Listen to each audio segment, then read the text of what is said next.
hard for me.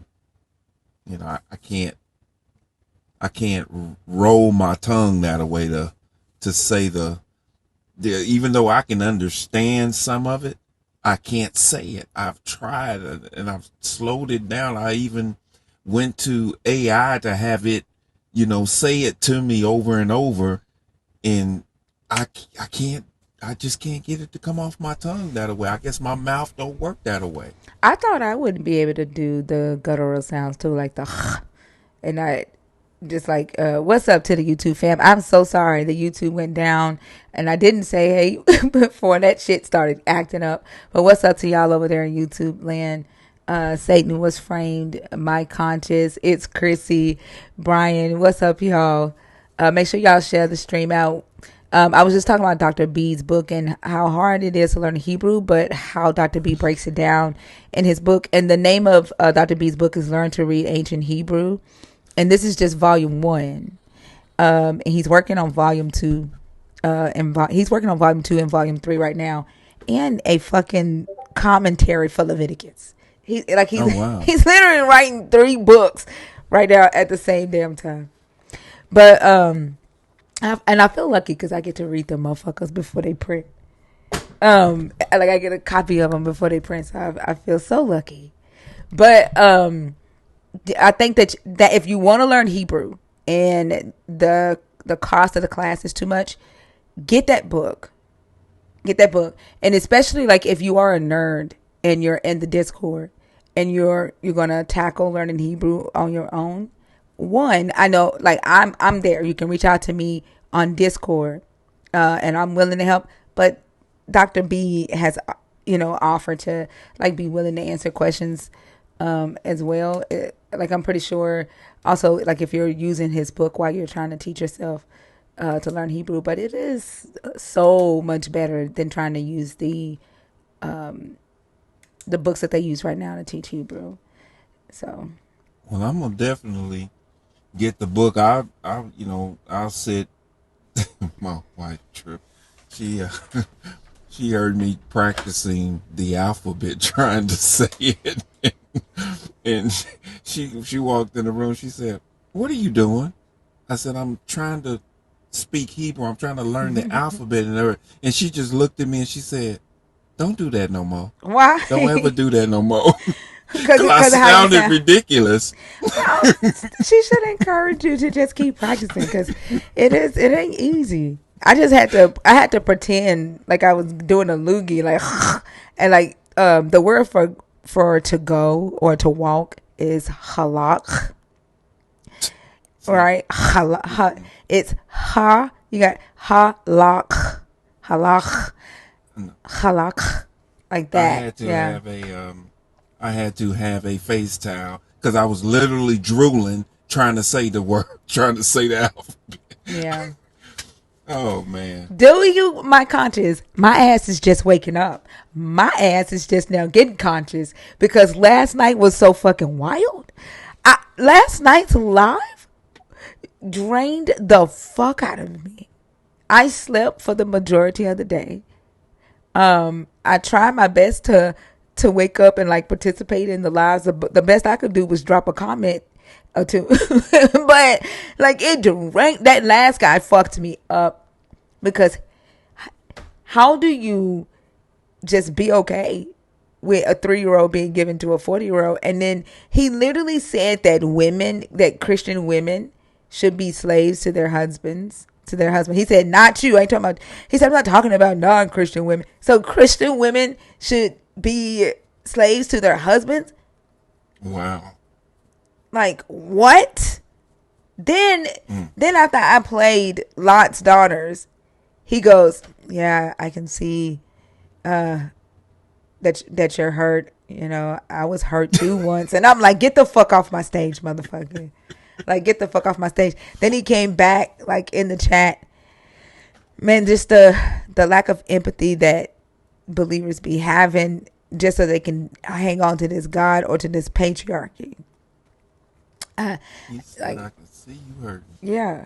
And I was listening to, I think it was Ariel's live, and might have been Bar's live. I can't remember.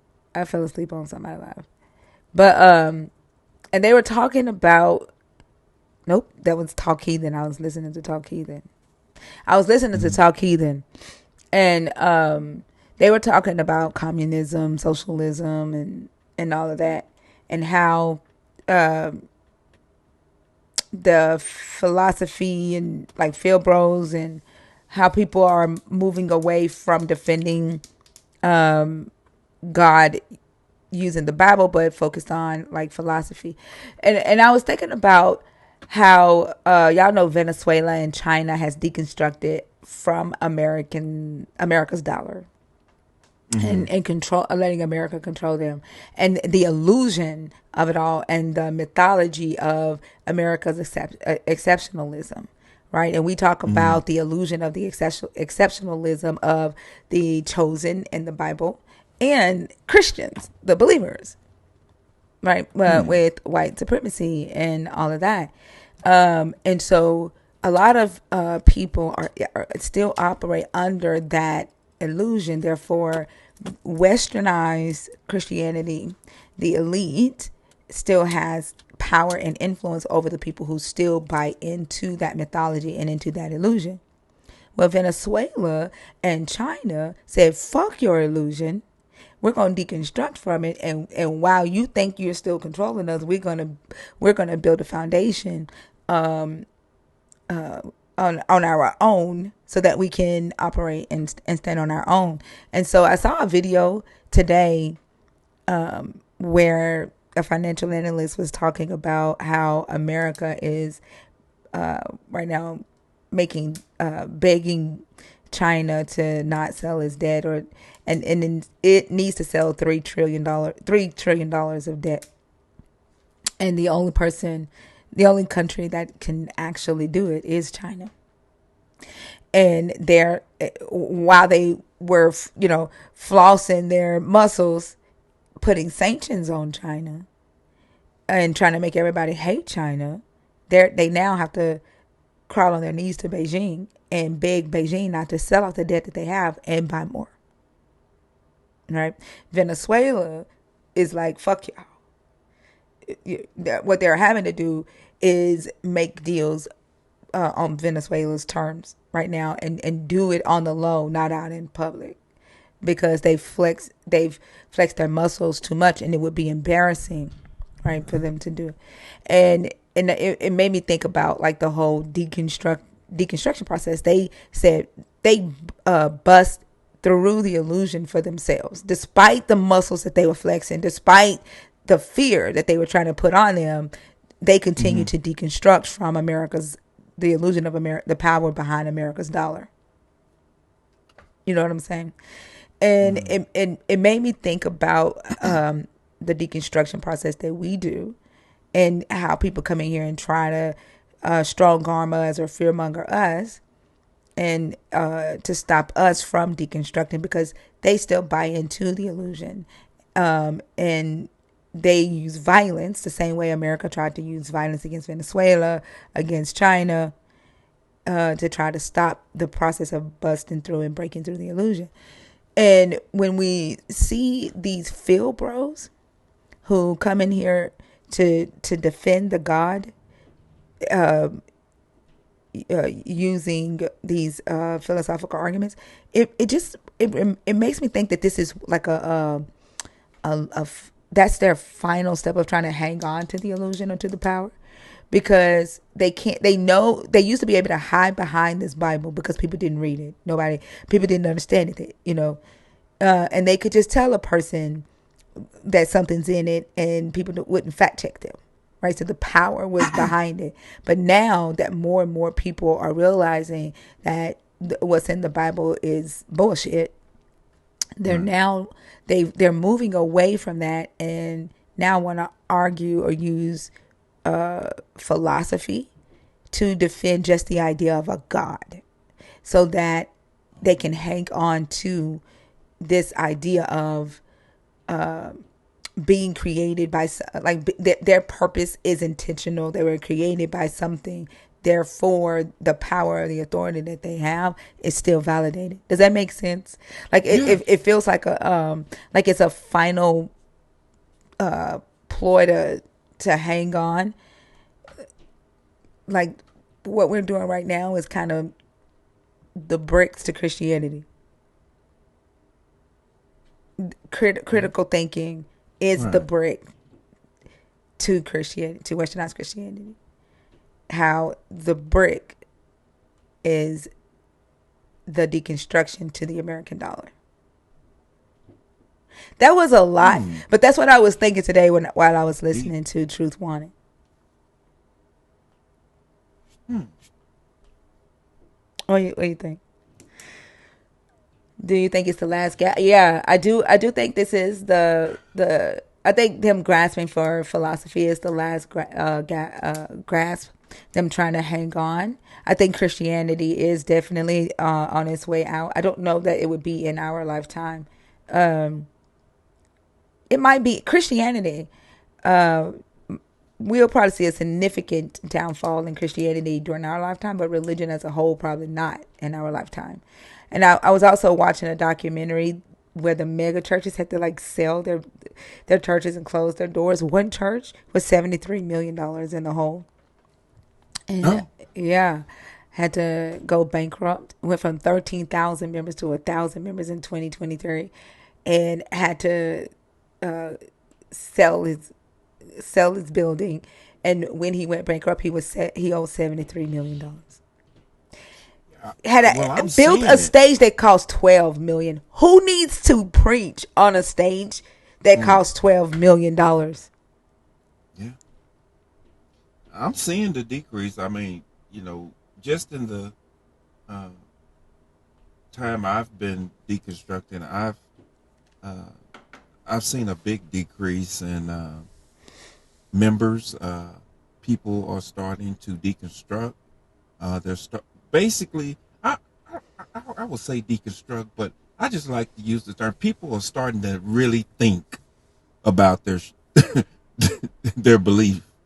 They're starting to think about it. Uh, I mean, just on TikTok alone. I mean, you see so many deconstruction live, and just for the 2 years I've been on here, started with you. Uh, I've seen it build and grow. Yeah. You know, So Lil, they put you on somebody else's stage. That's she mm, said she might have had a heart attack.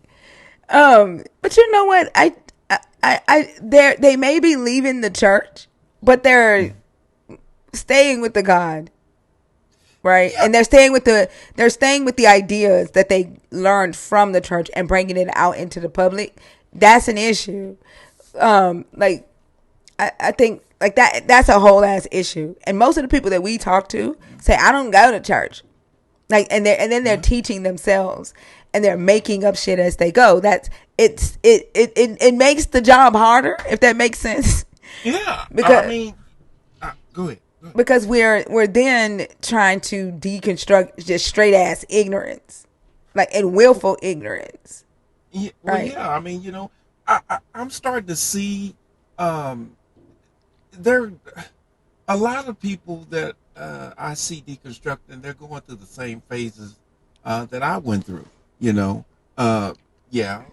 I, you know, I traded one God for another. I traded belief in Christianity to spiritual. I went through the the Egypt thing. I went through it all, until I came to the realization Yeah, but that you didn't start teaching people.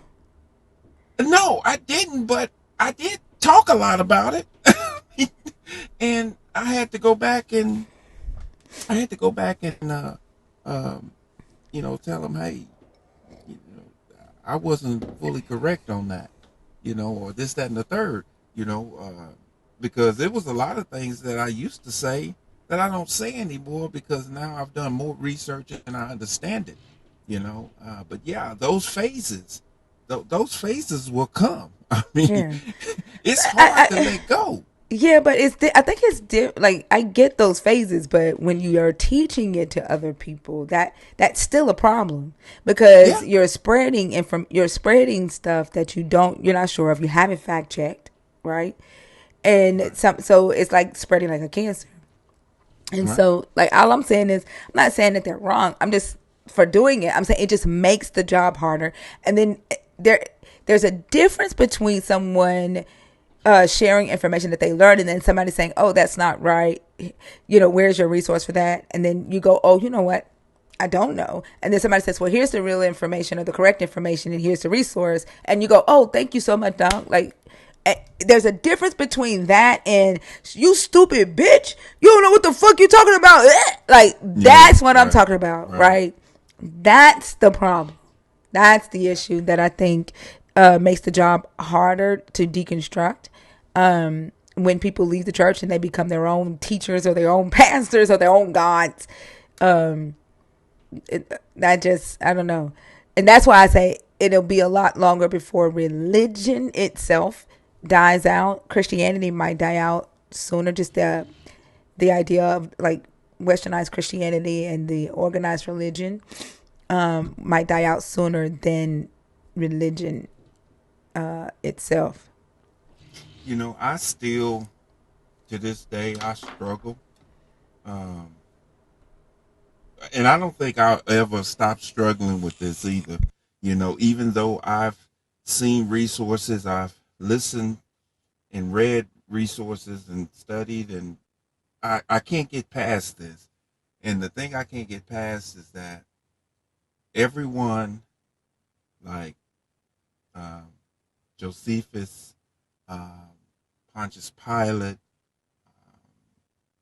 everyone that has something to do with these scriptures in some shape or form, um, everyone that has anything to do with this, uh, the biblical characters and all of these things.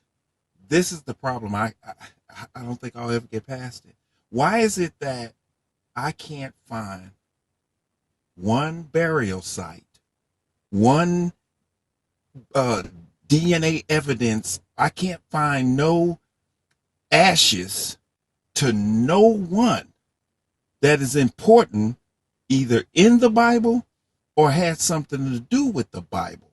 But I can find people that was not important during that time period, and I can find their grave sites, I can find their family lineage, I can find their DNA evidence. I just find that hard to, I can't digest that. I mean, give me one, just one, and I can't even find one. And that's hard for me to accept. It's, I don't know. It's just hard for me to accept. Yeah. Coochie Dante is the one that does the poem about Gata. Dante, I'll bring you up here in just a second, love bug.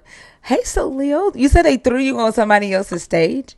I'm not gonna stay long. Hey, 41 deconstructing. Yes, child. When I tell, first of all, I've been drinking rum, so Okay. like, and then so I'm just warn you ahead of time. But when they threw me up there, this girl was like going off. I was like, oh God, let me stop. Let me get Wait, was it a deconstruction, another deconstruction line? What? Honestly, I don't know because I was just so scared. I'm like, let me get the fuck up off of here because this girl, she was going off and whatever. But hey, y'all. Hey, Mr. Nelly. Hey, Selena. Hey. Hi, Hey, Thinker. Everybody in the chat. Hello. I've been drinking, so but I was on this. I was on Mama Bash's live, and there was like some miserable little 19-year-old calling in, like just how they be like y'all just don't have no life and y'all sitting up there calling here worrying about what we be talking about on TikTok. Like I'm old. I'm sitting here drinking. Like you should be outside. Like don't worry about what I'm doing.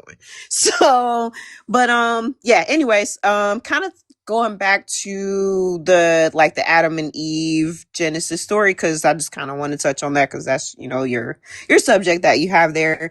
But I was just really concerned as to far as like how people really don't understand that there's like two different stories. Like that was the shit that really bothered me. Like it's patriarchal bullshit. Of course, you're trying to make it seem like he's this victim because of course they paint Adam as a victim. Like, the reason why he was fallen was because, he was seduced by this, woman, Eve or whatever. Like, no, really, like you were just a fucking follower and you're not a leader, and that's the reason why you followed a woman when you should have been the man in the situation. But anyway, so yeah, so I like jumped on just to say hey. I'm trying to make myself like have these conversations more, because as I'm deconstructing and as I'm going through this, like I feel like internalizing is not good, so I'm like trying to be able to have these conversations, you know what I'm saying? So Absolutely, I just, yeah. yeah, see, exactly what I mean. So yeah, so that's kind of what, but yeah, I think that, as it relates to like the patriarchal bullshit, like it's really crazy to hear like how people just really infantilize Adam, like he was just some, victim that was subject to some woman seduced or whatever. Like, no, like you're a grown ass man. You did what the fuck you wanted to do. You ate the apple because you knew she was smarter than you. You know what I'm Yeah. saying? And you knew that she was on to some shit, which is why you did that shit. But y'all try to paint it like Adam's this fucking victim. He's not a fucking victim. Like, I even think about like the song that you wrote or whatever, was talking about, if Adam was abusive and stuff like that. Like, these are things that we don't think about.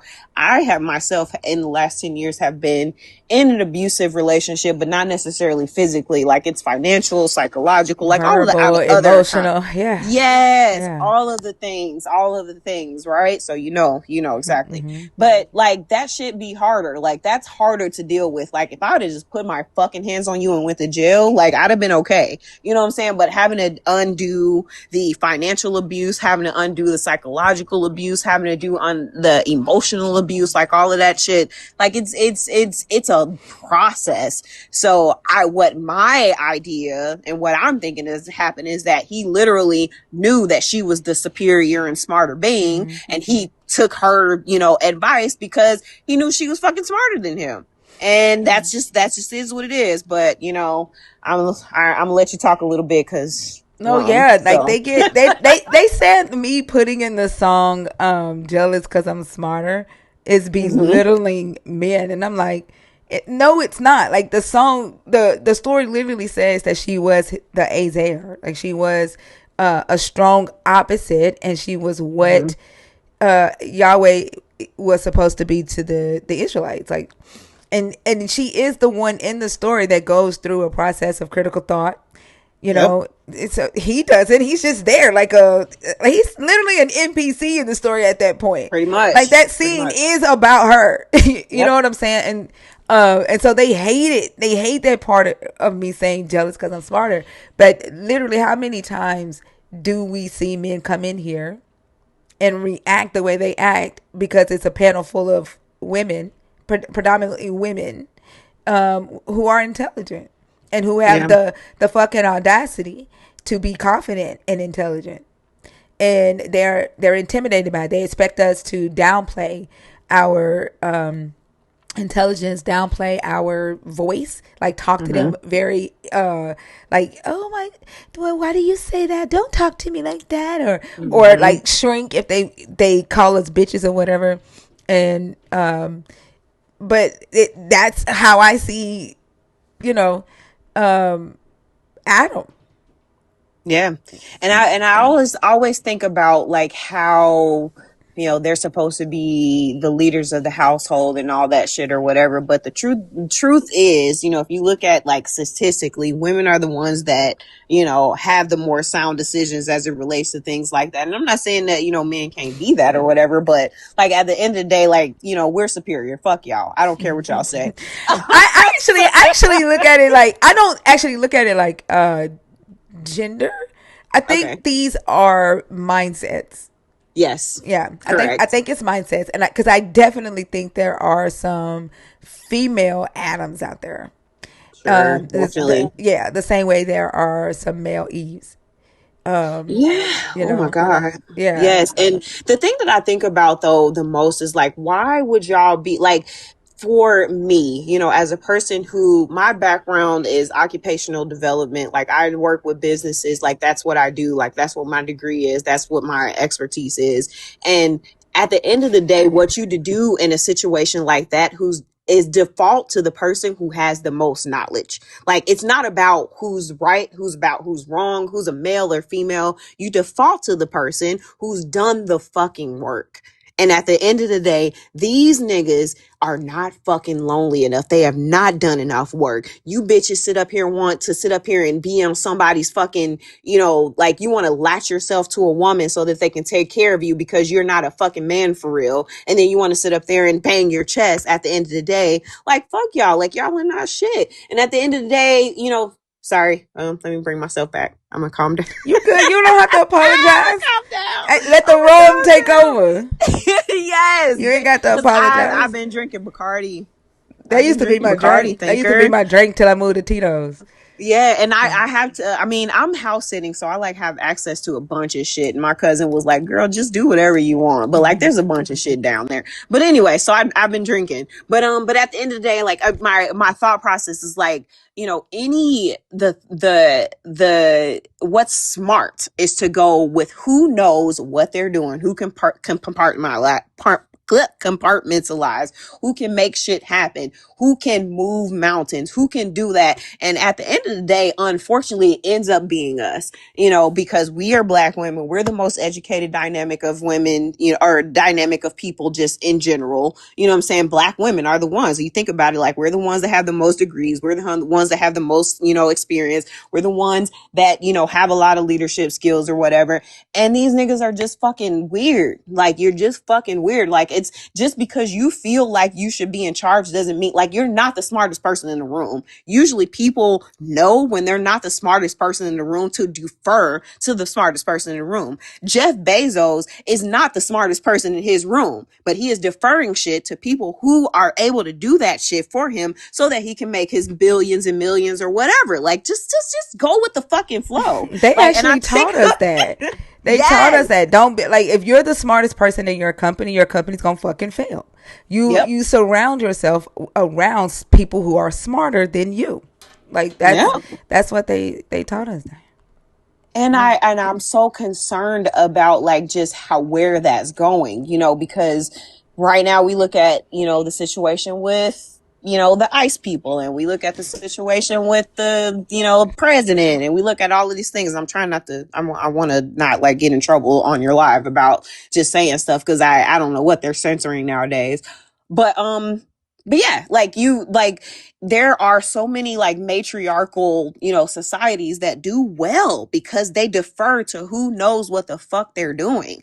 Like, that's all it is. And there's nothing wrong with that. There's absolutely nothing wrong with feel that. like white supremacy does that. Yeah. Like, they know when to delegate things to the women in their community, and when to put her out front. They know when to use her intellect and her power and to put the man out front. Right. Yep. But they also, like I said, they subjugate her though. They know they have closed her mouth. Like, they know how to keep her. They've closed her mouth. And it's very abusive. They are very abusive to their women in secret.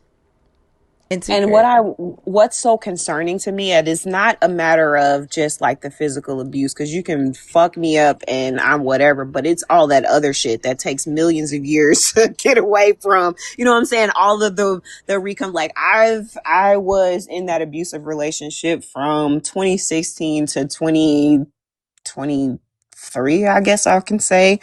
And I throughout that relationship, I found out, that I had, autism and all of the things. Like, I got diagnosed with ADHD, and then I just started to notice, other things or whatever, which led me to ADHD. But like, as it relates to like over the years, like, you find yourself doing all the work while this person is really just like being a vulture to you. And this person literally set up here and he built his entire like career off my back. Like, we were living at a place where my friend did me a favor and got a place for me to, to live and rent from. So I started paying her rent and whatever. And she, worked with, like, at some point he like reached out to her and like basically like weaseled his way into my place.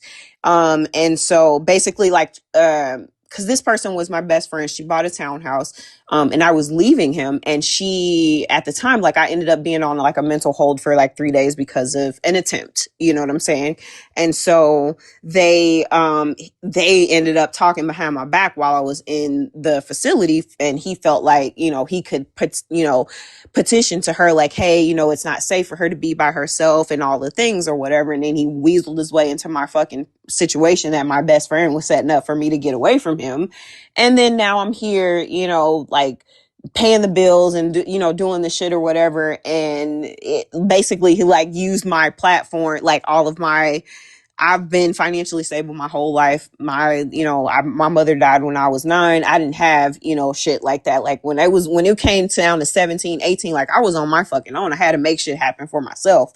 And so I've built that from ever, you know what I'm saying? And so he just kind of like use that platform to be able to build himself to make a 6-figure career. And I'm like, bitch, like you're not paying no bills here, like, whatever. But anyways, make a long story short, he weasels his way into the situation.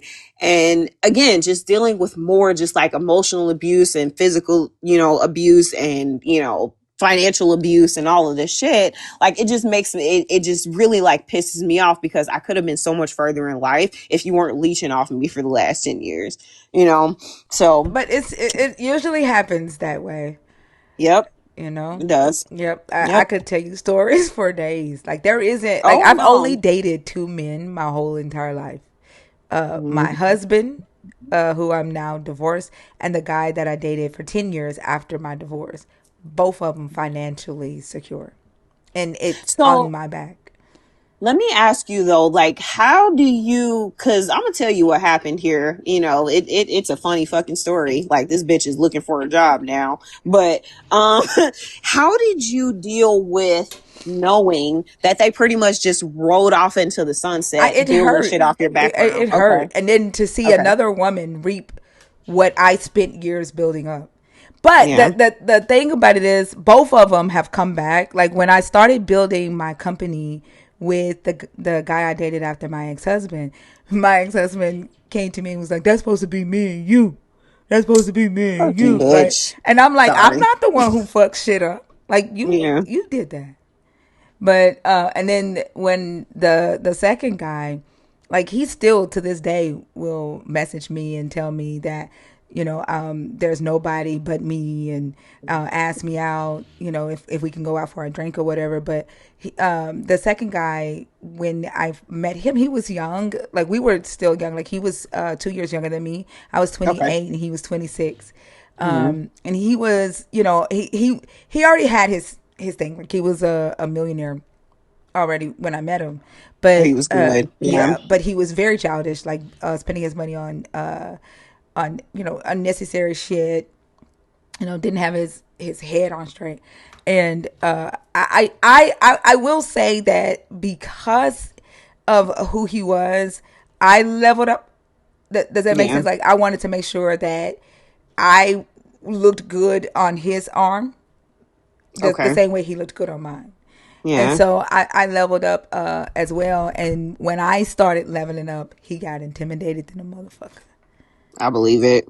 It's crazy because it's like you would think that you would want your partner to be successful and like that just be that, but like it's really a competition at the end of the day, which is fucking weird. Like, bitch, you supposed to be taking care of me. Yeah. This is a competition, but I have my degree, I have my insurance licenses, like I have shit going for myself. Like I'm never, never out on my ass. But at the end of the day, like there was all these promises about me not having to worry about that shit anymore, but no, I ended up fucking taking care of you. Yeah. Even if you could have did that shit on your own, because like I said, at the end of the day, like he ended up leaving this situation making 6 figures and I did not, you know what I'm saying? Hmm. But that was because you did that shit building on my back. Oh, he's fired now, Tinker. Don't think about it. I was like, nah, you're not finna sit up there and ride on from the fucking Shut the sunset, fuck bitch. up, loyal. Why the fuck? I got that Right. bitch fired. Fuck Did you, you? bitch. Yes, I Hold did. on for a I second. did. Loyal, shut the fuck up. Like, She said, "Why don't you clean your mouth up and act like a young lady? Stop all that like the fact that you are saying that You shit. want me, You bitch. like, That's why you here. You sitting up here or listening she to me. wants Y'all some up in this dick." fucking conversation, bitch. Hey, how are you, bitch? or I'm pretty sure my mouth look clean than a motherfucker. Look at these teeth. That's a clean ass Exactly. mouth. But the fact of you saying that, like, you are exactly what we're talking about, like your value. You say Mhm. act like a young lady. Your value lies in someone else validating whether or not you are fucking young, or whether or Yeah. not you are a lady, or whether or Yeah. not you need to be seen as a fucking lady. Like, Exactly. you don't know who the fuck you are, and you're not. I don't give a fuck. Nobody asked your ass to be nice, motherfucker, and we don't owe you niceness. We don't Well, owe you if niceness. you're old, bitch, and you need to be going somewhere else, weren't minding your own fucking business. How about that? You are old, bitch, sitting up here in the comments, fucking miserable. Fuck you, bitch. Sorry, So, Leah, I'm done. Sorry, it's rum. no, I've been drinking Bacardi. no, she answered that shit. Yeah, She invited that shit. Like, first off, no one was fucking talking to her. at all. We were talking to each other in the fucking community. We don't know who the fuck her ass is. But when women say shit like that to other women, that's the fucking problem, because they're saying perform. They're telling Yeah. you to perform for a man, perform for society, perform for the patriarchy. What the fuck are you doing? Put that dress back on. Put them chains back on. Put that fucking muzzle back on, because ain't no man Mm. go won't ya. Yeah, and then especially when that's a black woman. When black women do that shit, that it's all about respectability politics, and I fucking hate respectability politics. I want to tell y'all a story, a little bit about like somebody who, was supposed to be my best friend, but it's not about how we fell out. It's about some of the shit that she's gone through in her life as it relates what's religious trauma. So this, my friend that I've known since we were 15 or so or whatever, she grew up with her granddad being like a holiness pastor. So like they were St. Mark Church of Holiness kind of. So they're like, what is that? Like apostle? Well, you have to wear like the skirts and shit. So I at 17 years old, I was living with my dad and stepmother, and it was a very abusive situation. So I ended up leaving. And so I ended up staying with a friend of mine at the time, family. And her mom took me in. She was an amazing person, or is an amazing person. Her birthday's today. Actually, I was supposed to fucking call her. I'm sorry. I think about that. But yeah, so I was supposed to call her today. But like, this lady took me in, she, whatever, but like they were holiness people. So I came in and it was like, the little jeans and stuff that I had or whatever. Like this lady cut my jeans up and everything, like some crazy shit. But Wait, yes, what was it? like, The mother girl, in the like church? you're not gonna buy me shit else, but you're gonna fucking cut up the little stuff that I packed in my purple backpack to come in here. What Like, was it? A mother in the church that did that? well, she was, I mean, she was the pastor's kid technically. So like my friend was the PK like kid, like the pastor's grandkid, and then she was the pastor's kid, the mom. And so when I moved in with them or whatever, they had this situation where it was like, no jeans and all the shit or whatever. So she took all my stuff, but then she ended up like cutting all my jeans and shit. But anyways, like it was at the end of the day, like she was giving me a place to stay. She was doing all the things. Like it wasn't like a situation where I felt like I was being abused or anything. Like I felt like I was like good because of the situation I was coming from. So anyway, so long story short, they were, St. Mark Church of Holiness. So the granddad was whatever. But now we're here. It's fast forward to 40. Come to find out, which we already knew just based on the way that she looked. Like the mom was very much not this dad's kid, right? The pastor's kid. But he was sexually abusing her. And on his deathbed, he or she, basically like said it out loud for everyone to see. She's in her 50s at this point, maybe 60, and the dad is dying, and they gave her so much flack for trying to address that on his deathbed. But at the end of the day, like she was not his kid always, and he knew that. And when he married her mom, like he was sexually abusing her from the time that she was from a kid all the way up to she was like 18 or so. And so that situation, allowed her to be able, it opened the door for her to be able to stand on the word to abuse her own kids, if that makes sense. So my friend, my best friend, who was 17 at the time, she got pregnant and she had a baby, or she's having a baby. And you know, that happens. Teenage pregnancy happens. But she stripped this girl to her skinnies at, you know, as she was pregnant, and literally like degraded her, talking about how a man will never want her. She ain't shit and all this stuff or whatever. And my friend, who, you know, is 17 at the time, has dealt with sexual abuse from her partners, from the mom's partners. She's dealt from sexual abuse from, you know, her childhood or what have you. And then now she's dealing with the fact that her mom is pretty much treating her like she's another bitch on the street, treating her like she's jealous of her. Like, that's how the situation was. And she stood on the word to rip this girl to shreds. And I mean, she's never been the same since. But anyway, long story short, this girl is now in religious psychosis, I believe. And I've never like said anything because I can't say those things to her, because people take those things seriously. Not only do they take them to where, like, you know, you don't know what you're saying, you can't, you know, you can't diagnose people, but they also don't believe that that's a thing. Mm-hmm. You know what I'm saying? Yeah. And so I'm telling, like, my goddaughter, who was 12 at the time. Go ahead, Stinker. You got something to say? No, I'm sorry. It was that was a new type of rodeo hat or something that had glasses with it this time, and it looked weird. But no, go ahead. Okay, no problem, no problem. I didn't want to, you know, my tism is rude, so I didn't want to make sure I'm not paying attention, or make sure I'm paying attention. But yeah, so anyways, so that situation happens where, you know, she's like, and I feel like she's in religious psychosis. My goddaughter came to her several years ago and said that she was having an experience where she felt the same about boys that she felt about girls. And she was, you know, at the time, maybe like 12 years old or whatever, and felt comfortable opening up to her mom about that. And you know what she did? She threw the word at her. Some shit that they made up, like homosexuality is not in the fucking Bible. It never was. Y'all made that shit up to try to, you know what I'm saying? So she pretty much used the Bible to alienate this child and basically say, like, you know, the devil is coming at me through you. Like, bitch, this is not about you. Like, nobody's thinking about you. Like, what the fuck are you talking about? But yeah, she was basically saying, like, the devil was using her daughter to try to get to her because she was, you know, this righteous person, and he was trying to bring her down or some shit. And it was just so fucking sad, because I think about how many people cannot even bring themselves to have those conversations with their parents. They cannot bring themselves to have those conversations with people that they trust just in general, because they know what the world thinks about that stuff. They know, you know, whatever. And this baby is, well, at the time she was 12. My baby's 16 now, but like, she was 12 at the time. And she was scared, and she came to her mom, and you threw the fucking Bible at her.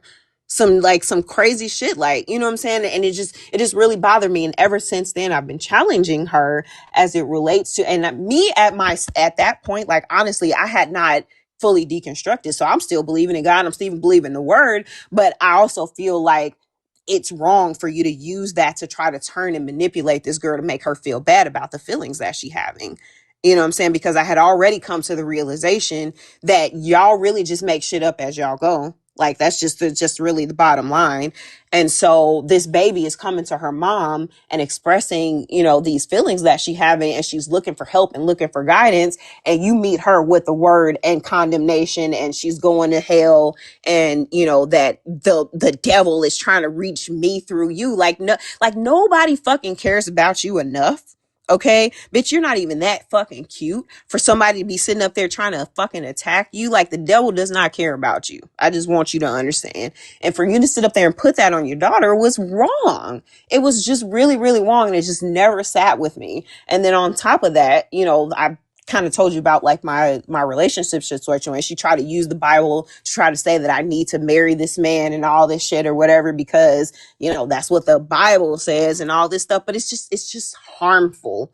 It's just harmful. Like, none of these things serve people. Like if I had actually married that man, I would be in a whole world of shit trying to get out of, the situation that I was if I had actually listened to her. You know what I'm saying? And I can just imagine her preaching the stuff to her kid, and you hearing this from your mom, and you don't really have a lot of choice because this is where you live, you don't have anywhere else to go. But it's just, that just kind of like started this whole like deconstruction journey or whatever. And then just a whole bunch of things. Like she posted this shit about like David and anointing oil and stuff and all of this shit. And I'm like, so like, was this oil was for him to escape accountability? Because he raped Bathsheba, right? That his wives had to pay for his crimes. He tried to have this lady's husband killed, all of this shit. And then she's like, you got to be a demon to take this beautiful post and try to make it like no, like The you truth? have not done, girl, thinker. I'm just like, I try to be, what I thought about like that dude Tiger that was on here, and he was like, he on Facebook, like fighting folks. Like that's pretty much what it was. Like I had to stay my ass off Facebook pretty much. That's pretty much it. But yeah, like that's kind of, it is what it is. And like, I had to like publicly shame her, pin a post, like put it all at like, yeah, listen, family, y'all see her on here. Help this bitch because she is fucking crazy. She is crazy, and it's not right what she's doing. It's interesting how they always try to say, "Oh damn!" So it goes up if my voice go up. Y'all should send them motherfuckers when I'm cussing a motherfucker out. I got to see what the birds do. I got to see what the birds do when I'm cussing a motherfucker out. That's hilarious. But it's interesting how they always turn it around and say, Satan, the Lord rebuke you. The devil's trying to get to me through you. Instead of listening to their children and hear what their children are going through and being a parent, they always make parenting about their faith or their relationship with this God or their journey or their life, and then they turn it around on the child, and the child becomes a demon or a test. Like their child becomes their test instead of their child. And that's crazy. It's weird to me. And then on top of that, like you're a fucking revolving door for dudes. Like, you should be glad that your daughter's even willing to talk to your whole ass. Like, I'm just being real. Like for real. Cause honestly, like as a child, if I saw my parent the way that she was, I would not feel comfortable talking to her fucking ass. I'm gonna be real with you. But that's just me. Also I have I guess, discernment or whatever you want to say, but like, because of the fact that I deal with, neurodivergence, like it's very hard for me to just do shit just because, like, it has to have a meaning, it has to make sense, and it just doesn't make sense to alienate your child when they're being so honest with you about something that they don't have to be honest with you about. And you take that opportunity to condemn them, to damn them, to make them feel like the feelings that they're having is wrong, when there's nothing wrong with this girl having feelings for girls and boys. There's nothing fucking wrong with that. But you gonna sit up here and make my baby feel like shit and make it feel like, the people are like the devil is attacking you through her. Like you are not that like you aren't doing shit for the devil to have to take you down to stop your work in the kingdom. Like you're not doing shit. Like you're not a threat. I ask them all the time. Like, I fucking promise. They be like, you I'm work chosen. At a call center. You just married the 15th nigger that you dealt with for the last year. Like that. No, the devil's not fucking worried about you. You do enough shit on your own. Yeah, I always ask them like, what are you chosen to do? They always talk about how they're chosen and how they're highly favored, but what exactly are you favored or chosen to do? You know what I'm saying? Flowcat, stop typing in caps in my comments.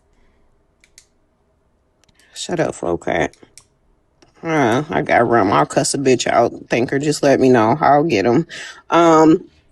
But yeah, no, anyway, so yeah, so correct. And then what also really bothers me I'm is sorry, the one fact second, that, Solil. go When ahead. you are muted, motherfucker, you cannot come on stage. Your dumbass hidden request doesn't do anything. It doesn't fucking matter. I said don't type caps in the fucking comments. You did it, and your ass got muted. Now you're in the fucking request. You are not coming on stage.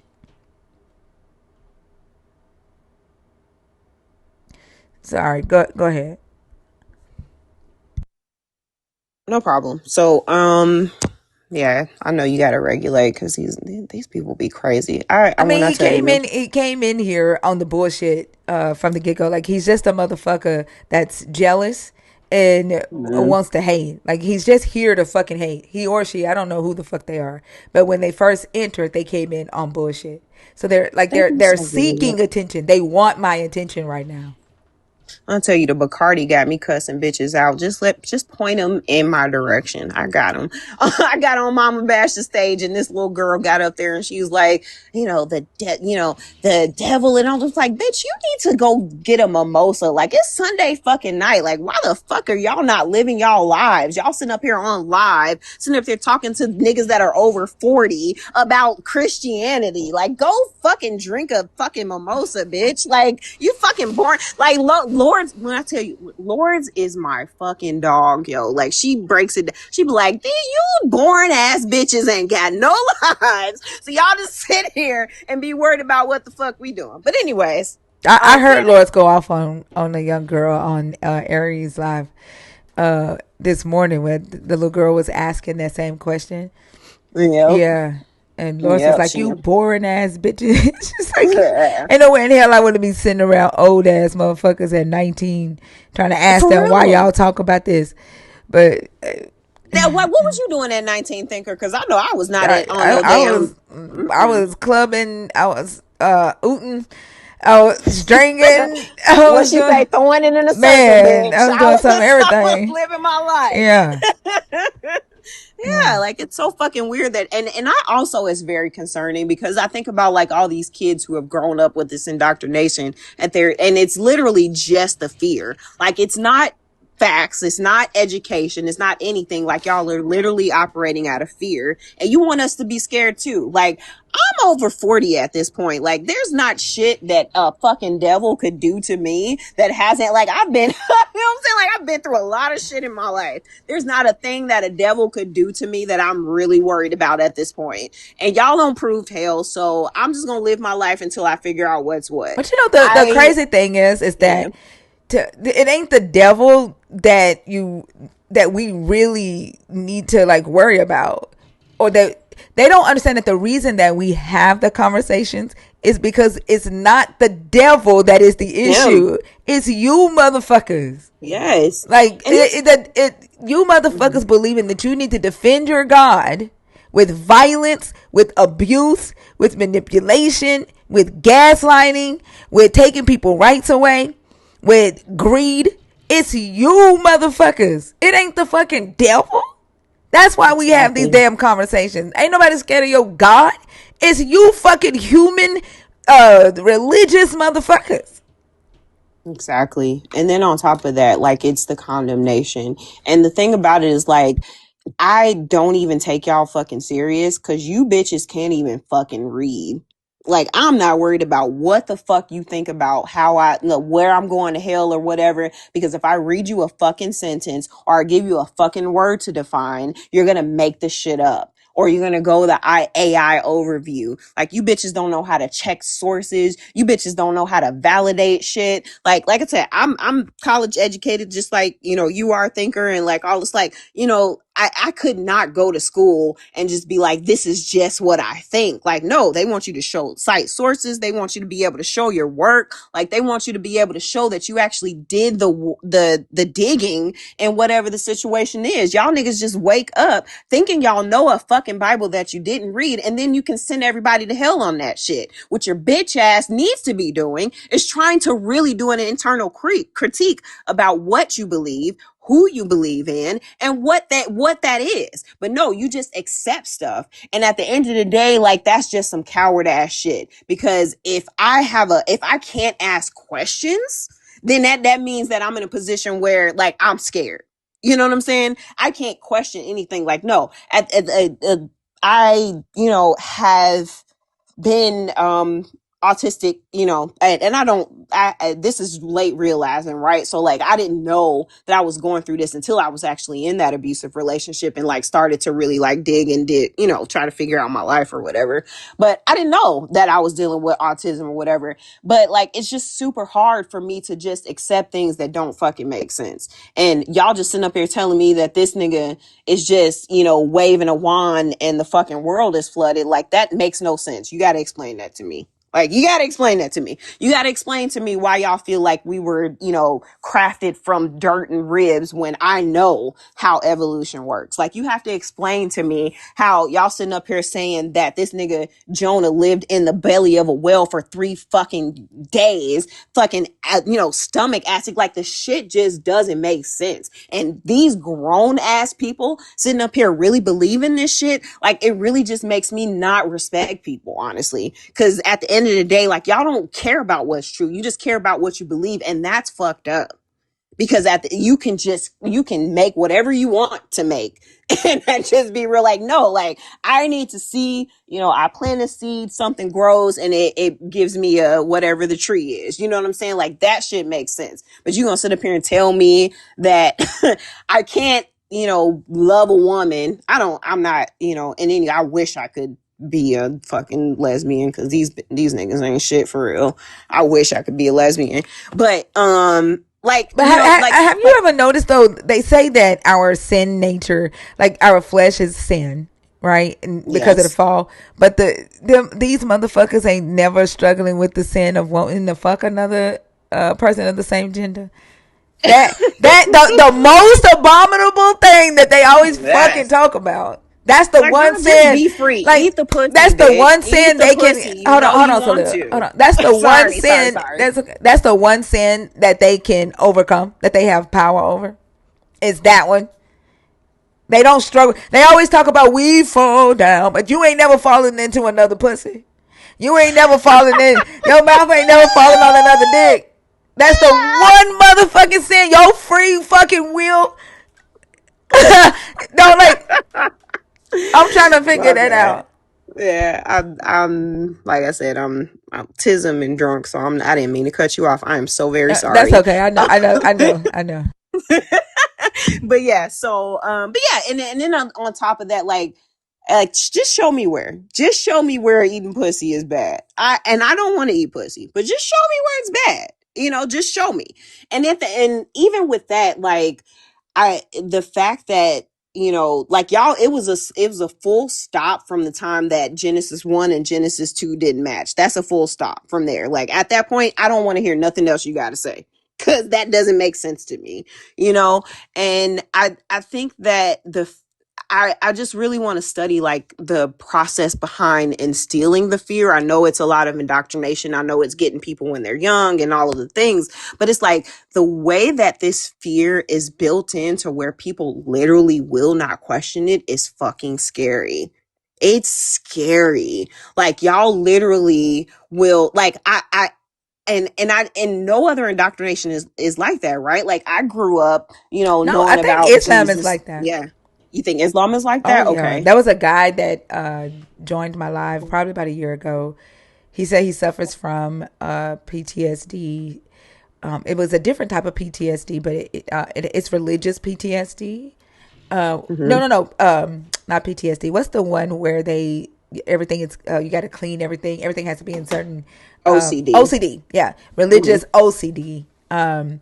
Because of his fear of hell, and what they teach them in Islam is that Allah wants hell to get bigger. Allah wants you to sin, and Wait, what? he was saying like Allah wants you to sin. Allah wants hell to get bigger, but you have to like fight that or something. Like if nobody's sinning, Allah's gonna make you sin because if you're not sinning, then Allah isn't needed. Is what he That said is some. that he was taught, and it made him have religious OCD, and Wow. yeah, and so he has never questioned any of the doctrine that they're taught.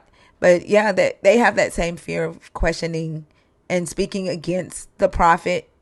Like a like they, I think they're worse with it than Christianity and Hmm. Islam. Okay. I Yeah. don't really know much about it, honestly. If I'm being real, like I don't know much about like because I just grew up, Christian or whatever. Well, kind of Christian. Like my family was Christian, but I never really bought into that shit. But like I don't really know about other religions like that because none of it makes sense to me. Anytime that I try to go up the trail of trying to figure out what's what, like none of it makes sense. So I'm just like, no, like I don't like how yeah, y'all can govern y'all life on this shit, but I'm not gonna feel bad because I don't believe, that this motherfucker split the moon. Fuck him. Like, I don't, like, and I just, again, tism, like you try to gaslight yourself into believing it because everyone else around you, my entire family, when I tell you my entire family thinker, my entire family is saved, sanctified, filled with the Holy Ghost, all of that shit. And I just don't connect. I just don't like, and I don't feel bad anymore. At 41 years old, I don't feel bad. Like I used to feel bad because one, they would, I think kind of tell you a little bit about like my experience or whatever. Like my mom died from cancer when I was young. They were all again saved, sanctified, filled with the Holy Ghost. So all of these people are, petitioning God for my mother to live, and she still dies. And at that point, like you can't tell me anything else. Nothing. Like there's nothing else. You can't tell me that God answers prayers. You can't tell me that he, govern or that he, pays attention to people who have a faith of a mustard seed. Like you can't tell me that shit because at the end of the day, if this nigga is sitting up here saying, oh yeah, this person will live and this person will die, and he doesn't really consider, all of these situations, like this is not real. This is not real. People die because they die. People have cancer and die because they have cancer and die. Like it's not, something that you can petition God for, because at the end of the day, I know all of my family was saved. Y'all not going to tell me they weren't doing, the right things to be able to ask God for the, for that. Like you're not going to tell me that Sister Jennifer that stand up, and sing, praise and worship in the church service every month or every day or whatever Sunday, like Sister Jennifer, if she ain't got, the connect to God and, she's living her life like that, then that means that shit is not real. Like, and Sister Jennifer is gone also at this time also, you know what I'm saying? So like stuff like that, like you can't tell me, like I'm the person that I have to, create a process, like whatever the process is, I have to do it. And, there has to be a projectable outcome. Like you can't just sit up here and tell me that God is picking who lives or dies, because there's no fucking way. There's no fucking way that he denied my family's petition for my mother to live. You know what I'm saying? So anyways, there's that. Well, Salil, I enjoyed talking with you. The guest box is starting to fill up. I need to go. Yeah, girl, I need to sleep. I need to work tomorrow anyway, but I'm like, let me get on here and talk, because I'm trying to, like, again, I told you I'm like trying to make myself like talk through these things versus just internalizing. So I really, really appreciate you allowing me to come up and, ramble and be drunk and talk. No, it was a great conversation. I appreciate you. I hope you come to the next outing, the next family meetup that we have, because you sound like you're a hell of a lot of fun. You know what y'all said, that is in Orlando area, and Mm-hmm. I normally live in the Orlando area. I'm right now in Maryville, Indiana for personal reasons, but I normally live in Orlando, so I'm definitely excited. If that happens, I will be there. Yeah, yeah, we'll be putting together another one. I think the next one gonna be in New York, though. Just to be honest, everybody wants to go Okay. to New York, and so but hopefully you're able to make it, because you sound like we have a good time. I mean, here and there, like it has to be liquor in there. Otherwise, I'm super quiet. You won't see me in the room, but if I'm drinking, you'll see me. We was drunk than a motherfucker. We had so much liquor. Yeah, every single time. I think we've had three family. Last year we did three of them, and every single time, like I don't think that was a sober moment. So I think I saw pictures of the last one, and you guys look like you have like a lot of fun in person. And I do also have to say that like this community, like y'all are listening in the chat and all of that stuff, Mr. Nelly, Selena, all of y'all, like I fucks with y'all heavy. Like y'all have no idea. Like these lives every day that are y'all are, holding these people accountable, not letting them talk crazy, holding them to their shit, you know what I'm saying? Making sure that people are, aware of the harm that they're doing with this shit. Like I really appreciate the work that y'all do for real, for real, for real. Especially you thinker. All that Discord stuff and the classes and the sub only lives, like we don't deserve you. Like we don't deserve you, girl. Well, no, I appreciate y'all. Y'all help me just as much as the value that y'all are getting. I get the same value from y'all as well. I learn from y'all. Y'all are community when I need it. So like it's give and take. So I appreciate Yeah. you. Well, anyways, okay, yeah, I'm ready to go to sleep. So this is great timing. I'll let y'all go. But I will see y'all. I will be listening. I'm gonna drop down in the chats, but love you guys. Thank you so much for having me up. You're And I welcome. will Thank talk to you. y'all later. All Thank right. you for Have a good everyone that one. gave me gifts. You too. All Bye right. All bye. Bye. right. Bye bye.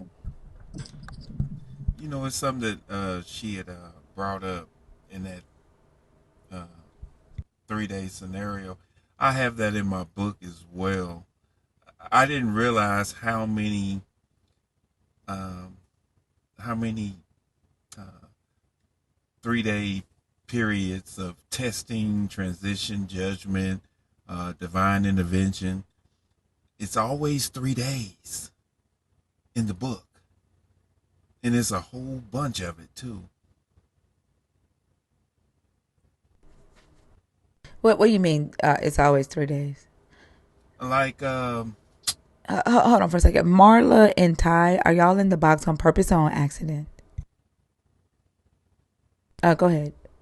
I'll give you an example. Let me pull up my, that part of my book real quick. Okay, so like God descends on Mount Sinai. That's he did it on the third day. Abraham and Isaac's journey, 3 days. Joseph's in prison, his brothers, that's 3 days. Esther's fast, 3 days. Um, Israel prepares to cross the Jordan, 3 days. Hezekiah's healing sign, 3 days on the third day. It's so much with this number three throughout the Bible. The things that you're naming though, I don't think they're as prevalent. Um, Mm-hmm. Outside of like, I know Jesus went to like his death was 3 days. But I don't think people talk about the 3 days as much. Um, like in the stories, I think it's mostly like the 7 days, the 40 days. Like we hear about those more than the 3 days. Oh yeah, we do. Like I said, I didn't know until I started actually going back researching it. I didn't realize that this 3 day thing is throughout the whole Bible. It's always 3 days. I mean, the Well, I third think day. Jewish typology deals with a lot of numbers.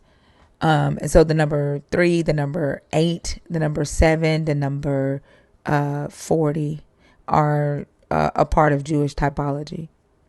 Mm-hmm. Yeah. Yeah, that just kind of when she mentioned that, I just thought of that. I said, "Dang, I have that in my book."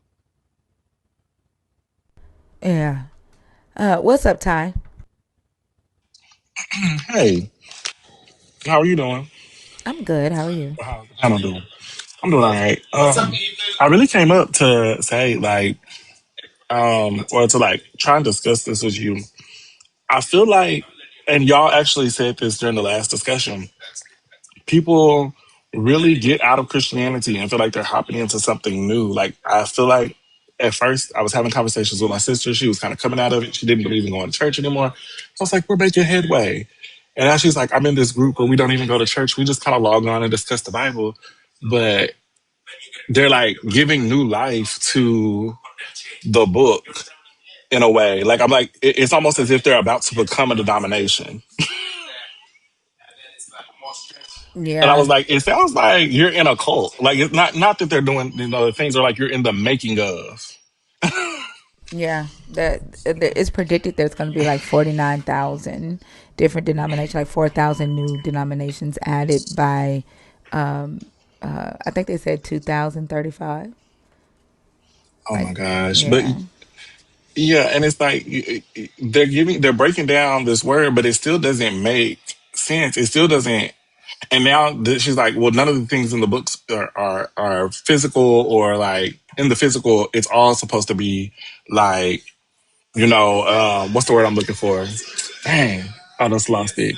Like, it's not logical or in the book. And I was like, if it's not logical and it's not physical, then how are you supposed to like break it down or make it understandable? Well, then you're not supposed to understand God. I was like, so then you're just doing what Christians do in another form. Like, they say you can't understand the mind of God, but yet you're still going to a group where someone's breaking down what they believe the mind of God is saying. Like, it's not. What are you doing here? yeah. But we just had that conversation. Oh, go ahead. No, I was just saying, yeah, that's literally how new denominations get started. Yeah. And she's really in this place where, and I was almost scared because it's like she moved. This is the one that moved, and she's in a place where there's like a lot of Hebrew Israelites. And I was like, girl, if you end up with a Hebrew Israelite, I'm gonna come up there and it's gonna be a problem. Because what you're not gonna do is take my nieces and nephews through a Hebrew Israelite. We're not gonna do that. But yeah, she's just in a whole new space where it's like I'm trying to figure out what God wants. I'm like, if you're already saying you can't understand him, how are you gonna figure him out? What are you talking about? Yep. Hopefully But she comes to her senses if you just keep talking to her. it's that, and it's that I think of things like some people just don't know how to live without a God. I think that's another thing that, like y'all were talking about with the indoctrination of it. Some people have just gotten to a place in their mind where they cannot live without a God, so they have to overthink it. And she was like, when I see the snow, when I see the trees, this and this, like there has to be a creator. I'm like, none of those things point directly to a creator. But at the same time, even if it did, it doesn't have to be this one. Right. Carla, if you think I'm misleading a lot of people, then come put us on the right track, Carla. Like, I've never banned you from coming on stage and correcting the shit you think I'm misleading. Yeah, that's the hardest part about it for me. The hardest part for me, deconstructing, was letting go. It's the hardest thing in the world, because when you believe something for so long, that perception of reality is hard to change.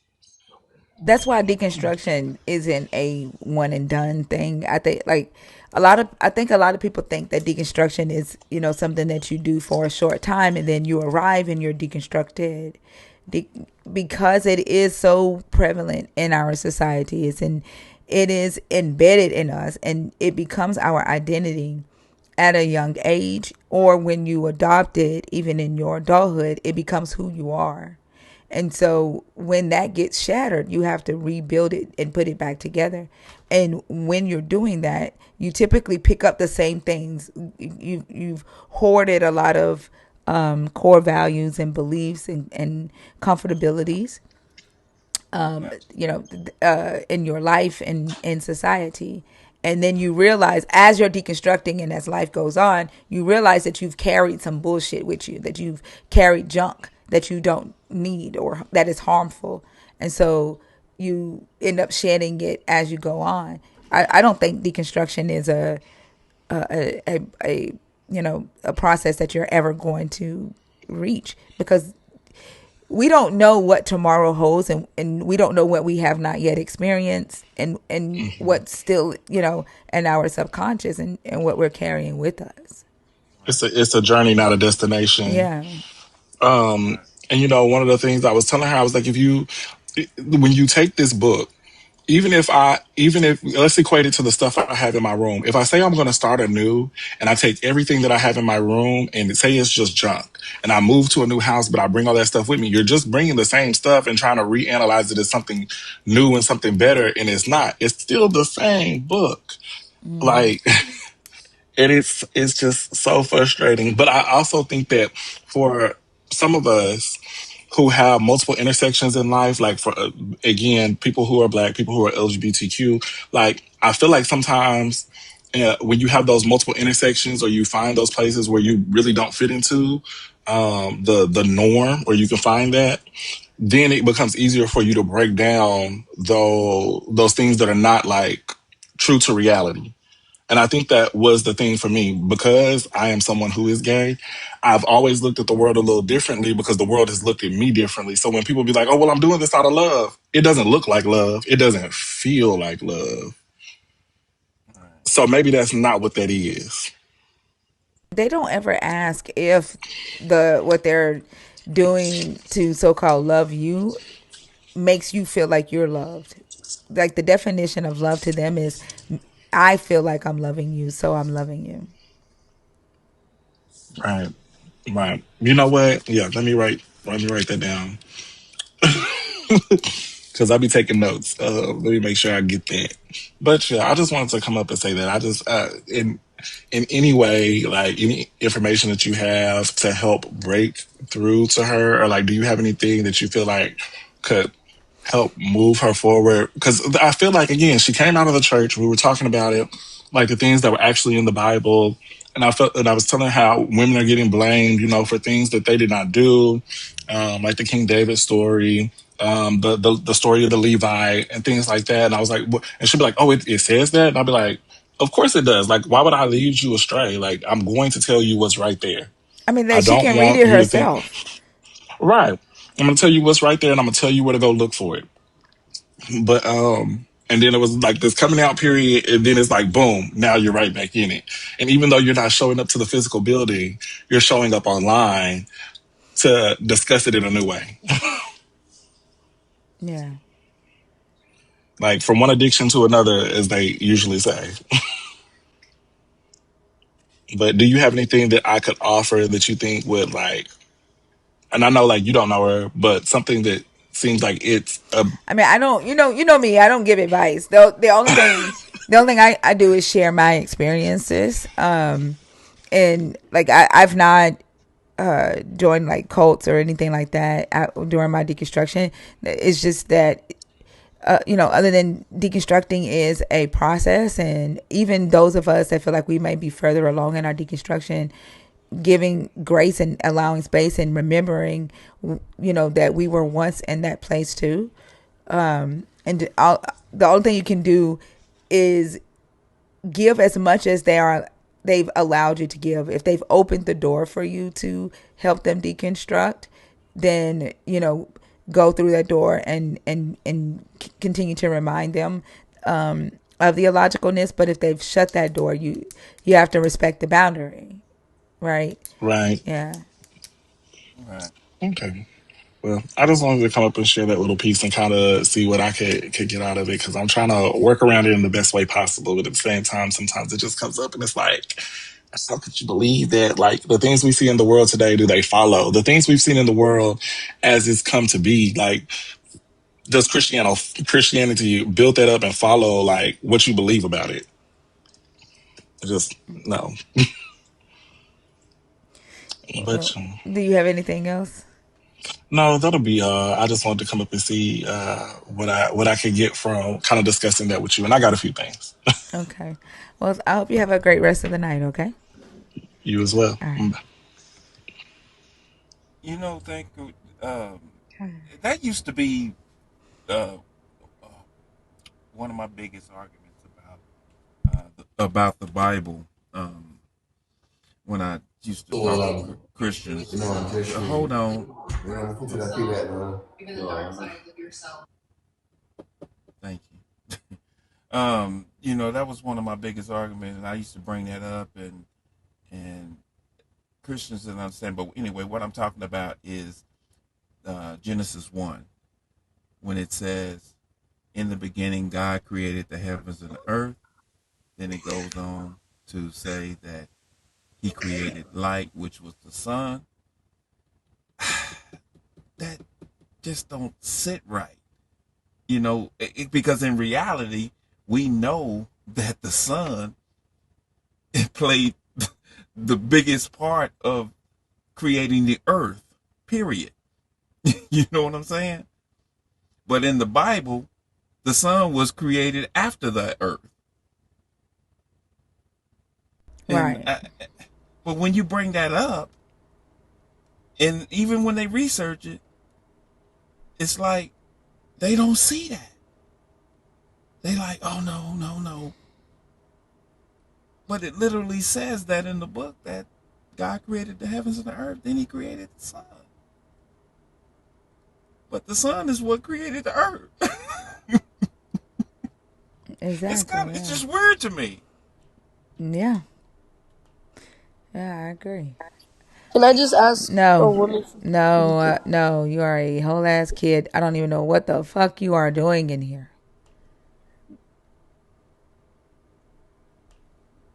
Yeah, it's just little things like that, that I would bring up. And but like, to his point, I mean, or what, not to his point, but to your point, actually, when it gets to the point you go through things that they can't debunk, they can't, defute without sounding just stupid. They'll just say, well, I choose to believe that. And when they say that, I'm Well, I like, mean, and that when they say that, I respect that more. exactly. I respect it. I just be like, I understand. It's your choice. Yeah. There's a difference between saying, well, I know it isn't, I know it doesn't make sense, I know it isn't true, um, but I'm just choosing to believe this. And then them saying, and I you don't have to believe it, I believe it for myself. That I can respect. I respect that more than the Carlas and the whoever else was in the comments, adding me, accusing me of misleading people. Like, these are the same Right. people who are afraid to question or validate what they claim they believe. Like, Right. I don't respect that at all. And they're typically the ones that are causing everybody else's life to be living hells. Right. Y'all, the guest box is open. There's 400 people in a room, with another 73 on TikTok. So we got 500 people damn near watching the live right now. If you are a believer in the God of the Bible, deconstructing, or an atheist, 21 and up.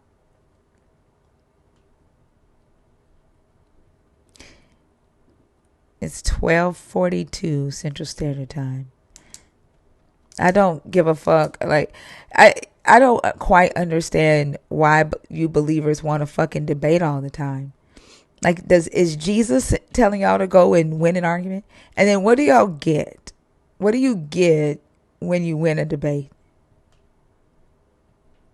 Like, is your God keeping like a holy score? Like, is somebody gonna get like I don't know, a mansion next to Jesus in heaven?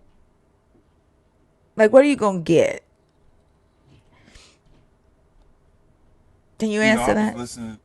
I was listening to you on. I don't remember whose live you was on, but the guy was. Somebody said humans Uh, been around for. I don't. Did they say I think they said millions of years or something. I can't remember. Y'all was talking about it in a live, and I wanted to come up, but I was driving and I couldn't.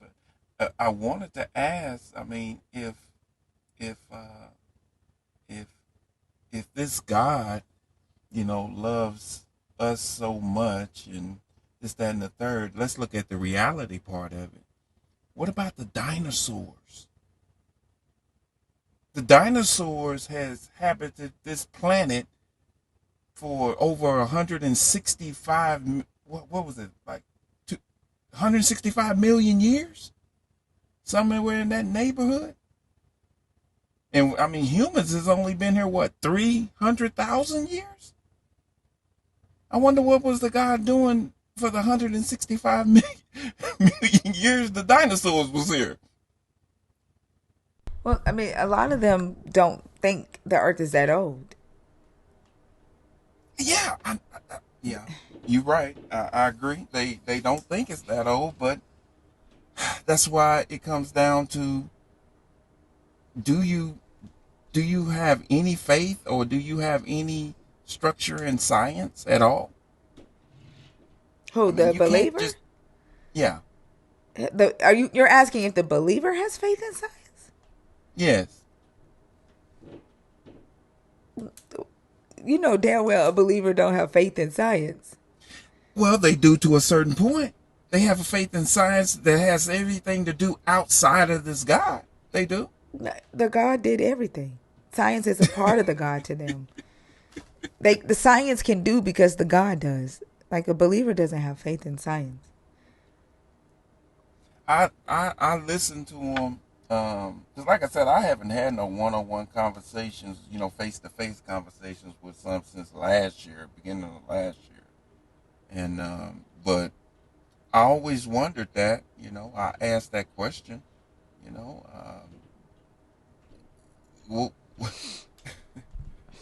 what, where was this God at during that time, if that's the case? But Well, they I think the guess they're God gonna was say eternal. dinosaurs So didn't like exist. that, they think the God is eternal, that the God always was and is. And so like it doesn't matter to them in their mind what the God was doing before the God created the earth because he always was to them. You know what I'm saying? Like Well, he's eternal to them.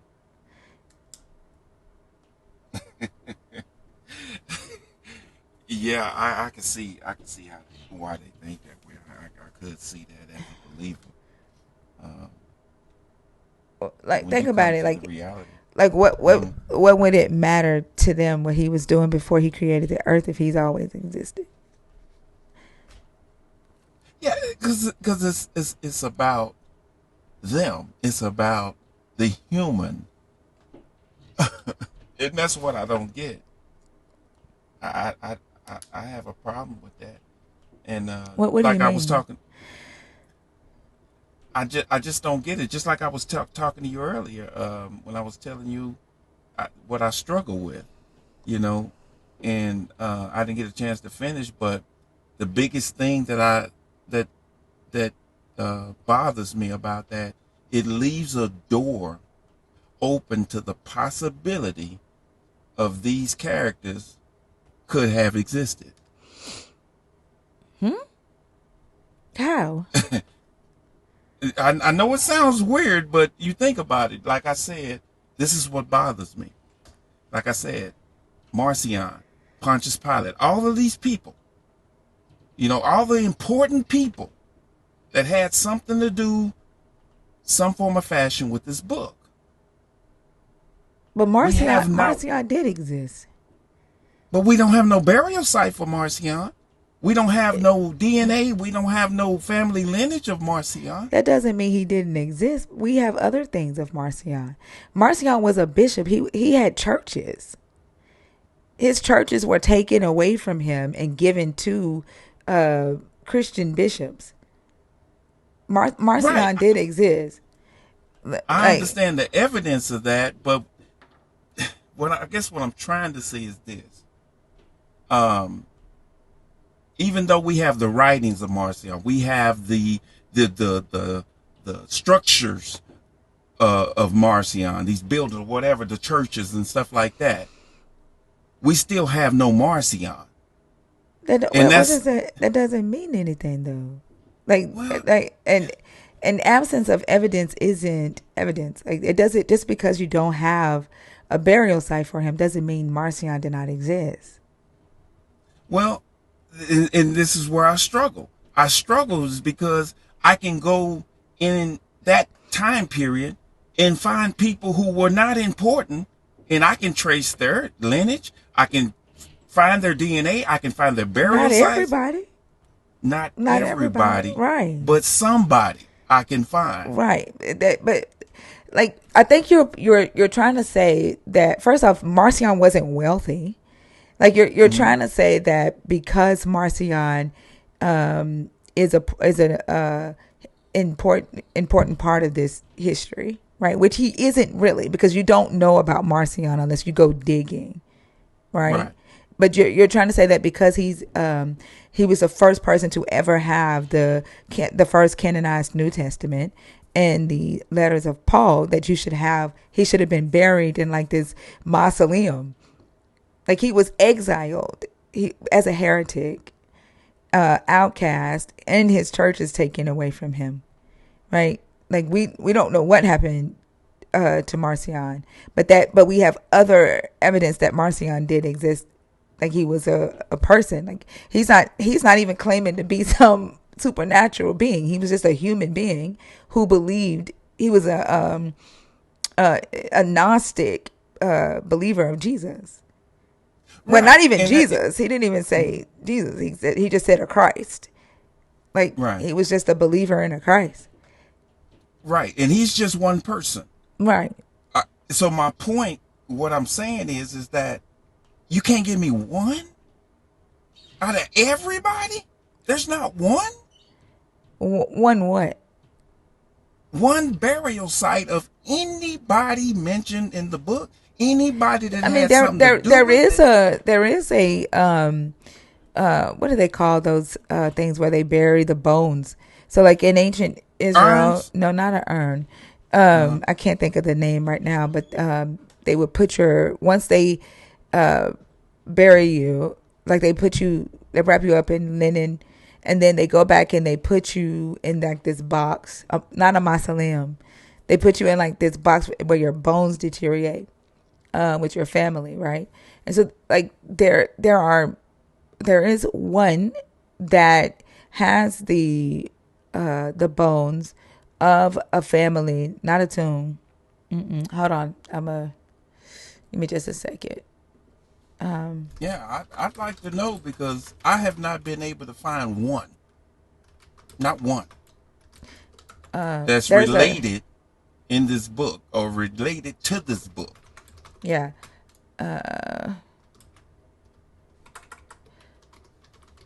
It is called ossuary. Thank you. Yeah, it's an ossuary. So there is an ossuary with the inscription that was found with the inscription of Mary, of someone of a family, with their bones inside, and on the outside of it, it has Mary, Joseph, James, another brother, and then a Yeshua, and then some sisters. And if we look at what in the book, right, who Jesus is, this Yeshua's family was, this ossuary matches, but Christians say that's not their Yeshua. They won't claim it, right? So they're that back in the day they used to put uh the the bones inside of these ossuaries so the bones would deteriorate. Well, well, I can understand why they're not claiming it because Jesus got up, Right. But I'm saying so they're like not going this to one claim that. actually like the ossuary is inscribed to a family with all of those names. Let me tell you, let me see. Let me pull up the details of it. Hold on. Yeah, that I know about, Yeah. The what so but like and we're looking at stuff that is like we know that the Herods were real. Like there were multiple Herods, right? We know that they were real. Do we have burial records for them? Like we know no. Hyrcanus was real. Hyrcanus was a Jewish king. Priest. We know Josephus was real.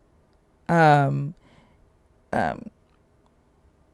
we know Constantine. Like we know that people mentioned in first century Rome that have to deal with like the starts of Christianity. We know that some of these people were real, but we don't have their burial sites. So like not having their burial site isn't necessarily enough to say, oh, they didn't exist. Is what I'm Well, saying. yeah, I'm not saying that, but that just bothers me. That's always has bothered me. I mean, you would think one. I mean, one, you know, Yeah, yeah.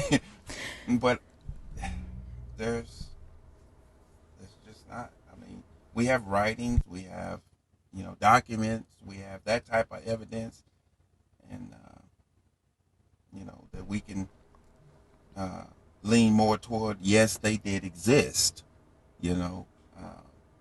But I just find it awfully strange that we don't have a burial site for nobody. I just find that strange. Mm-hmm.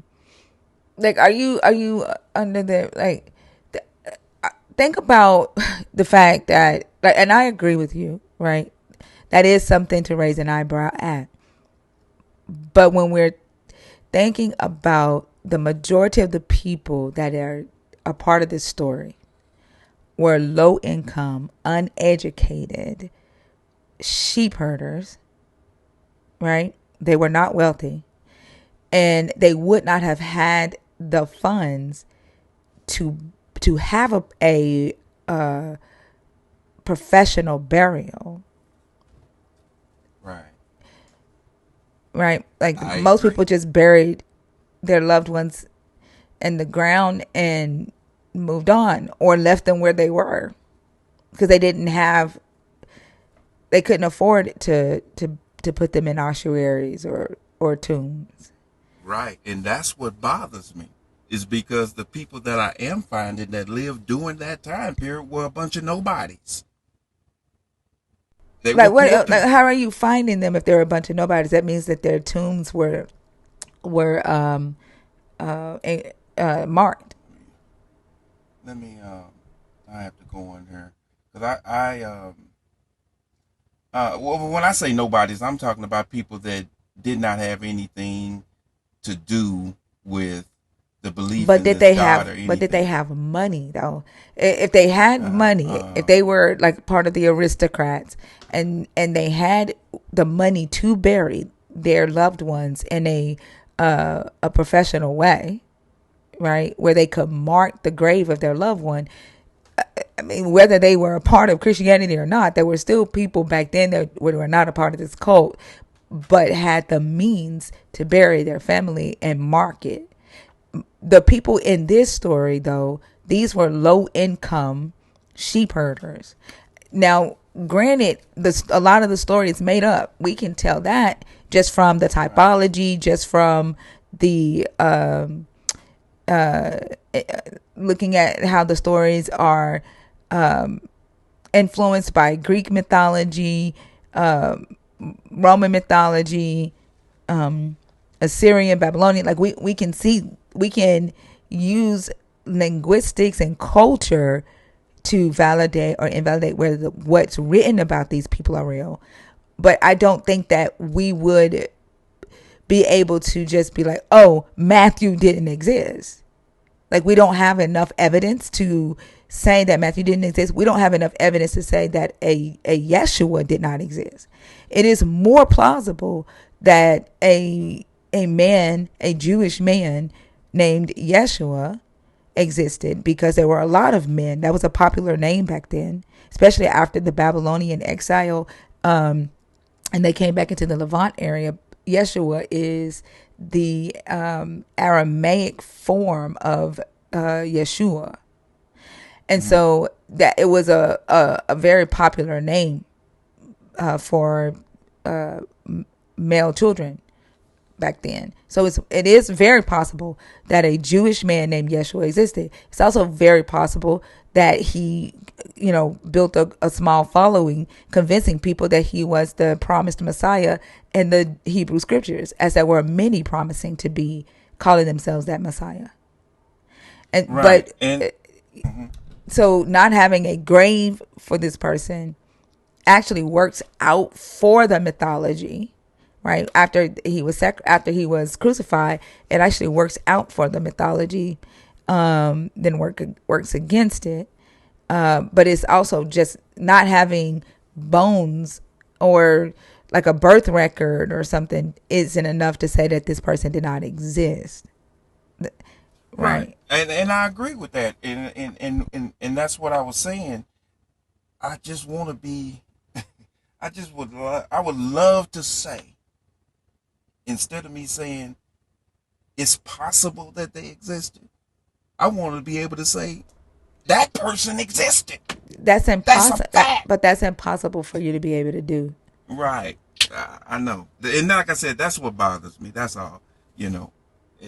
it always have, and I'll probably take it to my grave with me. But it just every time I think about it, it just I raise an eyebrow like, damn, not one person, not one. Can I get one? I'm not asking for much, just one, and I can't. And that's what bothers me. It always has though. Yala, are you in the box on purpose or on accident?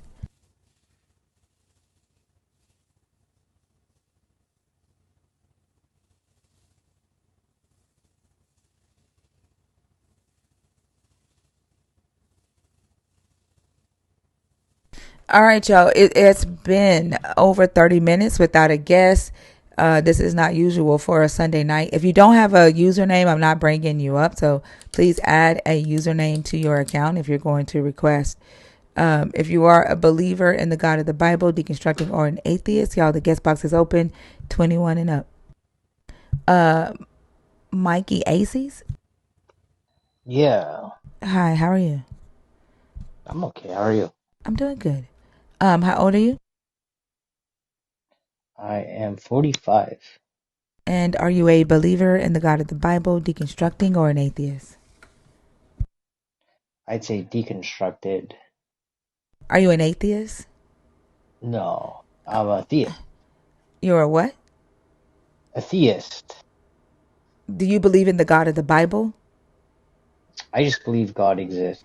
Okay, I only talk to people who believe in the God of the Bible, people who are currently deconstructing their belief in that God, or atheists, okay? Oh, okay. All right, thank you so much for coming up, though. All right. All right.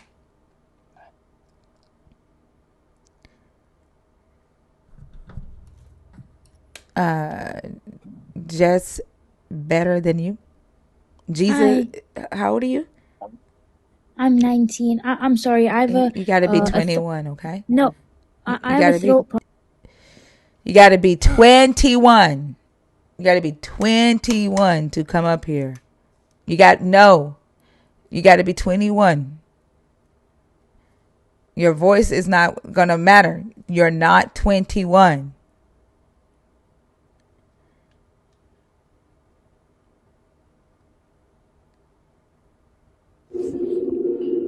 Buckeye, Yeah, I'm here. how old are you? I'm 41. Are you a believer? Look, hold on. Look, he said, I am 21. I thought you asked me how long have I been a Christian. Like that lie don't even make sense.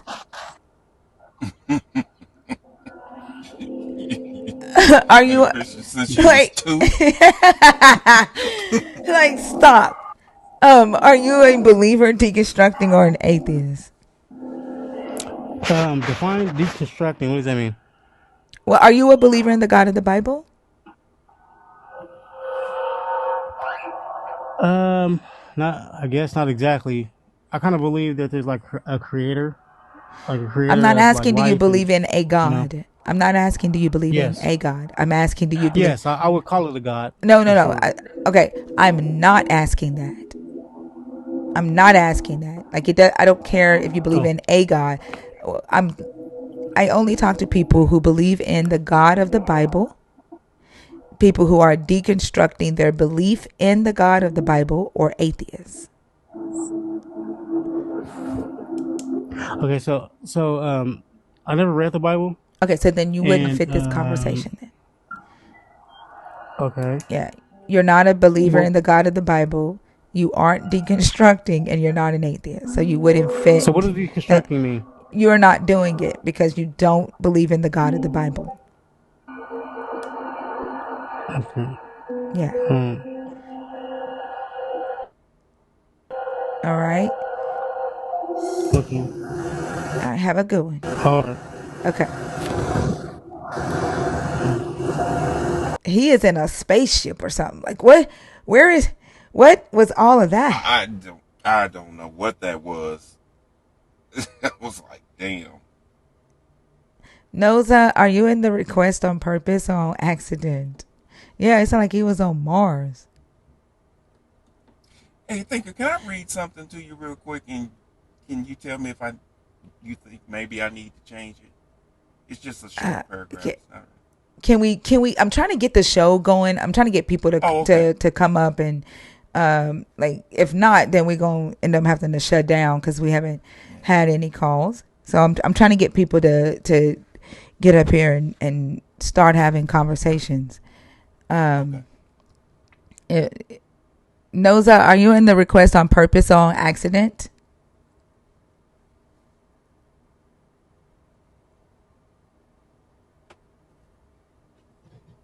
What's up, Oso? 14. I just got a throat thing. Somebody said that was a 7-year-old kid. It's only him. Has to be. Yeah. They were trying to spell the N word. Oh, were they? They wanted to Yeah, come in the up here and be comments. racist at 7. Wow. Mm-hmm. Proud parents, I bet. Yeah. It is a quiet Sunday, and I'm telling you, yesterday was so crazy that if we have to shut down, I won't be mad because I'm gonna take my ass to sleep. I slept all day yesterday. Well, today because it was such a crazy ass live. Like, yeah, Oh, yeah, now that makes sense. It was great, though. it's interesting how it can get draining though. Like how it can like make you feel like you've been working out all day. Mm-hmm. Like I've been lifting weights or something. Like it's so weird. Like it feels like, and I was hungry. Like no matter what I ate, like I was hungry. Like we ordered Chinese food at like 8 o'clock at night, even after like eating and cooking dinner. Like I don't know. Yesterday was just weird. Come to think of it, I did eat a lot of calories yesterday, too.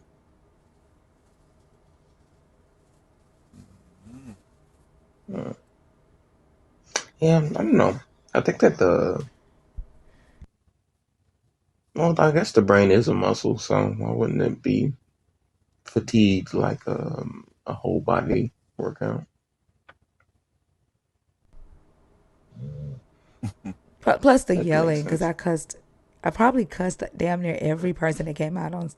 I think it's that because everybody that came up on stage yesterday, because yesterday was Christians only, so there was no relaxed conversations from a place of understanding because believers or atheists didn't come up yesterday. It was just back to back Christians, and I think I had to do more boundary asserting yesterday than I've ever had to do on any of my lives yesterday. I think that might be Mm-hmm. what drained the fuck out of me and made my body feel like it was working out because it was like the worst of the worst yesterday. Like they were horrible. Yeah, yesterday. Yeah. Yeah. And a lot of them were just flat out dumb. Dumb and proud of it. Mm-hmm. Like the guy that said Eve's body changed. Yeah. Yeah. And then when they say shit like that, they'll say her body changed, and I say, okay, well, explain to me how was her body before that, and then they go, I don't know, I wasn't there. How the fuck are you gonna say her body changed? If we think logically, sir, if we were thinking logically, we wouldn't be talking about this. And the fact that they're grown, like these are grown people talking about there was a way for women to have babies and not have pain. Yeah. Like you're thinking magically. This is magical thinking, and The like babies wouldn't be situated on your organs. How would you know? that's like, I mean, he literally listed the things that women go through in childbirth today, and I'm asking, so are you saying like even when I just like when I listen to them, and I recite what the logical entailment is of what they're saying, they get mad at hearing what they said, at hearing it from a logical, and it's like, you said it. That's what you said. And I don't think they listen to themselves when they speak. They don't know what they're saying, I think. Because I think they think in cartoon. Yeah. Absolutely. They anime. Don't care to think about what it means. Well, do you think when they think about this God and when they talk about this God, do you think it's in cartoon in their head? Or those old Bible movies? You remember the Noah's Ark and the Exodus, those old Bible movies we used to watch? Mm-hmm. Do you think when they talk about this, that's what they see in their head? I think some of them, yeah. That are the children's books, like the children's Bibles. Because I ain't gonna lie, there's sometimes where I'm thinking about something, I can still see them pictures. Carla, shut the fuck up. You've been in this live judging people from the fucking comments, and the whole time you are fucking scared to come up here. If you think that everybody in this room is lukewarm, if you think everybody in this room, if you think that I am misleading people, the box is open for you to set the fucking record straight. But you're fucking scared to do that. And when y'all are afraid to speak up for your God, you validate even more for me that your fucking God ain't real. Your God is as strong as you are. Your God is as smart as you are. As scary as you are. Hello. You sound like you are irritating the fuck out of me. You are a grown ass person who don't agree with the shit that we're saying. If you don't fucking agree, bring your grown ass on stage and fucking talk about it.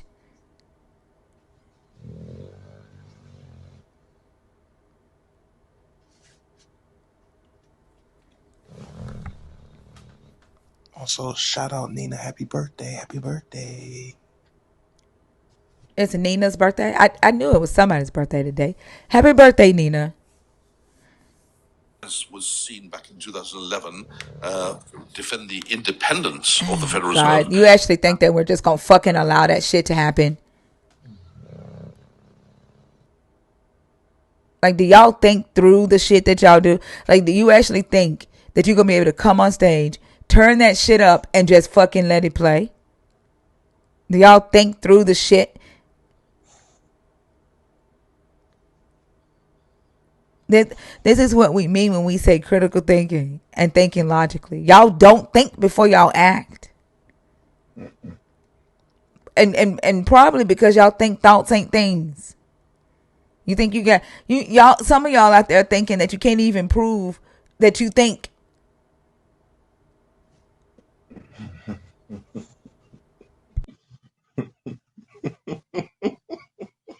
Be better. Are you in the box on purpose or on accident? Don't exist.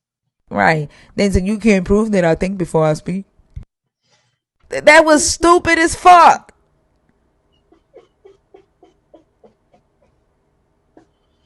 Yeah. That's a special kind of dumb.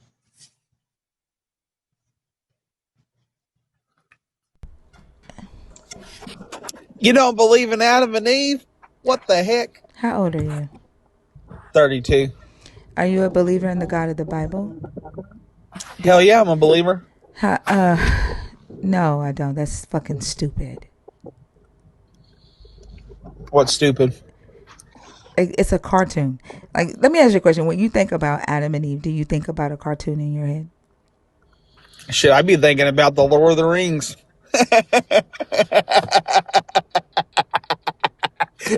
I'd be thinking about some Oompa Loompas jumping out of the garden and being like, yo, a serpent just told me not to eat this goddamn, or wait, he told me to eat this goddamn apple. What should I do? And then the other person going like, I don't know. I guess you should eat it.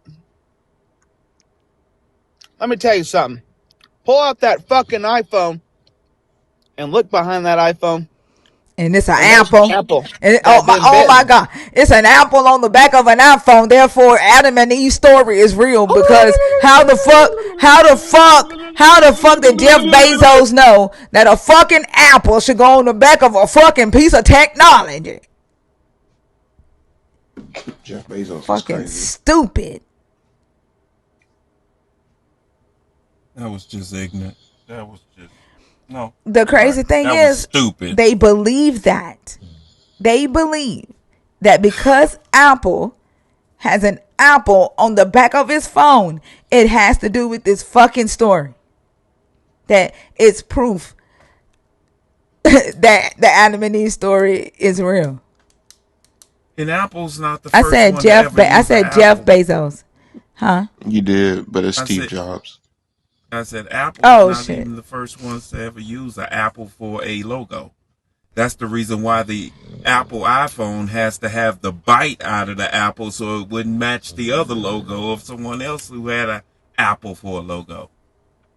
Like, it's just dumb. Yeah, I said Jeff Bezos, but it's Steve Jobs. But somebody said I said Jim Bezos. I didn't say Jim Bezos. Yeah, she's not that wrong, idiot. No, I was wrong. I just didn't say Yeah, but not Jim that wrong. Bezos.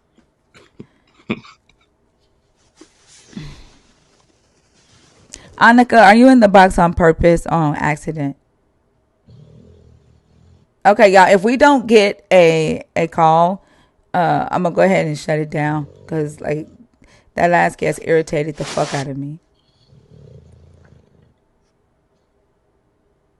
I'm not bringing you up, Brav and DXO. Like you came up here playing some crazy ass shit. I don't know.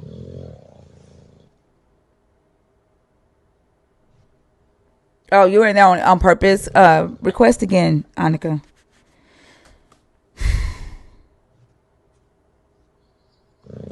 Request again, Annika.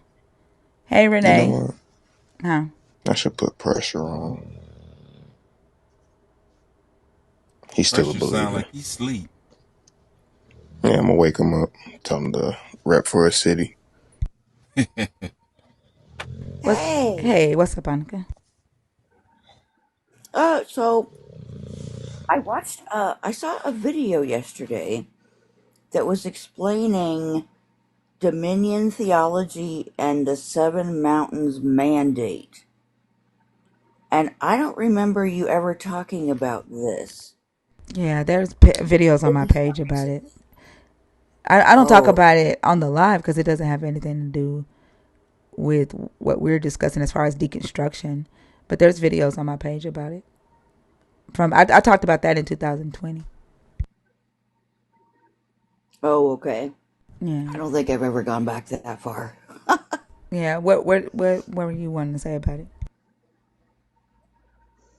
Uh, it just kind of sparked my interest given the chaos happening, uh, in the world right now.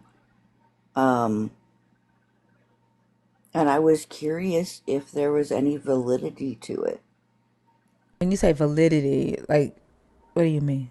Like, then do they? Are people are people actually trying to do this? Well, they're connected to the Heritage Foundation.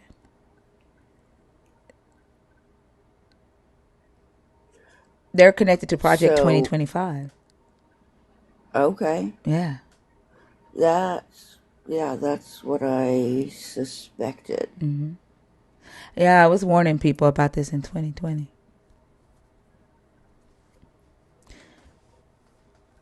I'm sure you were.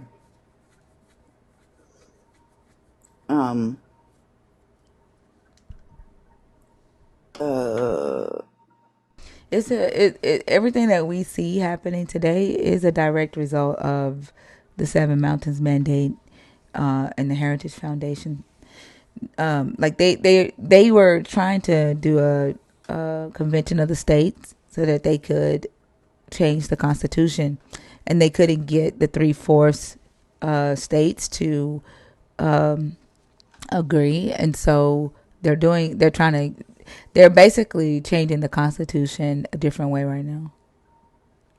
But that was all in their plan. It's like if they Exactly, Jessica. hold all the power positions in society, that they should be able to mold society in some specific way to get Christ to come back. Well, That's insane. they say that he needs help coming back, and that they have to get New Jerusalem in order so that he can come back. Is what they're saying. But like Justine said, they noticed their mistakes when they put Reagan in office. They ran the same fucking plan with Reagan, and it they had it almost complete, and then it fucking flopped. And they learned from their mistakes, and they've been working ever since to do it right. And this is their second attempt at it. And I was telling everybody in 2020 that they did not want Donald Trump to win in 2020 because they were not ready. Right. They weren't ready. They needed to get the lower, all of the House seats and the Senate seats.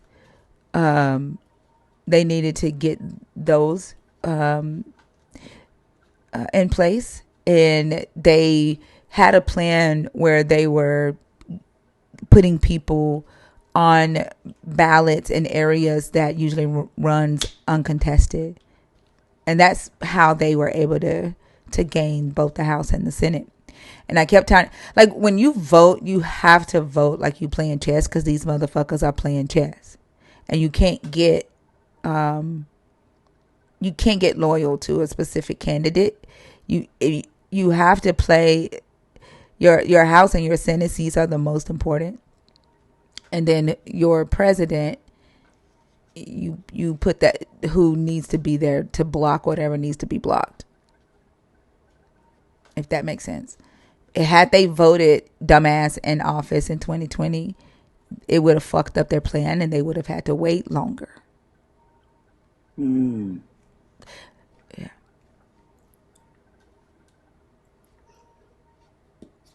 But they got exactly what they wanted. They actually celebrated when Biden won, and they celebrated, and they literally posted their celebration. They gave a toast, and in the toast they said, if Trump had won, we'd be having a different discussion right now. They were not ready. They needed him for this one so that they could have, because all they wanted him to do was sign the executive orders that they were drawing up, sign them into law within the first 100 days. They had hundreds of executive orders already drafted for their man. They just need a Republican president who they could control. Everything else is ran by them. Right. But yeah, Like I was screaming this shit in government. 2020. Huh? Like a shadow government.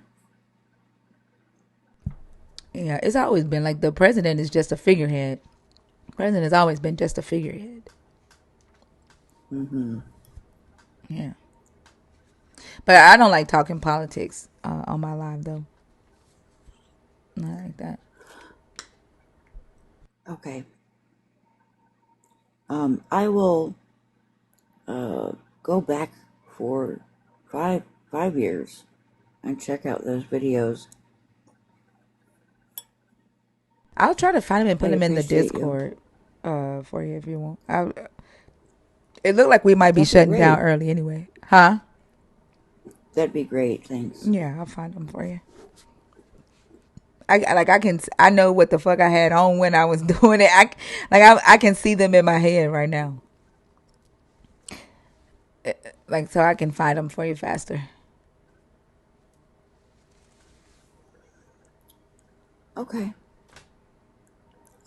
Scaramouche, Bad Faith on Tubi? Is that a documentary?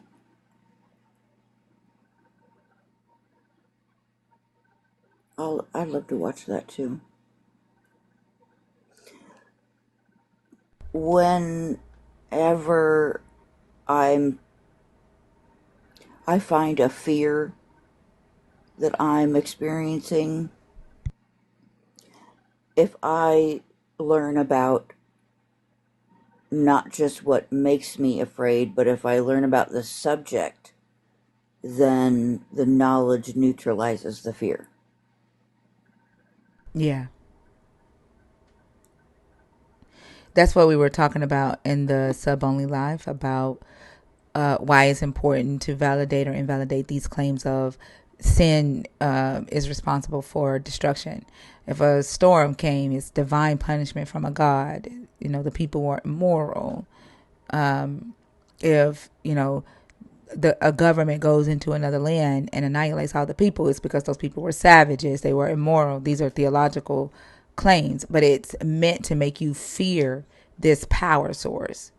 But when you investigate that claim and you realize there's no evidence for the claim, that it's just an accusation, then it, like you said, neutralizes the fear and also that influence of that power that power source has over you. You can then question it and you know buck against it, which is what the system doesn't want, right?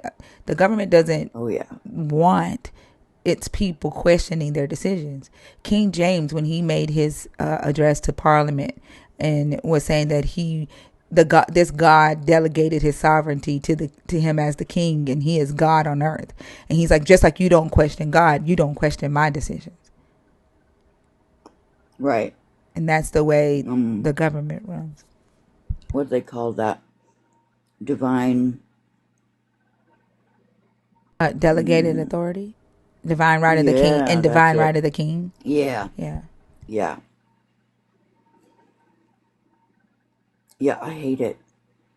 I hate the vertical hierarchies, and they're all structured the same.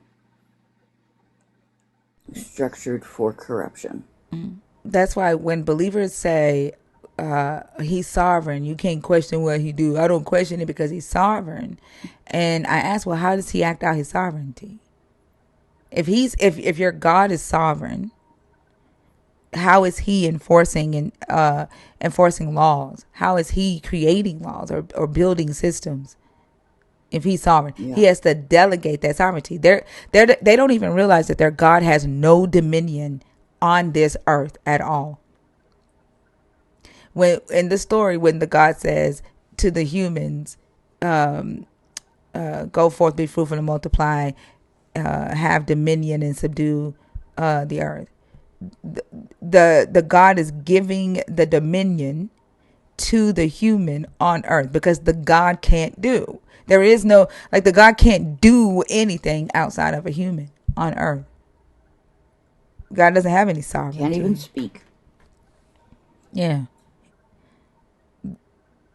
They don't realize that. They've been brainwashed into allowing other humans to tell them what to do because that human can hide behind the idea of a God's sovereignty. They don't even question. Like when I ask, well, how did this God communicate this law?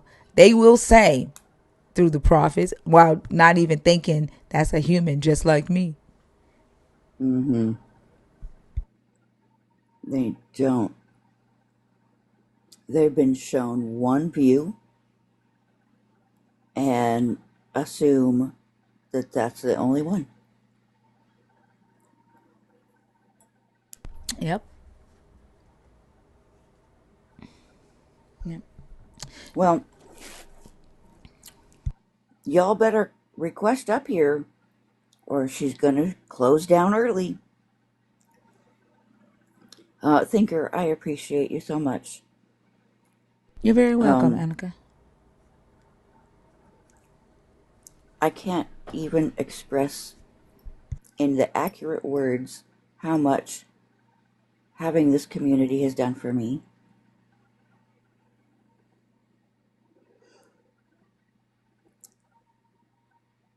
Thank you so much. Thank you for being a part of it. I appreciate you. You've been here since day one.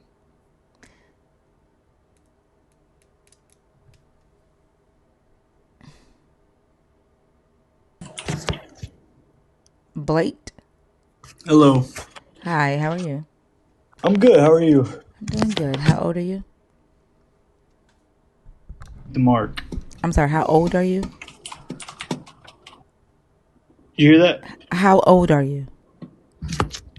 Can you hear me? I can hear you. How old are you? Oh, I can't hear you. Hang on. I might have to back out and join up. Give me 1 second. I can't hear you either, thinker. Y'all can hear me? I can't hear you. I don't know. Can y'all hear me now?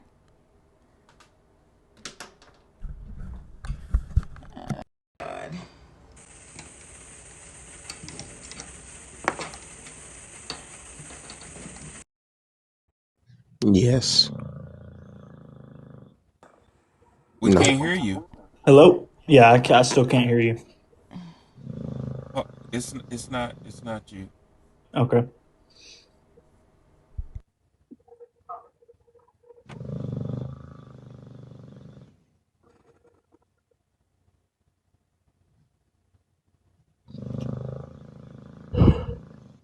The YouTube can hear you.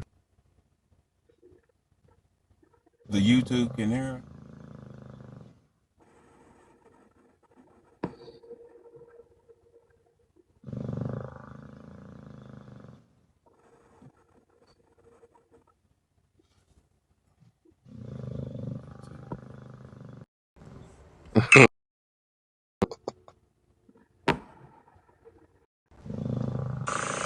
Nothing.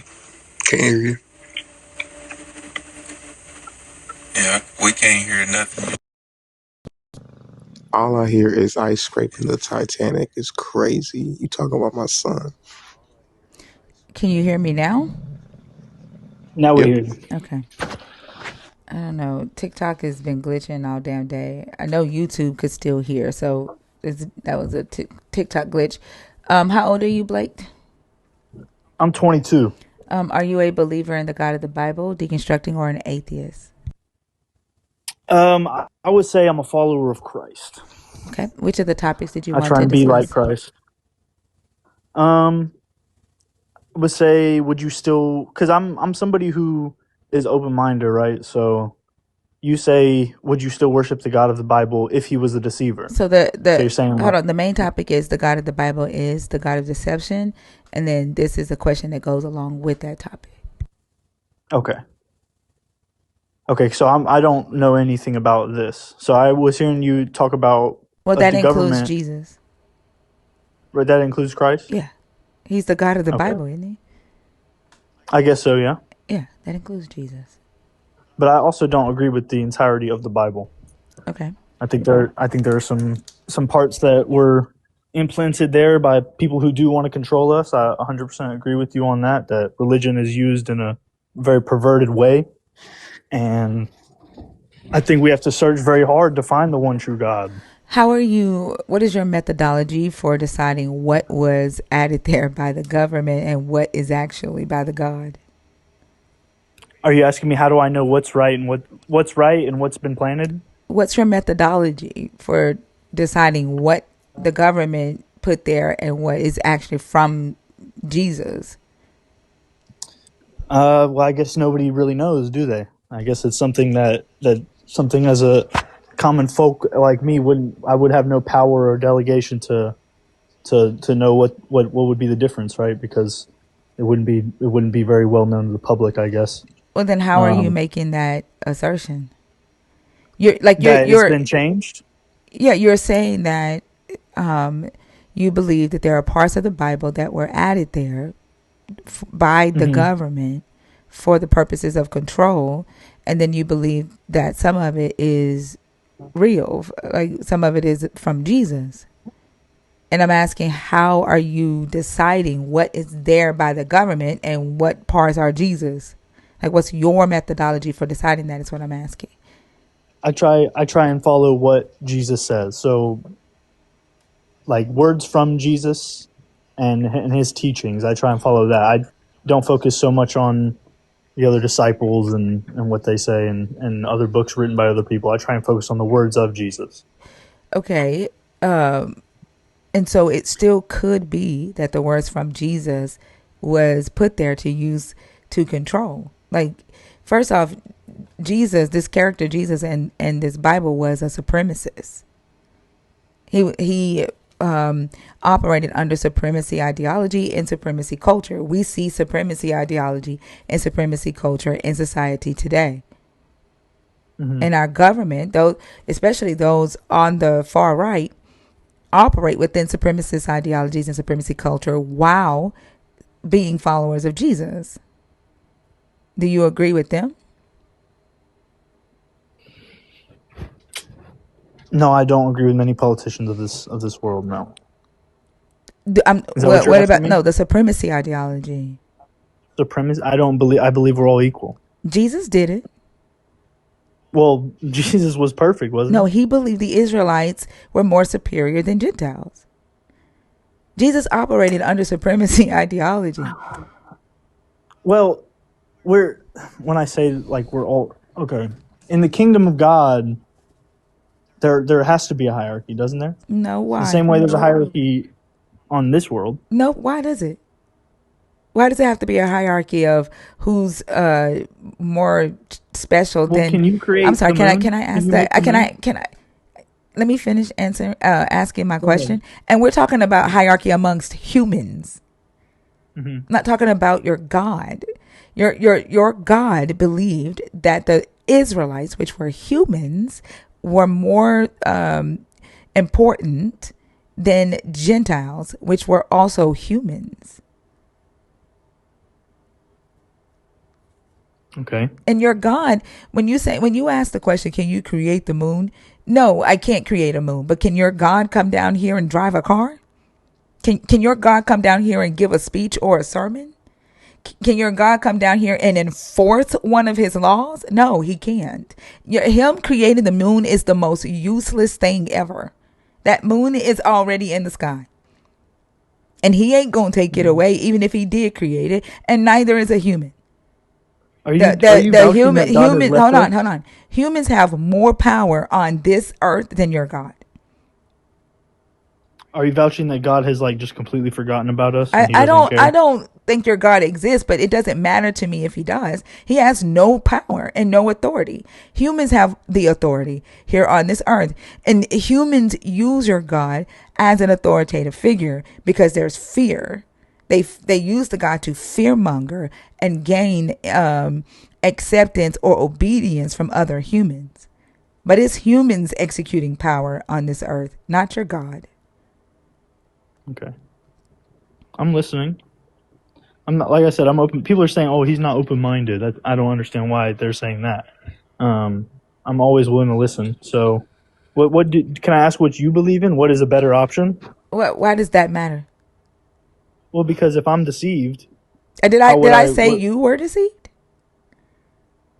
No, not necessarily. I mean, you're saying that the God of the Bible is the God of deception. Yeah, but right? I didn't say you were deceived. You might like that. I'm not here to be a leader or a pastor. This is a discussion. I'm not here to tell you what to believe in. And argue with you? Is that what you want me to do? This is a discussion. Like, why do you need someone to tell you what to believe? I would just like to know your point of view. Like, I'm telling you my point of view. Because I live on planet Earth with other humans, and it's my only way of communicating. I'm telling you my point of view on what we're talking about. Why do you need to know what I believe in? That has nothing to do with this. The only thing you need to know is what I think about what we're discussing. Mm-hmm. Why do you need to know the other? Because what if I'm wrong? Wrong about what? This? Yeah. Well, then that's something you have to figure out. That's something you have to figure out for yourself. Mm-hmm. That's what these discussions are about. If you find that what you thought about the God that you believe in doesn't match what your morals are, what your values and principles are, then that's something you have to figure out for yourself on what you want to believe or not. I'm not here to tell you what to believe or not believe. No, I'm not saying you have to tell me like what is the answer. I'm just saying. So I'm somebody who's walked away from Christianity before, who's walked away, from the teachings of Christ, and I've tried to look at Hinduism and these other religions, and I don't see a better option than love. Like, I believe Jesus Christ is he's the God of love. And this is what I mean, like when you say that Jesus is the God of love, he is a supremacist. So like, do some white supremacists love? White supremacist love? No, what? Jesus is a supremacist. Are you talking about? You saying Jesus is a white supremacist? I didn't say a white supremacist. He is a supremacist. He is a Israelite supremacist. The Israelites were an ethnicity. He believed his ethnicity was superior to all other ethnicities on earth. He was a supremacist. So if you white supremacy gets white supremacy gets their culture, their ideologies from this God in this Bible. This God in this Bible and the people in this Bible were the example for it. And hold on. You don't know what white supremacy is? Of course I do. It's people like the KKK who not only just KKK. There are people who are white supremacists that don't belong to the KKK. I said people like the KKK. Nelly, pull yourself together, brother.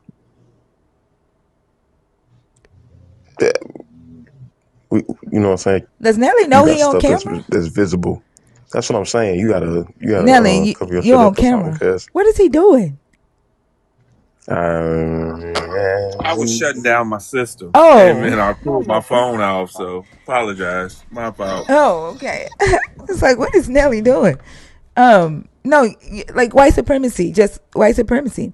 Even if we look at white supremacy is the primary system that has been executed throughout the West, right? But there are other supremacist systems.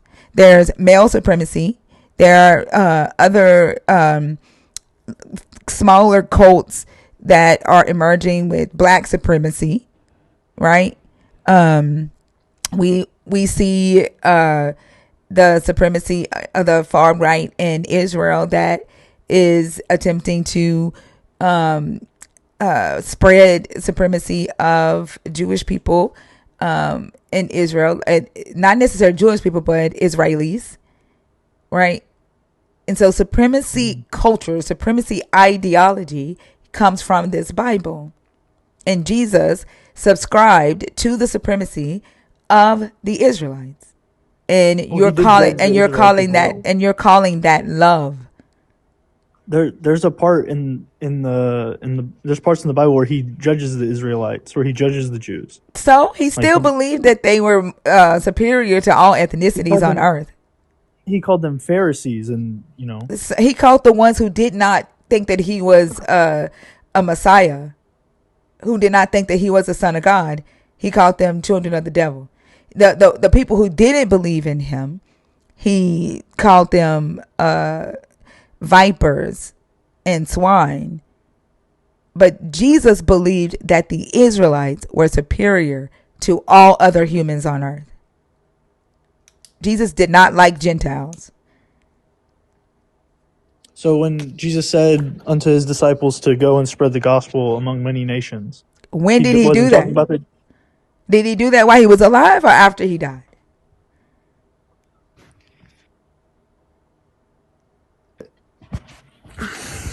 I suppose after he died. That was after he died. And then, so hold on. No. And then on top of that part was added much later to the book of Mark. Mark 6, I think that's Mark 16. That's called the longer ending of Mark. That was added much later by a scribe. The story actually ended with the women going to the tomb and seeing the angel man there and telling them to go and tell people what they saw, and the women deciding not to do that. And then a scribe comes along years later and go, oh no, this story doesn't end right. And they add that longer ending to it. And then you don't see the Jesus actually talking about the inclusivity of the Gentiles until a Greek writer, Luke, writes about that. Luke makes Jesus's mission about the inclusion of the Gentiles, but the writer of Mark and the writer of Matthew is very Israelite focused. Okay. It's interesting. I didn't know that a scribe came and wrote that part later. I didn't know that. Unknown knowledge to me. Yeah, you should look up the longer ending of Mark. But the newer Bibles, if you look at your newer Bibles and look at the references next to the scriptures, it'll tell you that it was added at a later date. And then you can also go to GreekCenter.org where you can look at the oldest copies that we have in history of the New Testament. Rude. Huh? I said people are very rude in your comments. Yeah, don't worry about the comments. Yeah. Like, you're not in the comments, all right? Yeah. You can go to GreekCenter.org, and center is spelled CNTR, and you can look at the oldest copies that we have in history of the New Testament writings, and you can see when the like verse by verse, you can see when certain verses were added.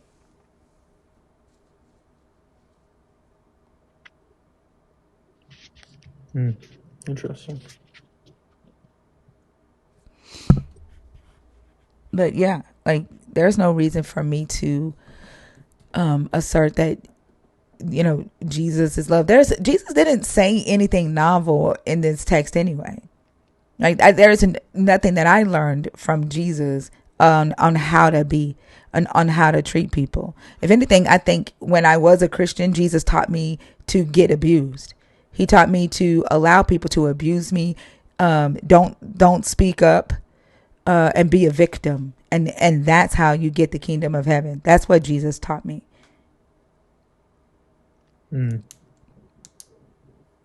I think Jesus creates victims, and he punishes people who question or who fight back, who set boundaries.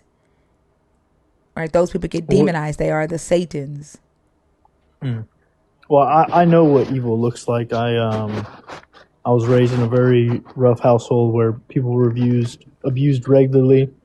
I know what chaos is. I know these things. So I've seen bad. So I am somebody who I think my whole life I'll probably be searching for, you know, who is the most high God, but at the same time I feel like I have found him. I don't know. Maybe I'm wrong. What does, like, I don't know why you just told me that. I'm sorry that you had to go through that and that you were put through that at a young age. Oh no, it's all good.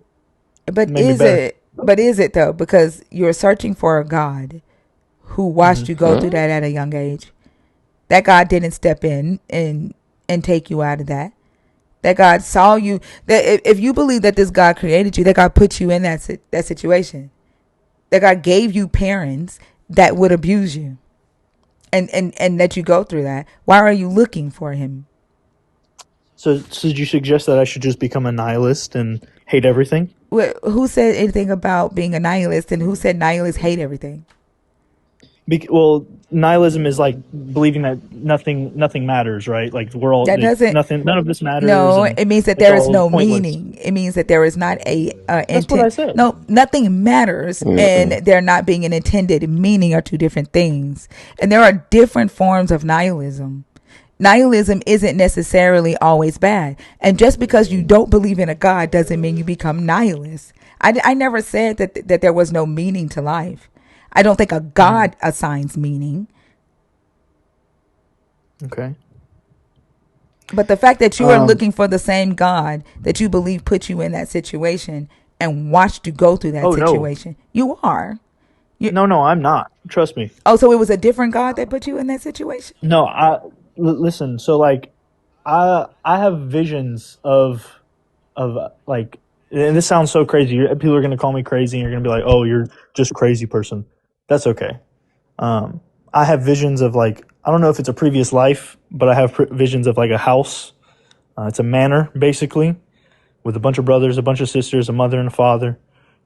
He kind of looks. He wears one of those. So you know the Russians, right? The Orthodox Eastern Orthodox Christians. They wear that hat. It's like a black I look up Eastern Orthodox Christian hat, and you could find it. But it's like a black top hat, basically, but it doesn't have a brim. If you ever watch Harry Potter, the Russians when they come in, the No, leader I of know what them. you're talking about. What? Spending Okay, a you know what I'm lot of talking time about? on the hat. Yeah, what is that? What does Okay, the hat have to do with it? so I'm getting to it. I'm getting to it. So basically, I lived in this manor, and essentially, a man that looked like that was my father, and I hated it. I hated the way we lived. There was a lot of incest. There was a lot of rape. There disgusting things were happening in the house, and I ended up like murdering them in this dream or in this vision or this state before life. And then I got to this place, to this earth. And I have memories from when I was like 3 years old. Some people might not believe me, but I do. I have a very good memory. Um, I have memories of this man coming back into the house where, my earthly parents are there, and they let him into the house and they let him come into my room, and they talk to me and say, "Hey, do you want to come back with us?" Because the things that were happening in my house were kind of similar. And it was like, "Hey, do you want to? This place sucks. Do you want to come back with us?" And I was like, "No, no, I don't want to go back there." So like I know like there are other lives than this. There's other routes, and I'm saying that like I'm not looking for that man. I don't care about that man anymore. I don't want that. I'm looking for the Most High, So the God of gods, But the hold King of on. Did kings. I say you were looking for a man? Or did I say you were looking right. for the God? Like, I don't Well, understand why you just told me that. Because I didn't say anything about your father, a father you had in a previous life. I said you are looking for the God who gave you those parents, who sat and watched you go through that abuse and did absolutely nothing. And I'm asking you, why are you looking for that God that you believe created you intentionally and put you in a abusive family intentionally and sat back I, and be- watched? Why are you I looking believe I for that was God? I believe I was sent to this earth to do something that only I can do. Which is what? The same way with every person. I'm not sure yet. I'm not strong enough yet to go and conquer that. But I think it's And what happens if something you great. don't?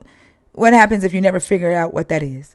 Like if the I'm earth not sure. needs you so much, if you were sent here to do a Mhm, thing and the earth needs you so much, why is it mhm. that you are in your, how would you say you were? 22. You're 22 years old and you have no Mhm. idea what it is, no inkling whatsoever what it is that How? that you were supposed to do. I'm gonna tell you one thing. In the text, right? Jesus was 12 years old in the temple preaching. Jesus was 12 years old in the temple preaching. You said? Yeah, he Okay. from the time that he was a child, he knew what he was to do.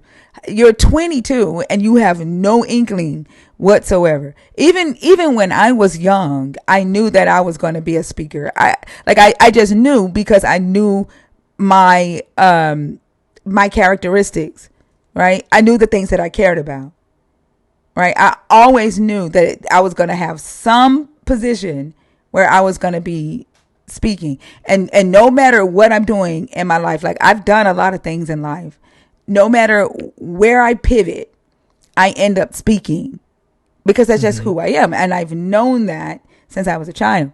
And you're telling me you have no idea. Like you were sent here to do something and you don't have an inkling at all of what that is supposed to be. How can you start working towards it if you don't even know, you don't even have a map? I think I might have an idea, but I'm not I just think it's interesting that you're judging me. I'm not. Did I judge you? I asked you, and you said you don't know. And I'm saying, how can you claim that you were sent here to do a thing, and you don't even have an inkling of what that is, and you have no map? You're saying I don't know what it is. Does that make sense? Kinda. That makes sense to you. So like if an employer is hiring someone to do a job and they choose you and they say, well, what do you do for the employer? And your answer is, I don't know, I was just chosen. Do you expect the employer to tell you what they chose you for, what they hired you for? You're telling me your God created you, didn't tell you for what, and just sent you out in the field, and you're supposed to figure out what job he wants you to do. That does not make sense.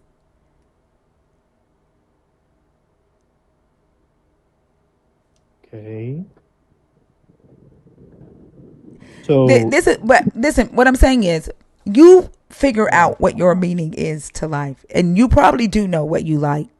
You probably do know what you're good at, what you want to get good at, right? You probably already have an inkling about those things. You're not doing them for whatever reasons. I don't know if you're afraid of failure, afraid of success. Like I fucking hate success. I don't want the success that usually comes when I open my fucking mouth or when I apply my hands to shit. And I will self-sabotage the fuck out of myself the moment too many eyes get on me. I don't like success. But I know what I'm good at. I know where I can make an impact. And you probably do too.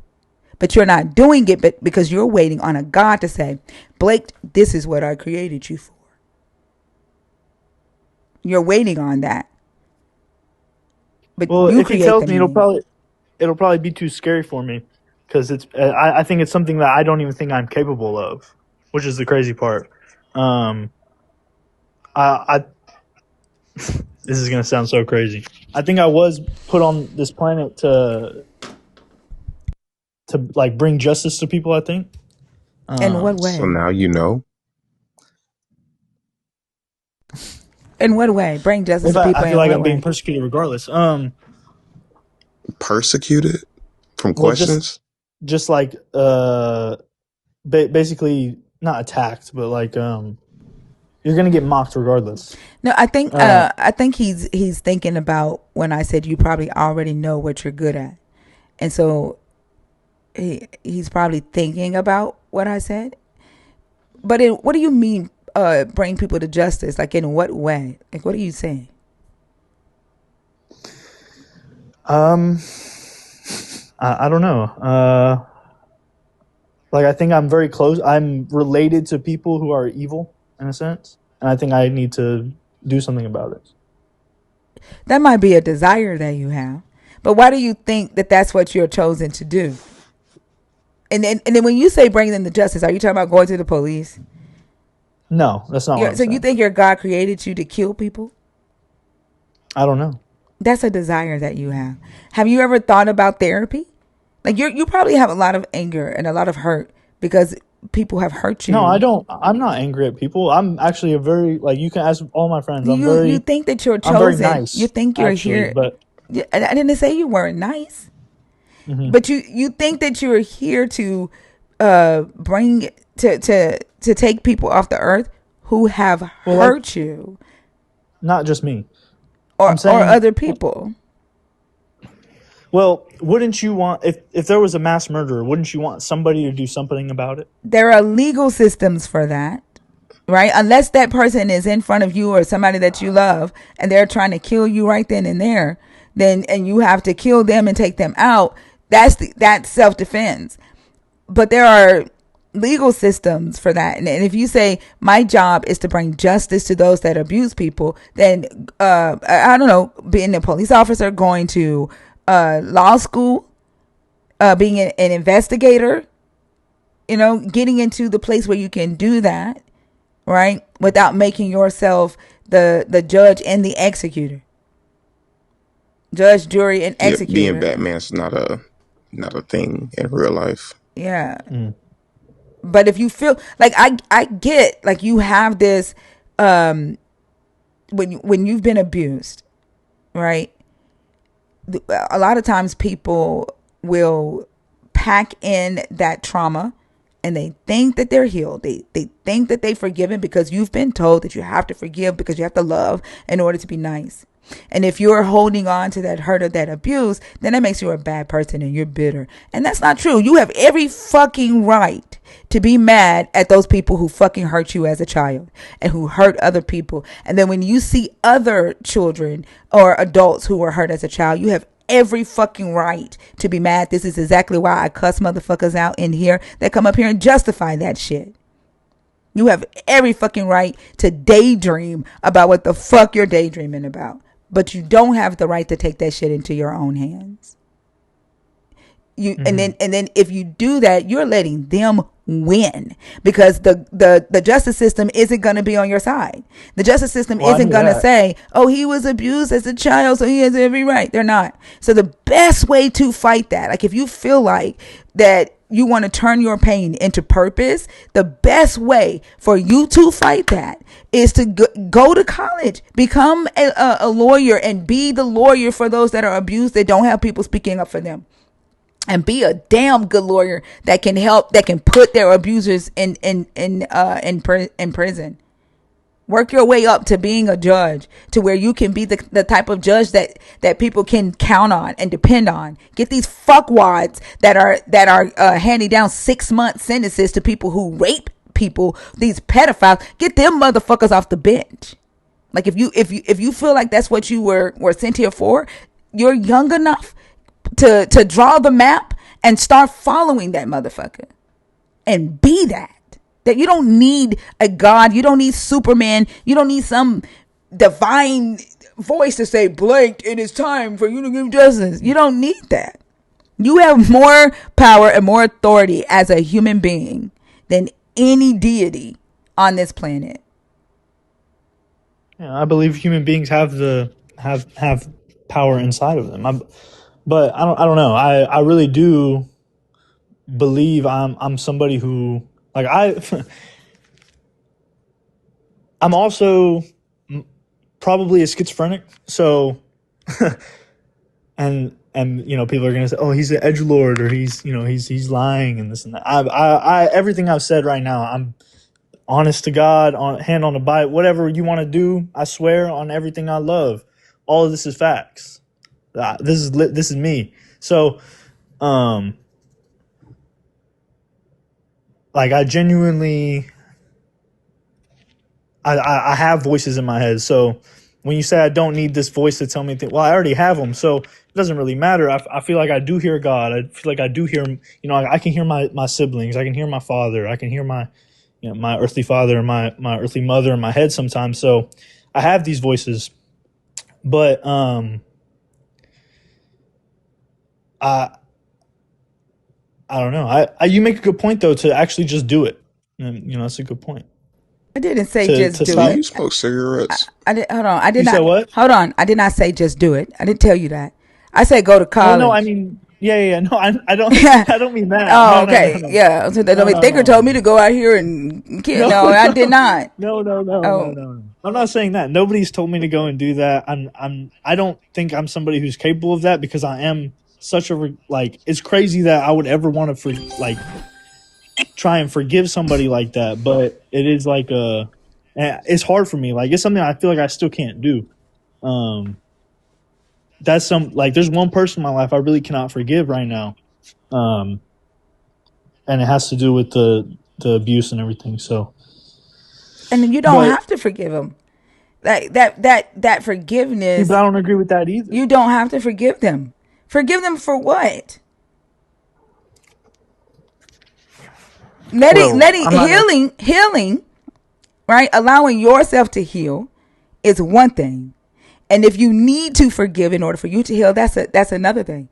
But you do not have to forgive them, especially if they haven't come to you and asked for your forgiveness. And even if they did come to you and ask you for your forgiveness, you aren't obligated to let them off the hook. Forgiveness is for them. When you forgive someone, you are giving them, you are forgiving, right?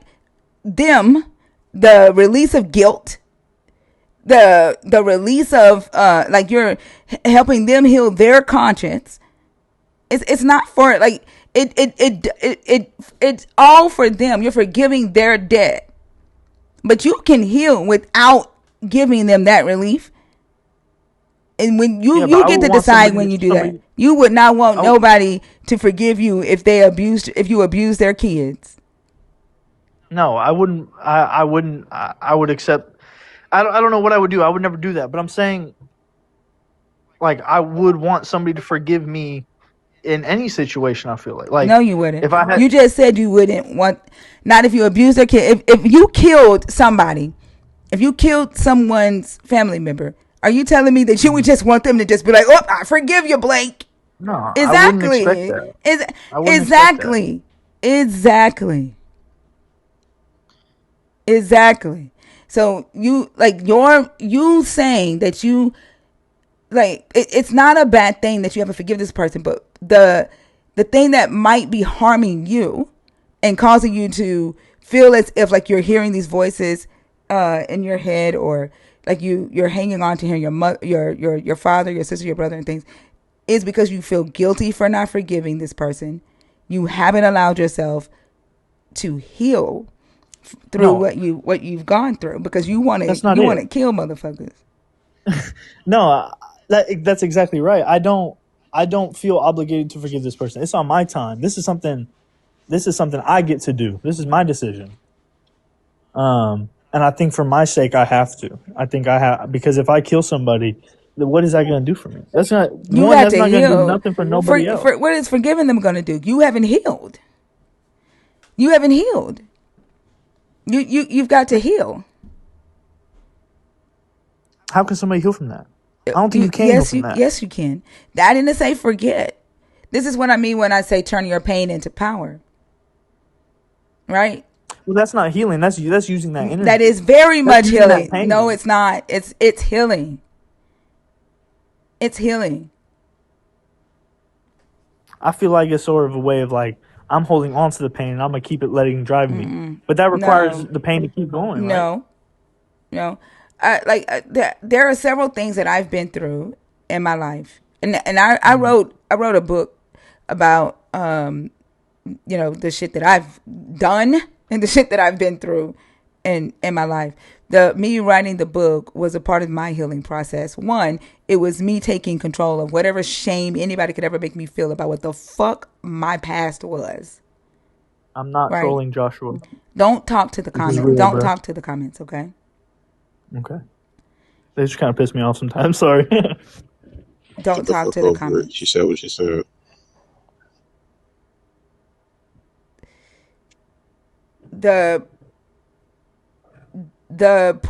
My process of healing was taking control of shame, was me owning it, so nobody else could shame me. Right? I own my story. I tell it, and then it was therapeutic for me to share it and dedicate it to other young girls, other women who had gone through some of the same things that I had gone through.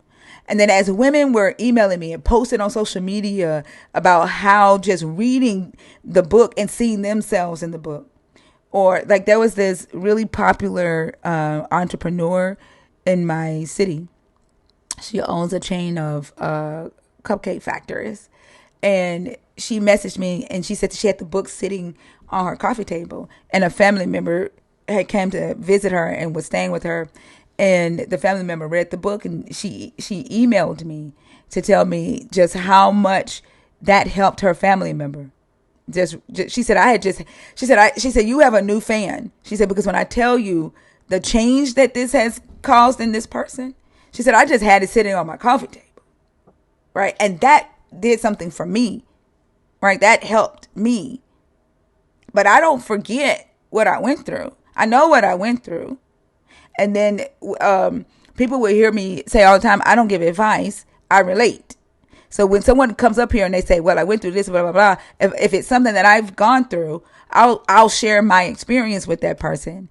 And I'll say, well, this is, what it felt like when I went through that. And this is how I got through it. And that was a bad decision for me, or it was a good decision because it helped. And then that person can say, I like what Thinker said about what she went through, the same thing that I went through and how she handled it. Or I'm glad Thinker told me what she did, so I don't fucking do that shit. Right? That's healing for me. And that's me turning my pain into purpose. Right? I don't still feel the pain of what I felt when I used to want to take myself out, when I used to cry in the middle of the night, couldn't sleep and shit. I don't feel that shit anymore because I've healed, but I've not forgotten. Mm-hmm. And motherfuckers that don't deserve my forgiveness didn't get it. They can't be around me. They don't have the right to be around me. Mm. And I don't have any shame in that either. And I know how to set those boundaries going forward with new motherfuckers. I mean, good morning, baby girl. I just saw my daughter pop up in here. Good morning, love bug. But yeah. And she knows that my kids know all my story. That's another part of it. That I use it to make sure that they make good decisions. They know every fucking thing about my ass. Mm.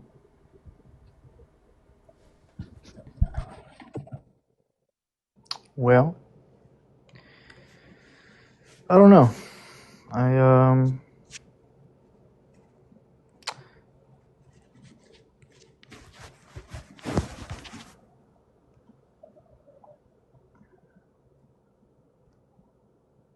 I guess I don't have anything else. All right. Well, I definitely thank you for coming up. I wish you the best. I hope you don't go out there and kill nobody. Go to college. I'll try my best. Thank you. All right. Have a good one. And therapy. Maybe we'll see. No, you need that. You need that first, so you can start healing and learning skills. Therapy is not just about talking to people. It's about getting learning skills to help you with this healing process. Yeah. But have a good one, okay? You too. All right.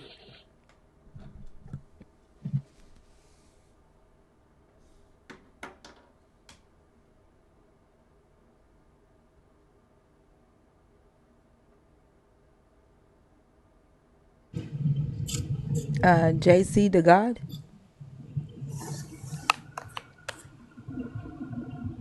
JC the God.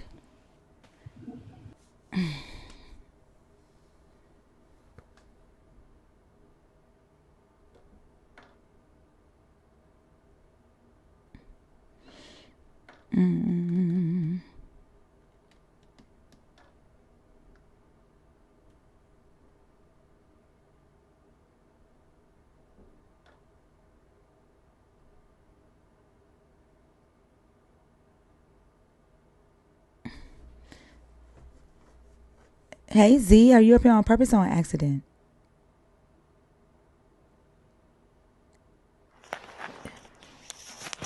Z, are you up here on purpose or on accident?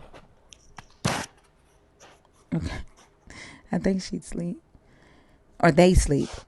Yeah. Yeah.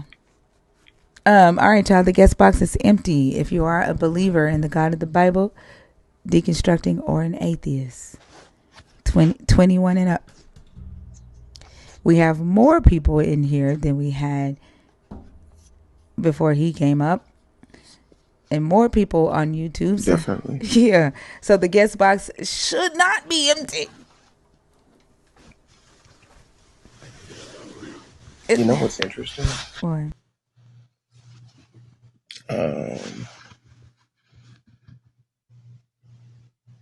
Smigs, especially menthol joints, help certain people with voices. That's why I asked him if he smokes. Yeah, I saw a video today. They were talking about how nicotine actually helps protects the neurons or something. Hmm. Yeah, I saw a video that said that today. Yeah, I don't know too many doctors. I mean, send the galaxy first, right? They always do I that don't. after one of those types of calls. They be mad. I think that like I think we confuse the fuck out of them in here. They want to hate us, but it's difficult. You know what I'm saying? Like, and the only thing they can Hmm. do is just be childish. Like they expect us to be in here saying, "Yeah, go kill the motherfucker." You know what I'm saying? Like, I think we throw monkey wrenches in their atheist stereotypical bullshit, and I think it scares them. Like they're stuck in their tracks. They don't know how to respond to it, and Hmm. yeah, like they rather argue about Bible verses and shit. That's a dog. That's pressure. Yeah, Yeah. Blake, I could give a fuck if you fund big tobacco. I mean, realistically, you wouldn't have enough money to fund big tobacco. But I understand what you're trying to say. Um, you could just get tobacco and roll it up yourself. Like there are alternatives. But I'm not saying that you necessarily need it. I was just asking. Kel, Oh, this was by accident. I'm so sorry. no worries. Have a good one, okay? You too. Bye bye. Bye bye. All right, y'all. Don't be scared. It is 2:16 Central. There's damn near 600 in here and 100 on YouTube. That is almost 700 people watching this live. It's just a conversation, as you can see. It was just a conversation when Blake was on stage. I'm not trying to convert you to atheism. I'm just talking with y'all about why I think what I think and trying to understand why you think what you think. Um, yeah, why you believe what you believe, how it affects society, how it affects people around us. I know somebody asked the question, why do we talk about this all the time? It's because your belief system does affect our life. I think it's weird that y'all don't think it does. I think it is very weird that y'all don't think your belief system affects non-believers' lives. Oh, good luck on your operation. I'm shook. I hope it's a minor one. Is it outpatient?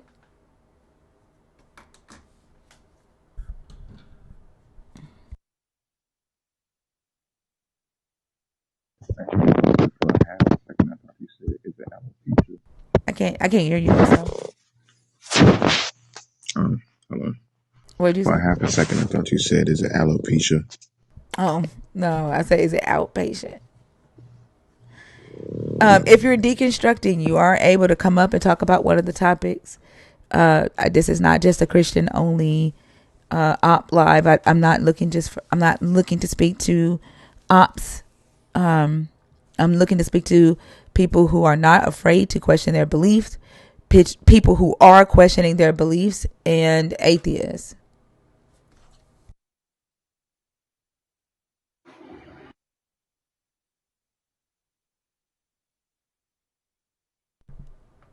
L.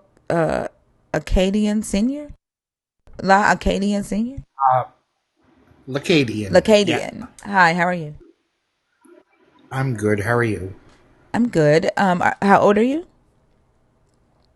I'm 50. Okay. Are you a believer in the God of the Bible, deconstructing, or an atheist? I'm an atheist. I'm an agnostic atheist and still deconstructing. Okay. And which of the topics did you come up to discuss? The first one, the God of the Bible, is the God of deception. Okay. And what are your thoughts on that? Um, well, my thoughts on it, of course, I think he is. I have been deconstructing for close to 2 years now. And I've listened to a lot of your lives and a lot of other creators, and I know, all the whole community. I've been a follower, and I was a Christian for 47 years, almost 48. And when I look in the Bible and I see things, the word discernment, I find that Christians use that, and the Bible is teaching, or theology teaches that they can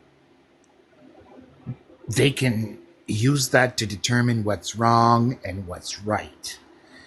And when I observe when I observe the whole history of Christianity,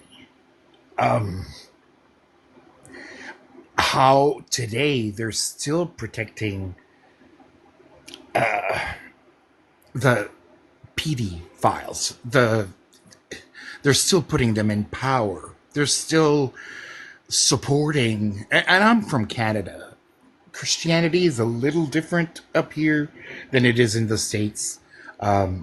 Most people, especially I'm in the East, and most people were Catholic, but I was raised both Catholic and Pentecostal.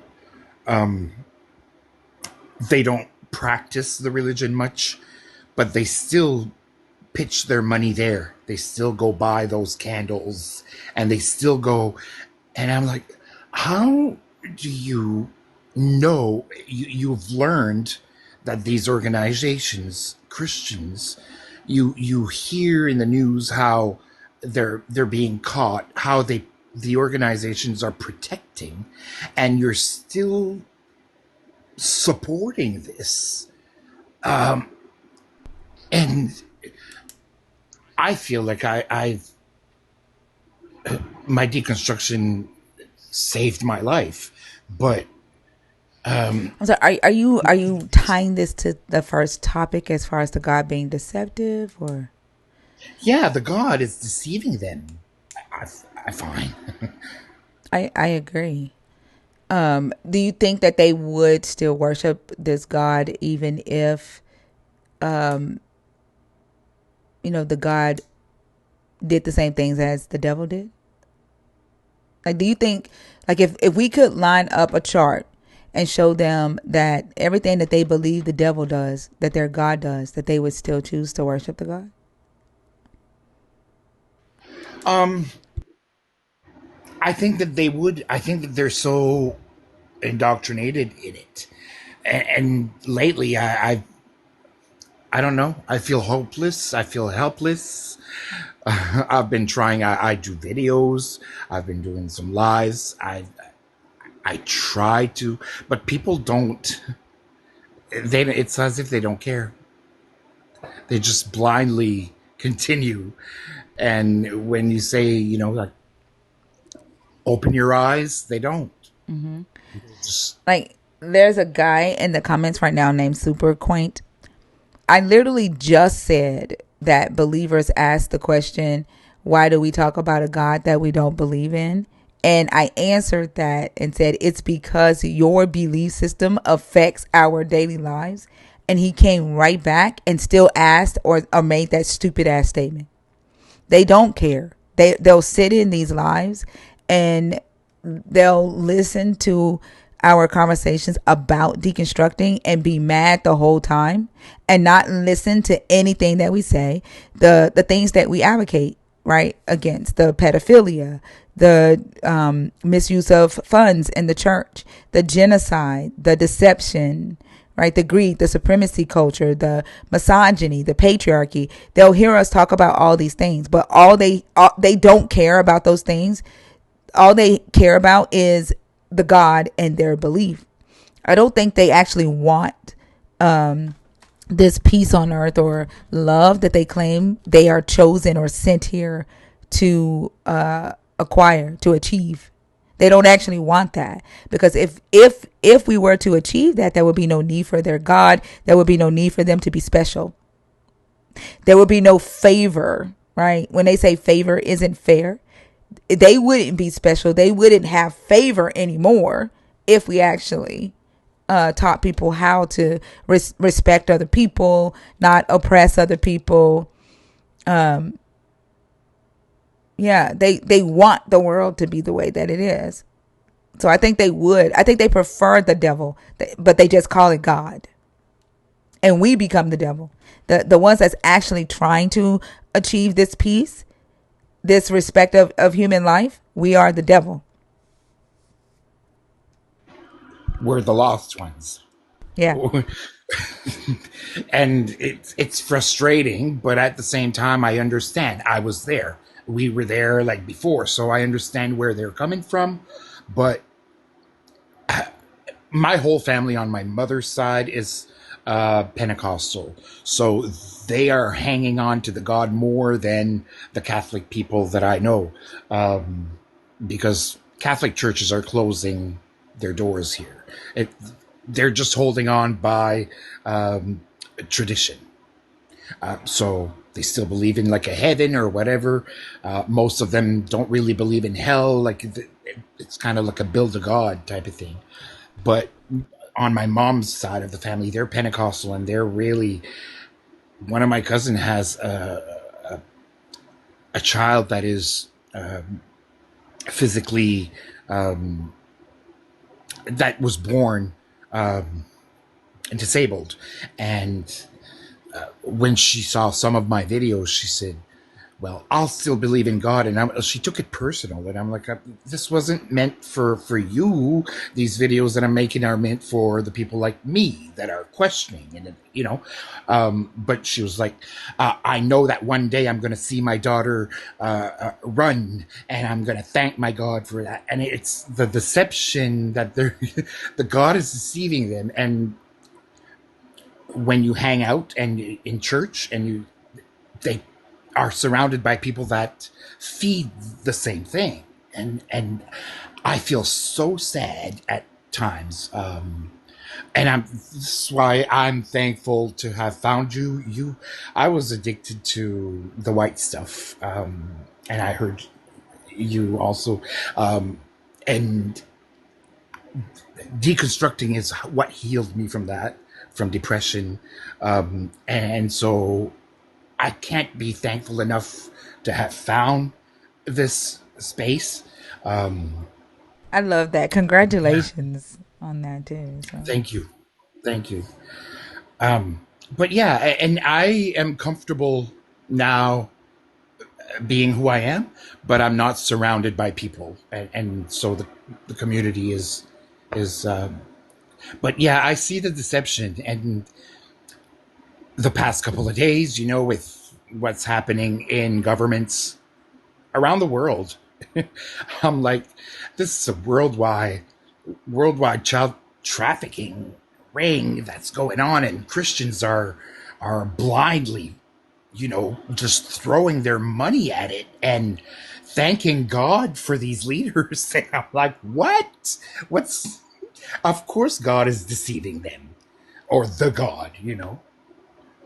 So that's what I wanted to say. I I want to thank you for everything that you did you don't know me, but what you do just in deconstruction zone, um, you were the first two that I saw, but then I know all, Mezzo and all the everybody else, even Bash and Mama Bash and everybody. So I thank you.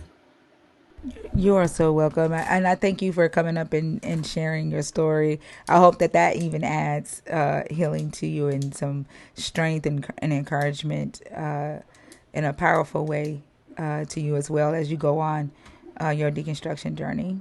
I'm glad that you found the community so you don't have to feel alone while you're deconstructing as well. Thank you so much. You're welcome. Thank All you. right. Have a good night. Thank you. You too.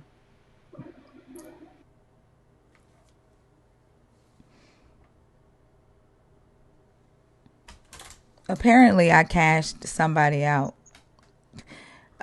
Am I? Apparently, I'm taking money for talking to people. They was talking about how you. This is the phrasing. They were talking about how you gathered up super tank. Oh, I'm like, what?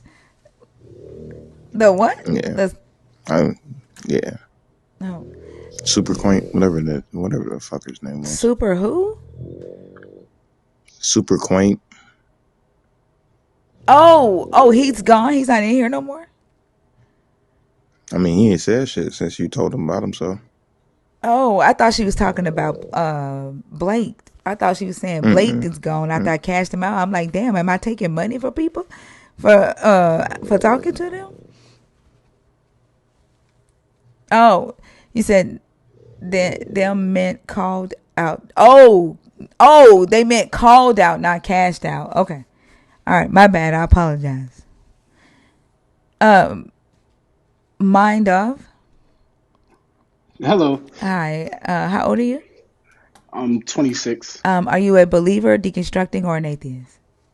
I am a believer. Which of the topics in red did you want to discuss? I'm interested in hearing about Adam and Eve being patriarchal. That the story in Genesis is patriarchal bullshit. Yeah. Okay. Um. So the story of Adam and Eve is that a man birthed a woman, and then that woman caused his fall, and then he was made her ruler.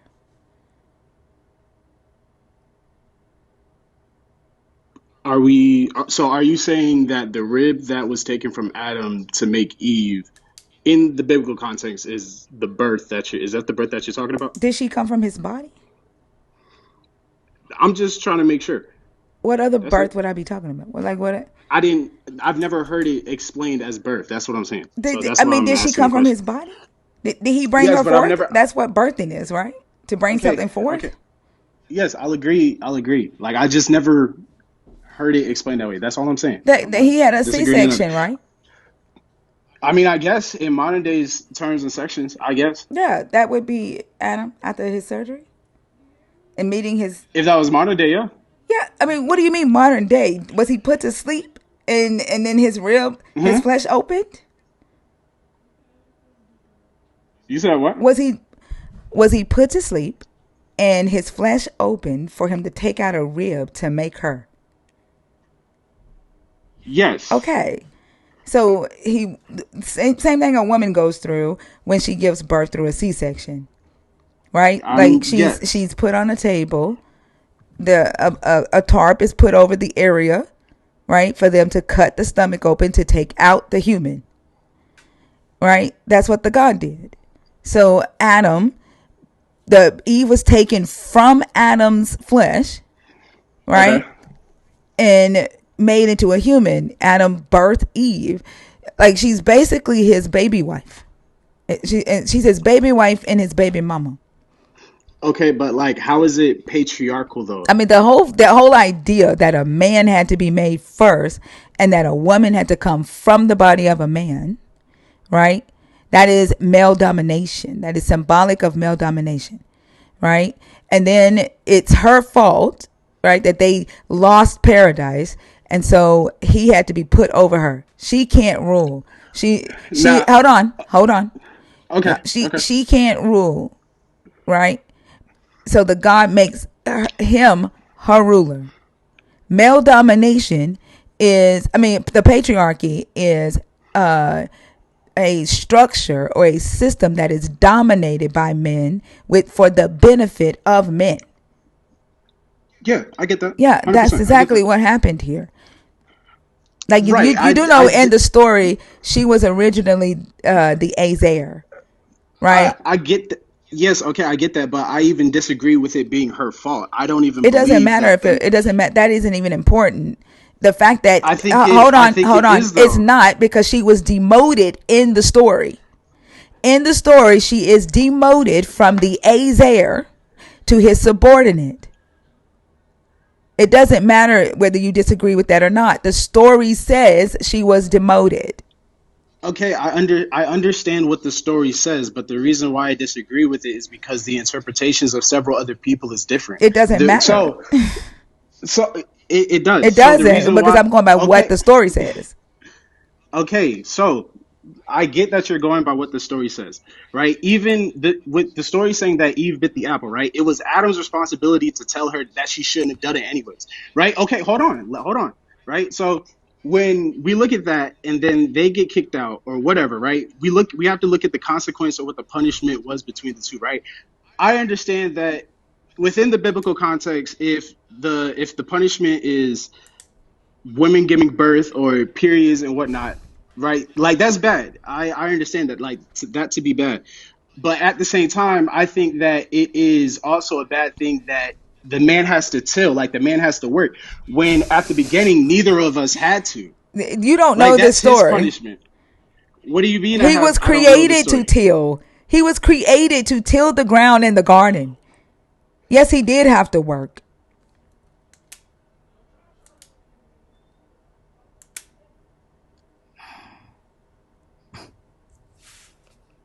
His consequence was What was he his created? con- What was he created for? before they were created to multiply and to No, be no, no. fruitful. In Genesis 2:5, what does it say he was created for?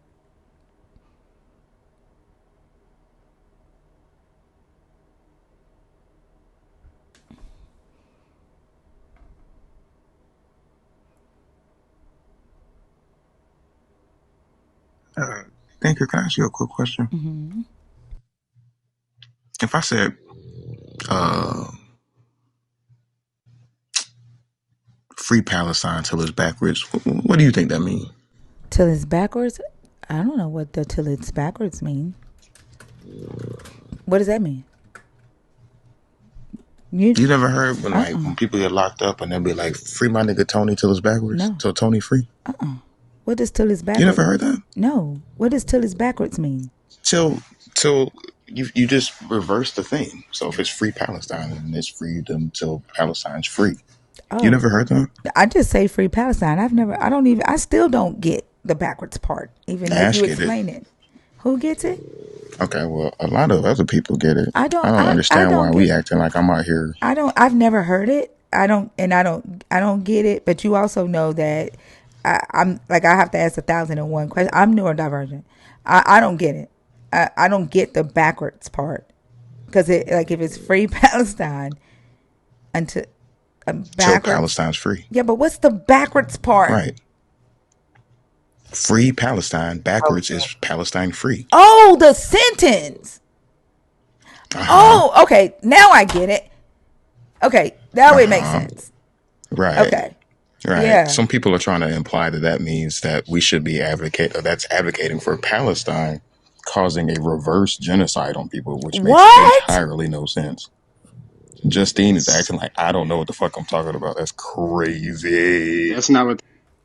I But don't I know that's not what it means. I told her that's black culture and she don't know what she's talking about, but she's trying to light my ass up for some reason. no I don't think that's saying that you're asking for a reverse Palestine, free Palestine until hold on, free Palestine. Palestine is free. How is that saying that you're saying it's a reverse genocide? I don't get that.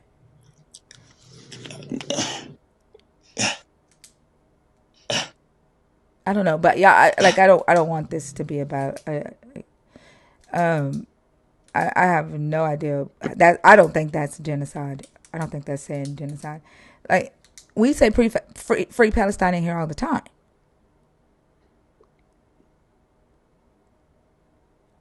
Knock.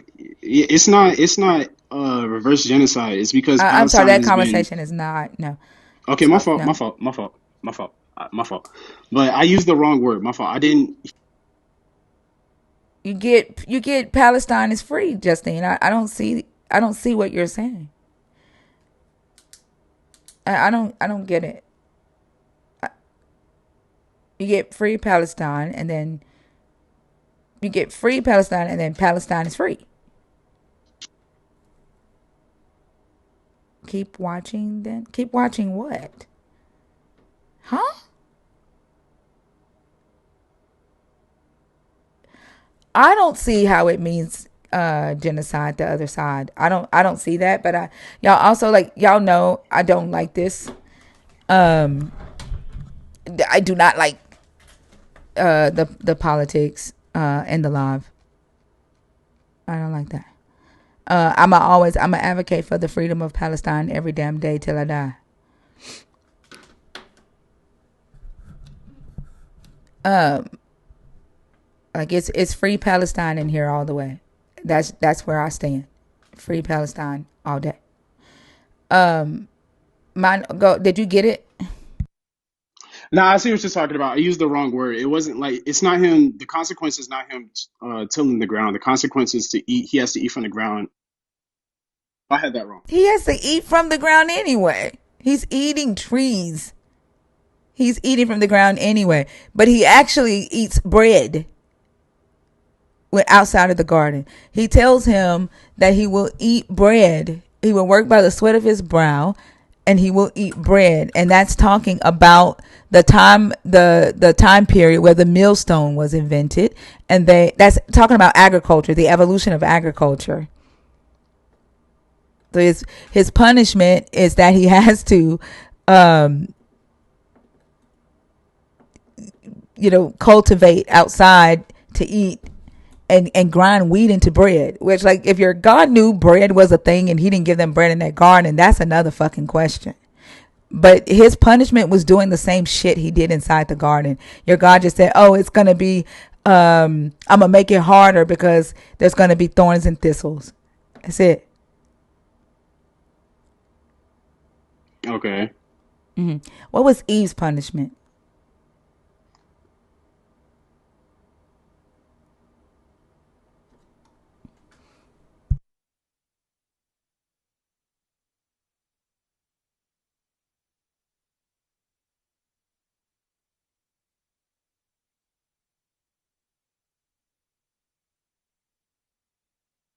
You don't have a Bible there, or I'm on the Bible. I'm reading. yeah, but when you leave the app, we can't hear you, and like it puts the whole live. We have to My wait fault. I till you didn't know. come back. My fault. I didn't know. I didn't know. I didn't know. But yeah, he's the consequences for her to have birth, and like you said, for her husband to rule over her. Yeah, so it doesn't matter if it was her fault or not, does it? No. Right, right.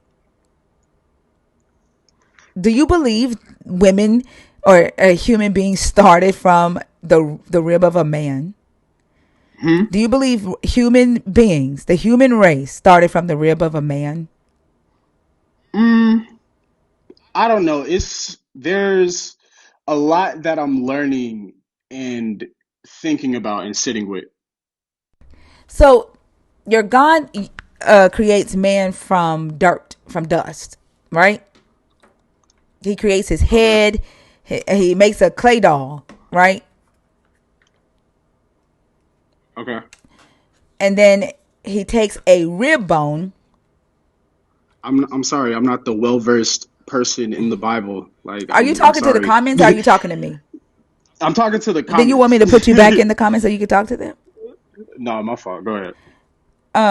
He takes a rib bone after he, formed this man's head, his arms, legs, ass, chest, eyes, hair.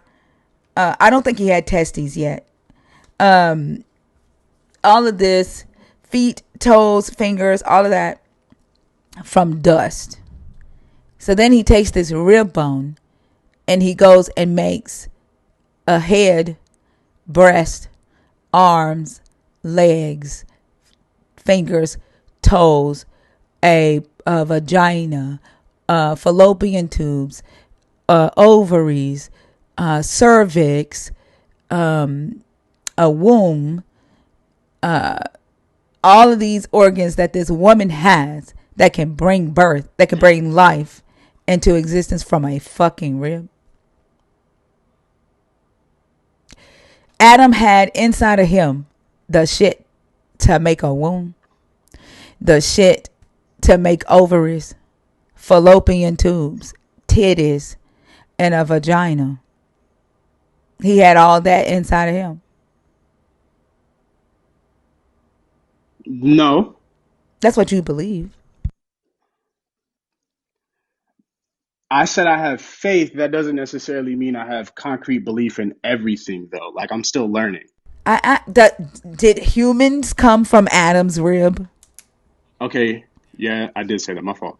I'll try that back. My fault.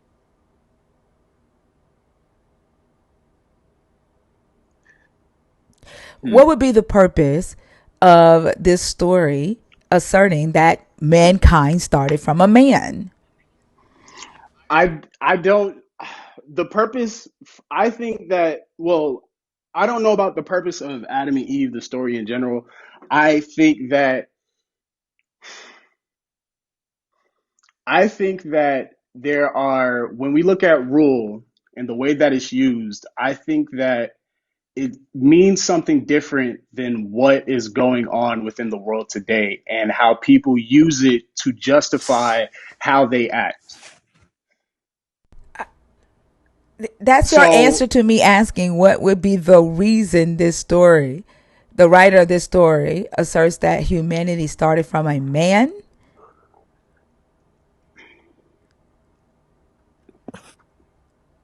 Do, do you think that, or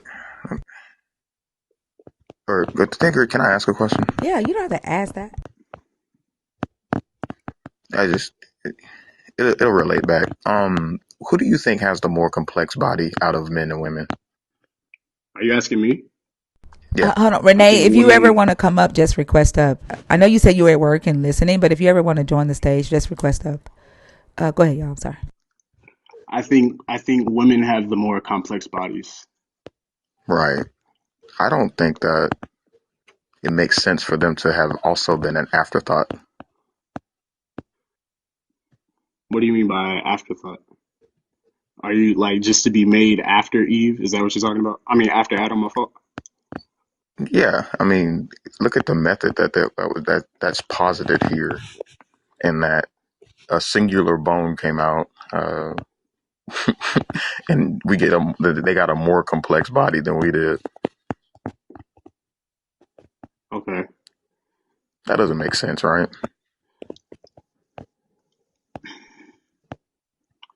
I don't. I don't know. I don't know. Hmm? You don't know that doesn't make sense. No, no, no, no. It's it's complex, right? But when I think about other organisms outside of humans, they're complex as well. Okay, but we're talking about humans. We're not talking about other organisms, right? Right, I get that, but it's I don't like okay, are you asking me is it weird that it's complex? No, I'm saying it doesn't make sense for a more complex being to come out of one as simple as a man's body. That doesn't make any sense, especially with all the intricacies of bringing life into the world and Uh-huh. how we see that being done in humans. And then to say, yeah, well, he just took a bone out of a dude and made a way more complex body. Okay, I see where you're going with it. I see what you mean.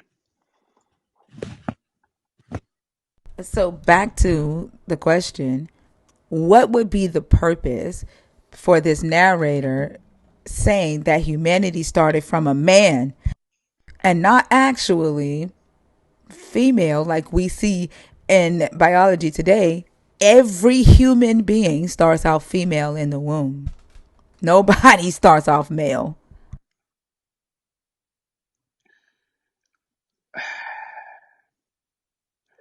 I don't know. That's tricky because if we're looking at God and he's omniscient, omnipotent, like he's all knowledge. He can do all things. When he uses Jesus to turn water through wine, I mean water into wine, right? The only reason that that's possible is because it's natural. It's something from the earth. The water comes from the earth. Wine also comes from the earth because it comes from the vine and it comes from grapes, right? So by that same logic, if Adam were to come from the ground and he were to come from the earth, that means that he could take a rib and make Eve because Adam came from the ground. He can do anything through something that is of the earth. Okay, cool. But grapes turn water into wine. I mean, so did Vespasian Flavian. But you you believe that your God is all knowing, correct? Yes. Okay. Did your God know when he created Adam that in order for there to be other humans, that he would need to create Eve? Or did he figure that out much later when he said, "Oh, it's not good for man to be alone"? Why didn't your God create the opposite of Adam when he created Adam if he needed more humans? So if he's all knowing and he creates if he's all knowing and he creates Adam first and then he creates Eve, No, that wait, also now he didn't. aligns with, There's no and then. okay. Hold on. It's no. There's no and then he created Eve, because he creates Adam, then he creates animals as Adam's first partner, and then he creates Eve. He doesn't realize. He goes through a process of realization. If he's all knowing, why does he realize much later that Adam needs an opposite human? Is my question.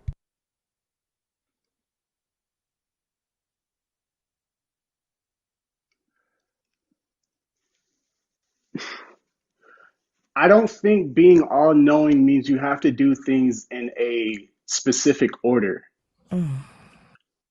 Do you understand that all knowing means that there is no a realization?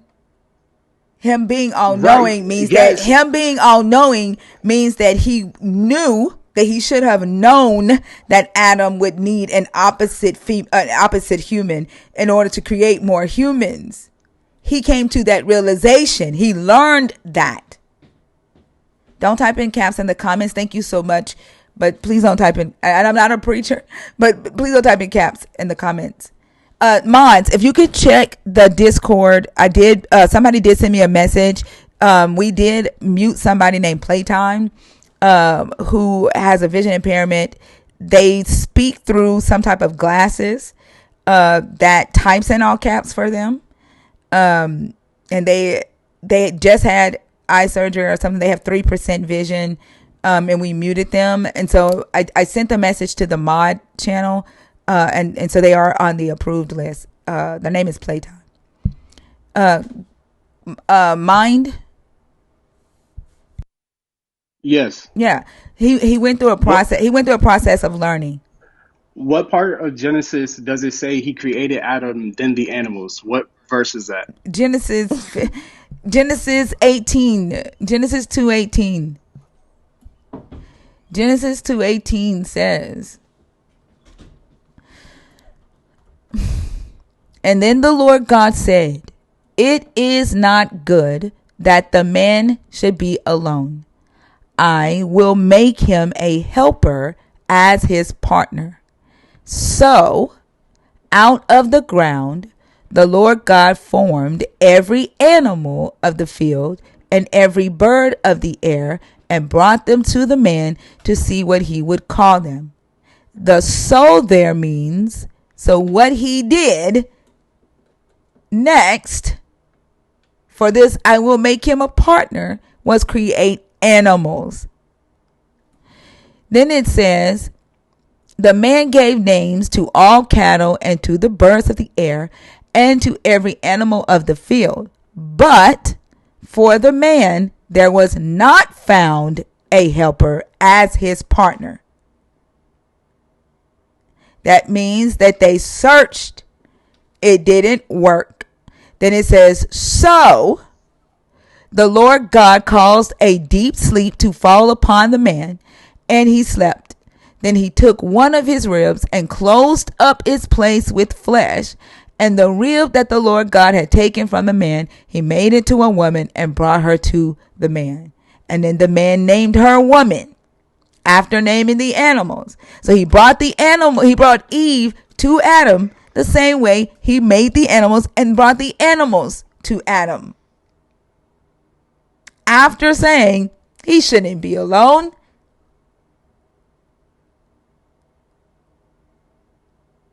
Here's the I interesting part. I Hold think on, no, hold on. hold on. No, you don't tell me to hold on. Okay. Here's the interesting part. He doesn't put the male animals to sleep and make the female version of the animals, does he? It's not stated. Oh, does it state that he goes back after he makes Eve and makes the opposite female version of animals?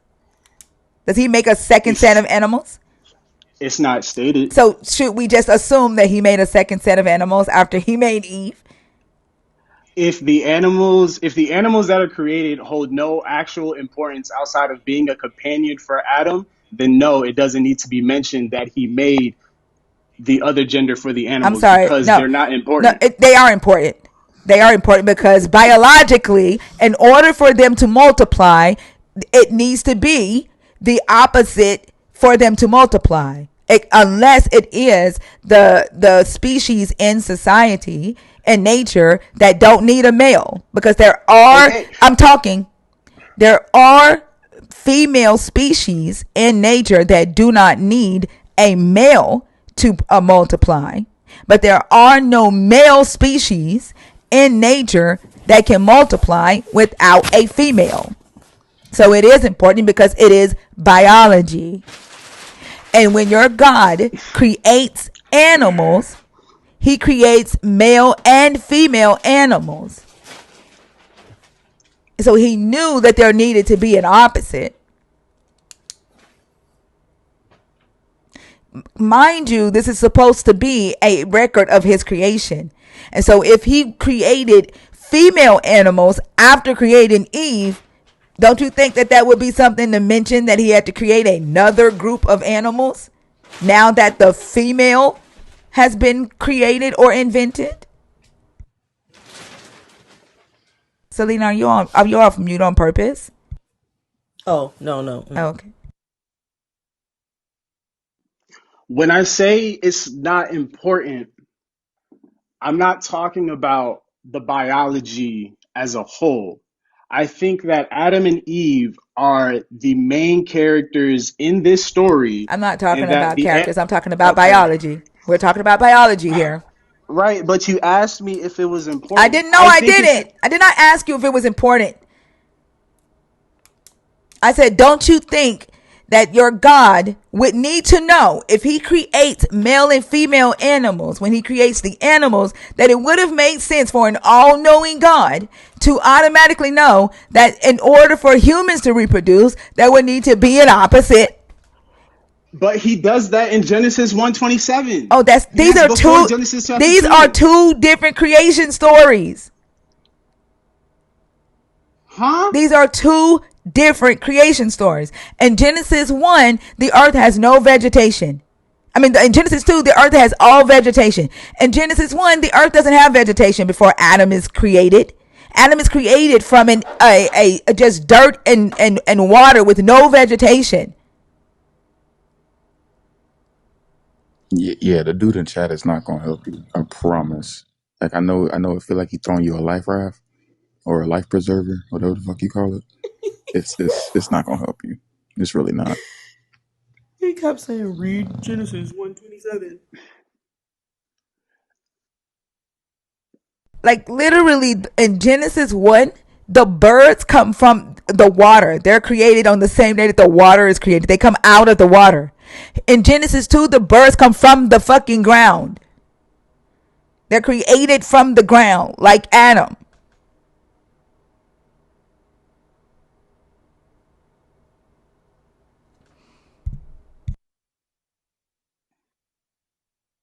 These are two different creation stories. And you're using a digital and electronic version of the Bible. If you're on Bible Gateway, I'm pretty sure you see it says another account of the creation is the subtitle. It literally I'm not tells you on Bible which Gateway. what Bible app are you using? I'm just using the Bible app because that's all I have on my phone right now. That's it. That's all I have. I have the Bible app Does and I your have app Bible does your Hub. Bible app have subtitles? Huh? Does your Does it Bible have app have subtitles? subtitles? Yeah.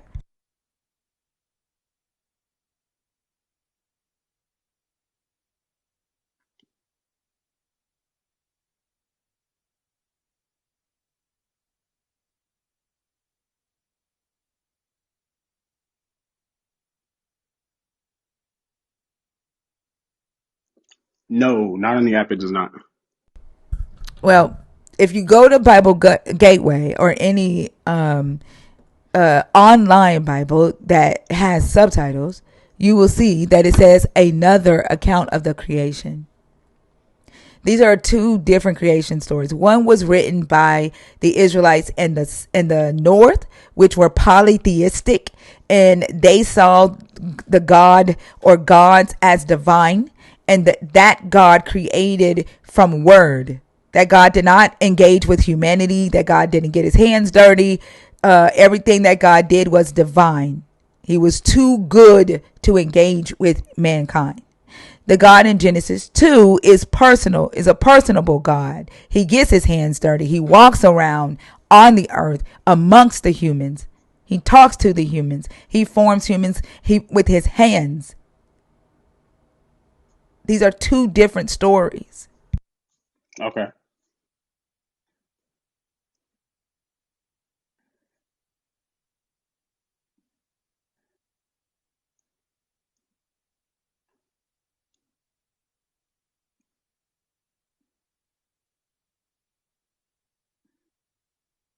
Genesis 2 was actually written before Genesis 1.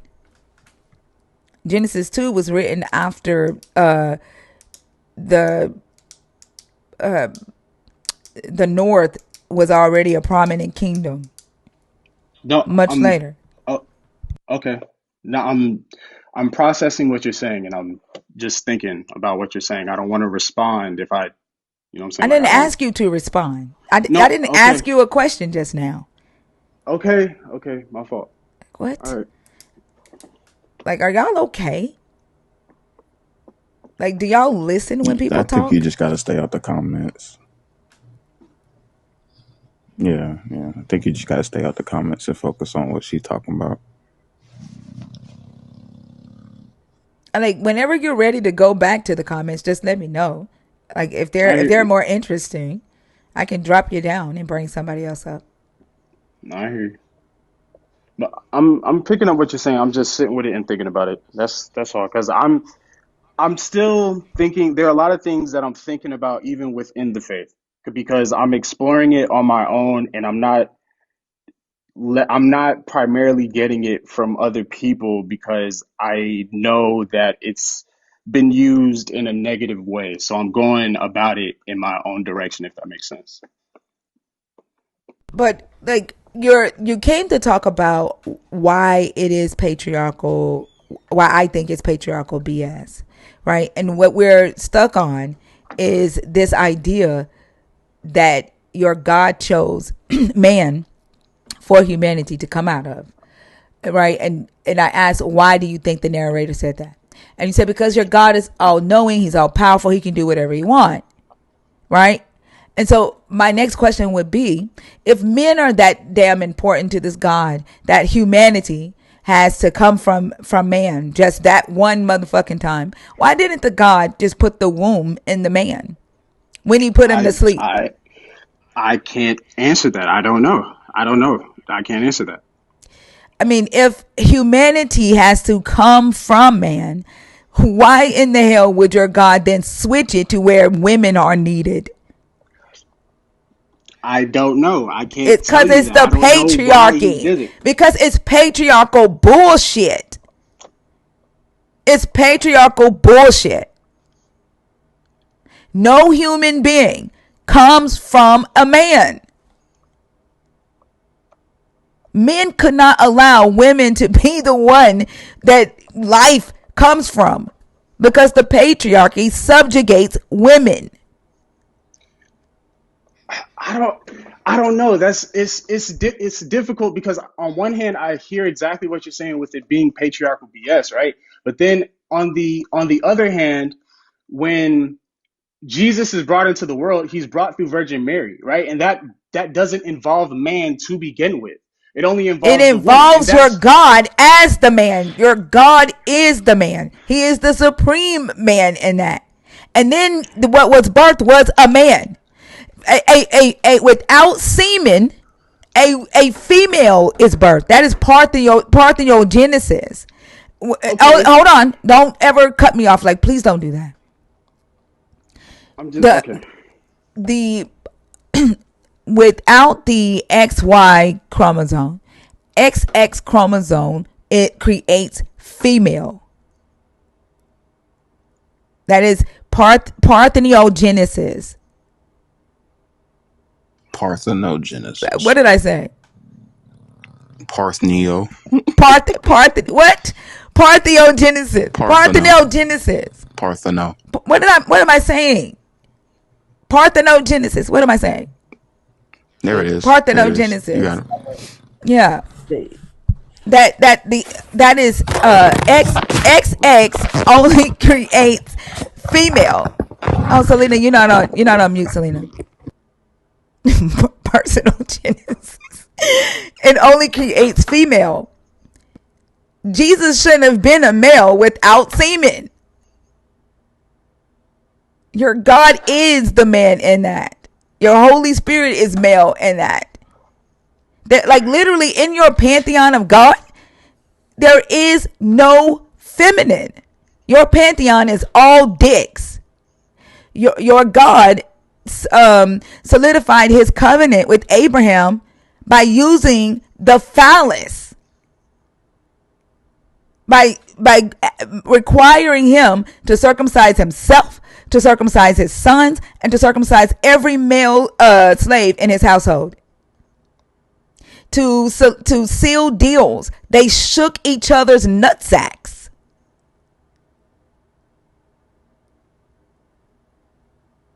This is a cult of dicks.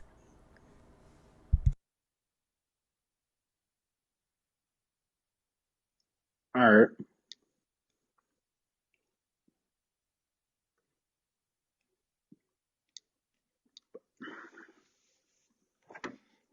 I don't necessarily know how I can respond to that. I mean, it's in your Bible. Everything that I just stated is biblical. I understand them having to be circumcised. Yes, I do. But I don't like, I think that is used as a way to identify. It doesn't matter. That's how your God chose the phallus as a seal of covenant. The Right. dick is the covenant seal.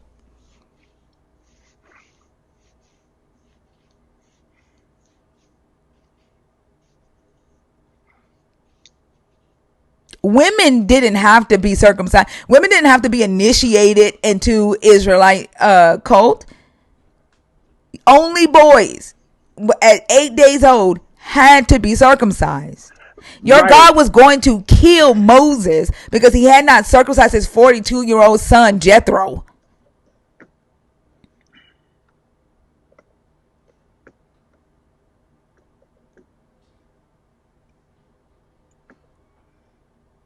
It is a cult of dicks.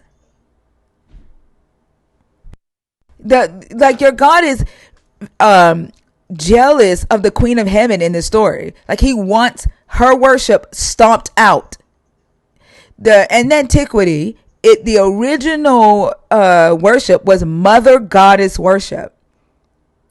The nations that your God calls unclean worshipped Baal and Asherah, the Queen of Heaven. And his whole thing is, get that bitch out of here.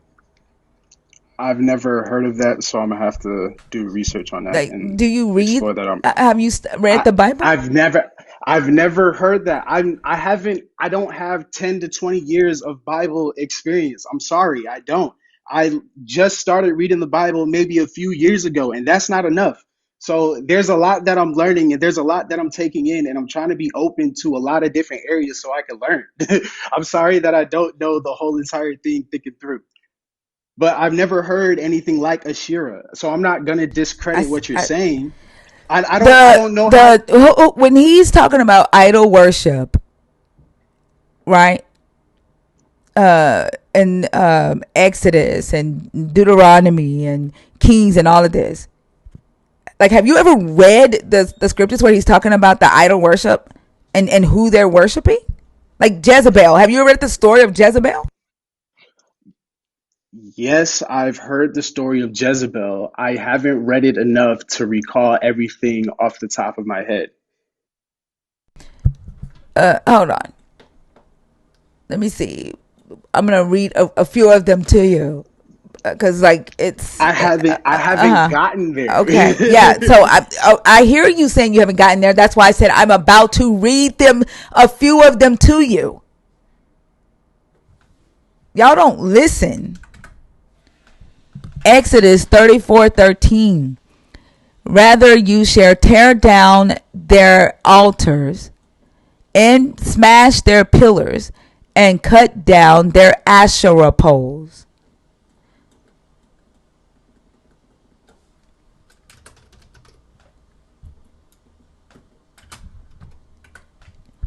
Deuteronomy 7:5. You shall tear down their altars and cut down their Asherim and burn their idols.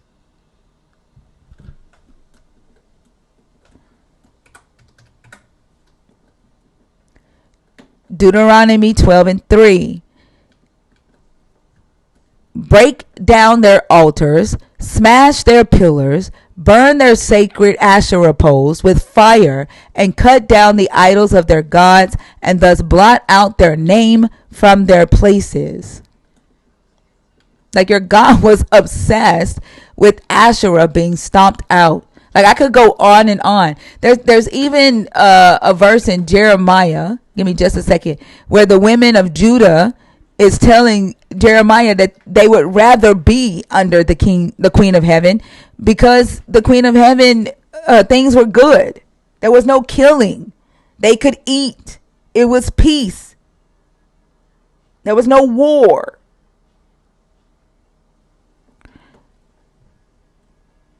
Let's see, Jeremiah 44. I think it's Jeremiah 44. Hold on.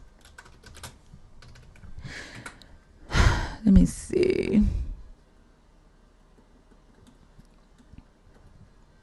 Let's see. Then all the men who were aware that their wives had been making offerings to other gods, and all the women who stood by, a great assembly, all the people who lived in Pathros in the land of Egypt, answered Jeremiah, as for the word that you have spoken to us in the name of the Lord, we are not going to listen to you. Instead, we will do everything that we have vowed, make offerings to the Queen of Heaven, and pour out libations to her, just as we and our ancestors, our kings, and our officials used to do in the towns of Judah and in the streets of Jerusalem. We used to have plenty of food and prospered and saw no misfortune. But from the time we stopped making offerings to the Queen of Heaven and pouring out libations to her, we have lacked everything and have perished by the sword and by famine. And the women said, indeed, we will go on making offerings to the Queen of Heaven and pouring out libations to her. Do you think that we made cakes for her, marked with her image, and poured out libations to her without our husbands being involved?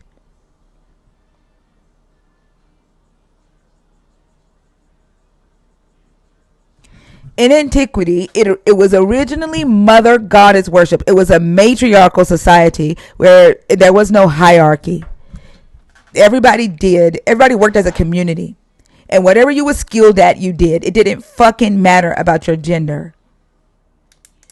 But the patriarchy, your God, a patriarchal God, came and stomped that shit out.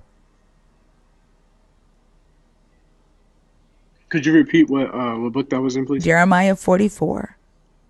Okay, thank you.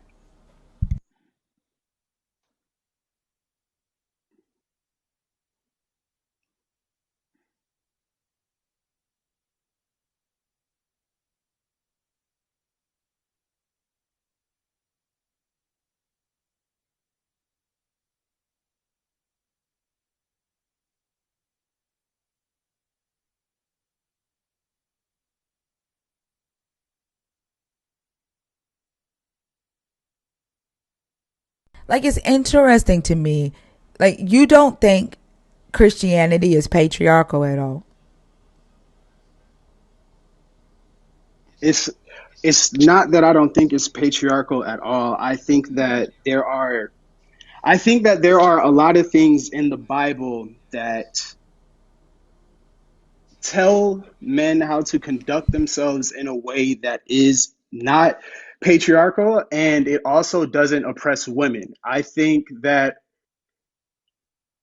in the Old Testament, because women were not allowed to read, they weren't allowed to write in this time period, and they had That to. isn't true. Okay. A lot. There were women that were educated. That's not true. Where are you getting? What? Where in the Bible does it say women can't read or write? No, I'm not saying that it said it in the Bible. I'm trying to use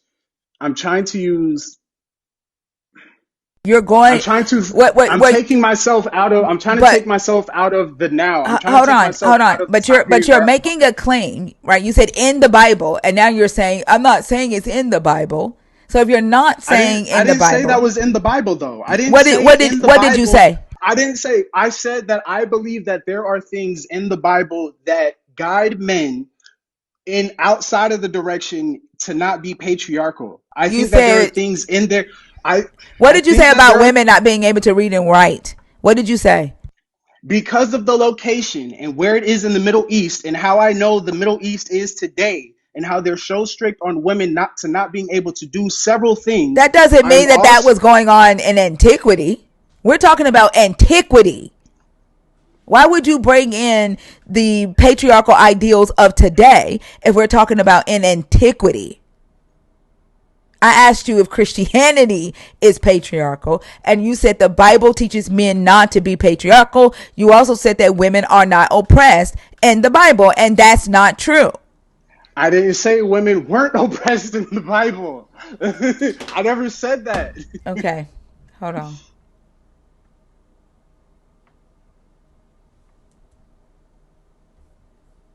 Burn their idols. On the idols of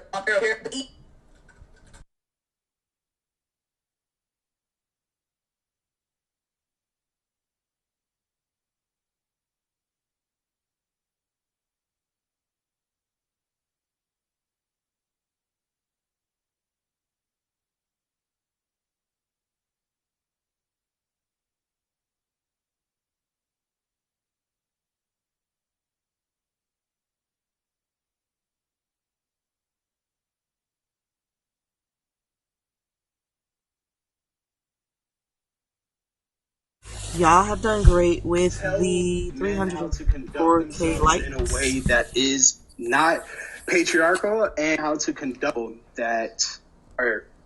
I think that there are a lot of things in the Bible that tell men how to conduct themselves in a way that is not patriarchal and it also doesn't oppress women. That tell men how to conduct themselves in a way that is not patriarchal and it also doesn't oppress women. I think that there are a lot of things in the Bible that tell men how to conduct themselves in a way that is not patriarchal and it also doesn't oppress women. Hey, can you make me some coffee? I meant to say that Huh? it should like the a lot of the things that it talks about it's I pointing got men it. in the Can you fix direction me some coffee? it's pointing men in the direction away from patriarchy and how they should not be oppressive to women, right? Like if you're being told that you should love your wife like Christ loves the church, right? Then a lot of these people who they say are God-fearing men are not God-fearing men because they're not upholding that principle, What does after right? But it there's says to love your wife the way Christ loves the church? What does it say about women asking questions? Can they ask questions in church? at that point in time they couldn't know. But he still said in that same fucking text to love your wife the way Christ loved the church. Does he not? That same apostle Paul.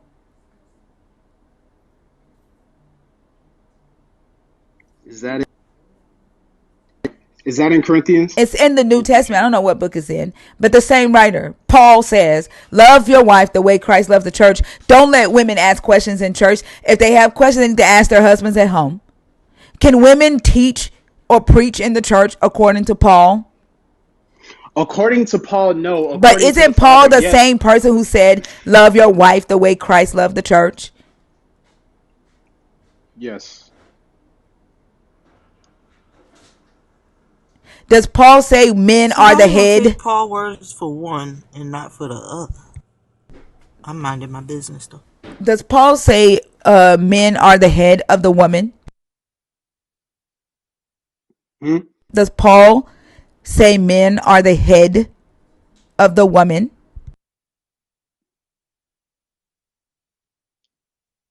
Yes. Like, I don't know how you're getting that the Bible teaches men not to be patriarchal.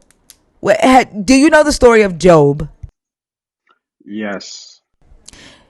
Whose faith matters in that story? Job's faith. Who birthed 10 kids? His wife. Who lost 10 kids? His wife. And him. But who is talked about as far as being faithful and who is demonized in that story after losing 10 kids?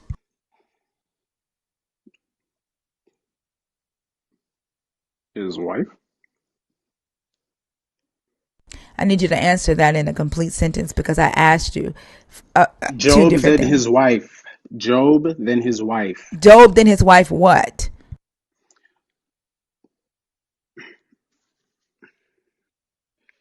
His wife had to deal with the suffering for losing 10 kids. She had to sit with that, and she's not mentioned in the word at all. Who's demonized and who's praised is what I asked. Job is praised, she's demonized. Exactly. Because the man's faith is all that matters. Your God tested a man's faith and didn't give a damn about how whatever the fuck Job went through, she had to go through as his wife, as his so-called rib, and didn't give a damn about her faith. And the crazy thing about this story is Job does curse your God. Job spends chapters saying that your God is unjust, saying that your God blesses the wicked and tries on the downtrodden, says that your God took his sword and ripped open his kidneys and poured his bowels out on the ground. Job says that your God doesn't understand mortals, that he just fucks with mortals for his own pleasure. Job does say harsh shit about your God, but the wife doesn't. The crazy thing about it is that in Hebrew, the wife actually says, bless God and die. She says, Barek Elohim Vamut. She says, bless God and die. But it's translated by men as curse God and die. Why do you think they did that? Patriarchal BS, I guess. Patriarchal BS. There's nothing in that story that indicates that the author intended for her words to be translated to curse God and die. They needed a narrative that says the devil will use your wife to tear down a God fearing dick cult member. The woman is the weaker vessel, and the devil will use the woman to take down the man. Fuck that the woman had to bury her 10 kids, just like Job. Fuck that she lost all of her income, her home as well. Fuck that she lost all her friends, who was amongst her servants. Fuck that she had to take care of his ass when he got sick with boils all over his body. And fuck that she had to become a servant. Because if you read the Septuagint, that has a longer version of her story. Because for some odd reason, the King James Bible, the Masoretic text, only strips it down to one line. But the Septuagint, in the Septuagint, she's talking to Job, and she tells Job, she asks him, how long are you going to hold on with your integrity? because I've lost my children. You don't have a lineage anymore. We've lost our home, all our money. Now you sleep outside in your dung. I have to go door to door to be a servant now to take care of us. And I have to hope for the sun to go down just so that I can rest. And in the Septuagint, she says, say some words to God and die. So she had to work while he was sick because he could not work. Fuck all that she had to go through because she does not matter, because she's just property. Even in the testament of Job, the apocryphal text, Job marries Jacob's daughter Dinah and has his new kids. She doesn't even get the so-called refreshing. Dinah, after being raped by the men of Shechem, by the king of Shechem, by the way, is given to Job to birth 7 more kids for Job's ass. So God gave him double for his trouble. Women are supporting characters in this book because they're property of men. Because the book is a story about men.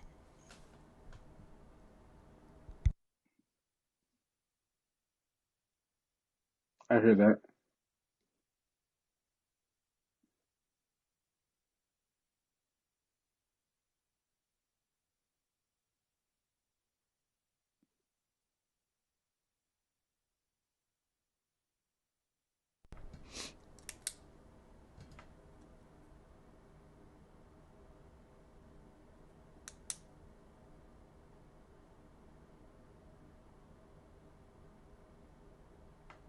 Like, we don't even know. We know that Adam lived to 930 years. When did Eve die?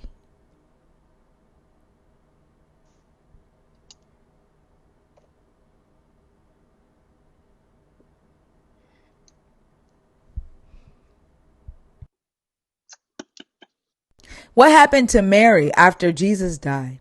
When did Mary die? Where did Mary It go? says it's hmm? Where did Mary go after Jesus died? Like, what happened to Mary? John looked after his brother. John looked after her afterward. I don't know where they went, but that's what John was tasked to do. He was tasked What to look kind of after life her. did she have? When did she I die? don't know. I don't know. She birthed your savior, and there's no record of her death. No record of what quality of life she had after your savior died. Like, Mary just drops off. She's not important anymore because your God just wanted to use her little body to birth himself.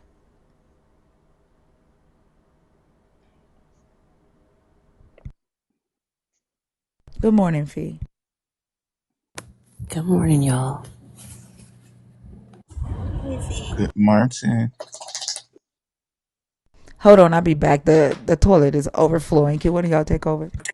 No, yeah. I just came in, so good morning, everybody. When Thinker replayed the audio of you saying that the Bible isn't patriarchal and that women aren't oppressed, would you be able to cite any scriptures that support that in the same way that she cited scriptures to support the opposite? Not by the top of my head. I've been trying to read more of the Bible so I could learn by heart, but I didn't mean that the Bible doesn't have women oppressed. I think that a lot of the teachings that are in the New Testament and some as well as the Old Testament are used to fight against oppression. And I think that these same steps to fight against oppressive systems, um, these should also be noted to us to like for us to not be oppressive to our partners that we need, right? Because I think that a lot of stuff in the Bible, maybe not everything, but a lot of stuff in the Bible could come from good faith. But when we look at the Pharisees and the Sadducees, they would spread doctrine in the wrong way, like saying that it's okay to divorce your wife if she doesn't clean the home or anything like that. Like, that's stupid. That doesn't make sense, right? So if the Pharisees and the Sadducees are delivering bad doctrine, then I definitely could 100% see how the Bible is patriarchal, right? Because how I'm looking at it is I don't know everything. I don't know everything about the Middle East, but I don't know, and I don't think that in that same area, women always, not all women, but a good majority of women did not have formal education and were not allowed to read. And the same goes for men, right? Because they had to hear the sermons spoken auditorially, right? Because the Pharisees and the Sadducees, they felt as if they were anointed to do so. But there's nobody present to give checks and balances on the bad doctrine that they're spreading, which Couldn't your leads God do to that? oppression. But Hmm? couldn't your God do that though? This is His book. So why would the Pharisees and the Sadducees have more impact over the overarching message of this book than your God, if His intent was not for patriarchy to be the standard, right? Like I get what you are saying.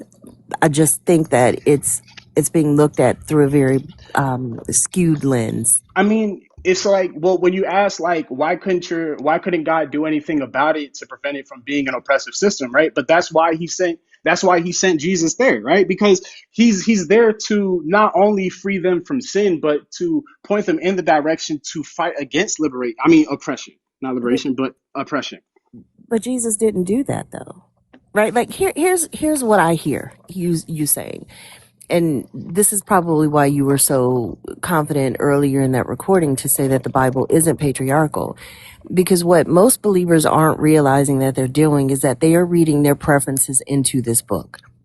They're reading their character, their morals into this book, despite the fact that this book is very clear to me that it was written by humans at a specific time, that reflects the culture of that time and reflects the tensions about how culture should be in that time and reflects the wrestlings of multiple people about the nature of God in that time. It makes absolutely no sense to me that so many people still think that a book that was written 3,000 years ago, I'm sorry, a book about events at a time and a culture that long ago are applicable for every human everywhere. And it seems like you are realizing that the things that are in this book that's supposed to be what y'all call basic instructions before leaving Earth, that supposed to be inerrant, and the thing that we as humans need to recalibrate and make the world right. You all realize that a lot of the things in this book are problematic because they're anachronistic. You all realize that as a society we have evolved and morals have evolved, which is what they do as humans evolved, and we've seen that happen in our very own lifetime. You guys see that, but you at the same time think that this book is the word of God. So to say that the scribes and Pharisees have more sway over the way women look in this book and the way that women are treated in this book, and to say that Jesus came to repair that when Jesus didn't say anything about that, it is, I don't see that. I, I, and when you add the knowledge of how this book was put together, the fact that the Bible is not a novel. It's just not. We know how this Bible was canonized. We know the political goals and directives of this book. We know that. We can look it up through history. So when I hear people today, such as yourself, say that this Bible is not patriarchal and it doesn't suppress women, I hear you saying that those are important values to you as a person. And you happen to use this book as what you think is your guide, but you're not getting those guidelines from this book. This book is really clear on the position of women throughout. It's consistent. And to say love your wife as Christ loves the church has nothing to do with a woman's position in society. It has absolutely nothing to do with that. It's also really weird because love cannot be commanded. We know that as well as humans. So again, I think that most of us and all of us who on this panel who were Christians, at one point. We all did that. Bash calls it Bibling your beliefs. And I think it's true because we see consistently that this book is used to support a variety of positions. Though it just so happens that the harmful ones have scriptures to back them up. The ones that are good sometimes do, sometimes don't.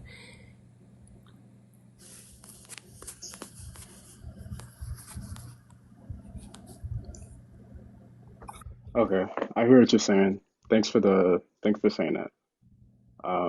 I'm definitely gonna take a lot of what I've heard and thought about. I mean, a lot of what I heard tonight or this morning, and definitely sit on it because I'm always open to other perspectives, and that's really what I wanted to come in here and really get was a different perspective from mine. So, and I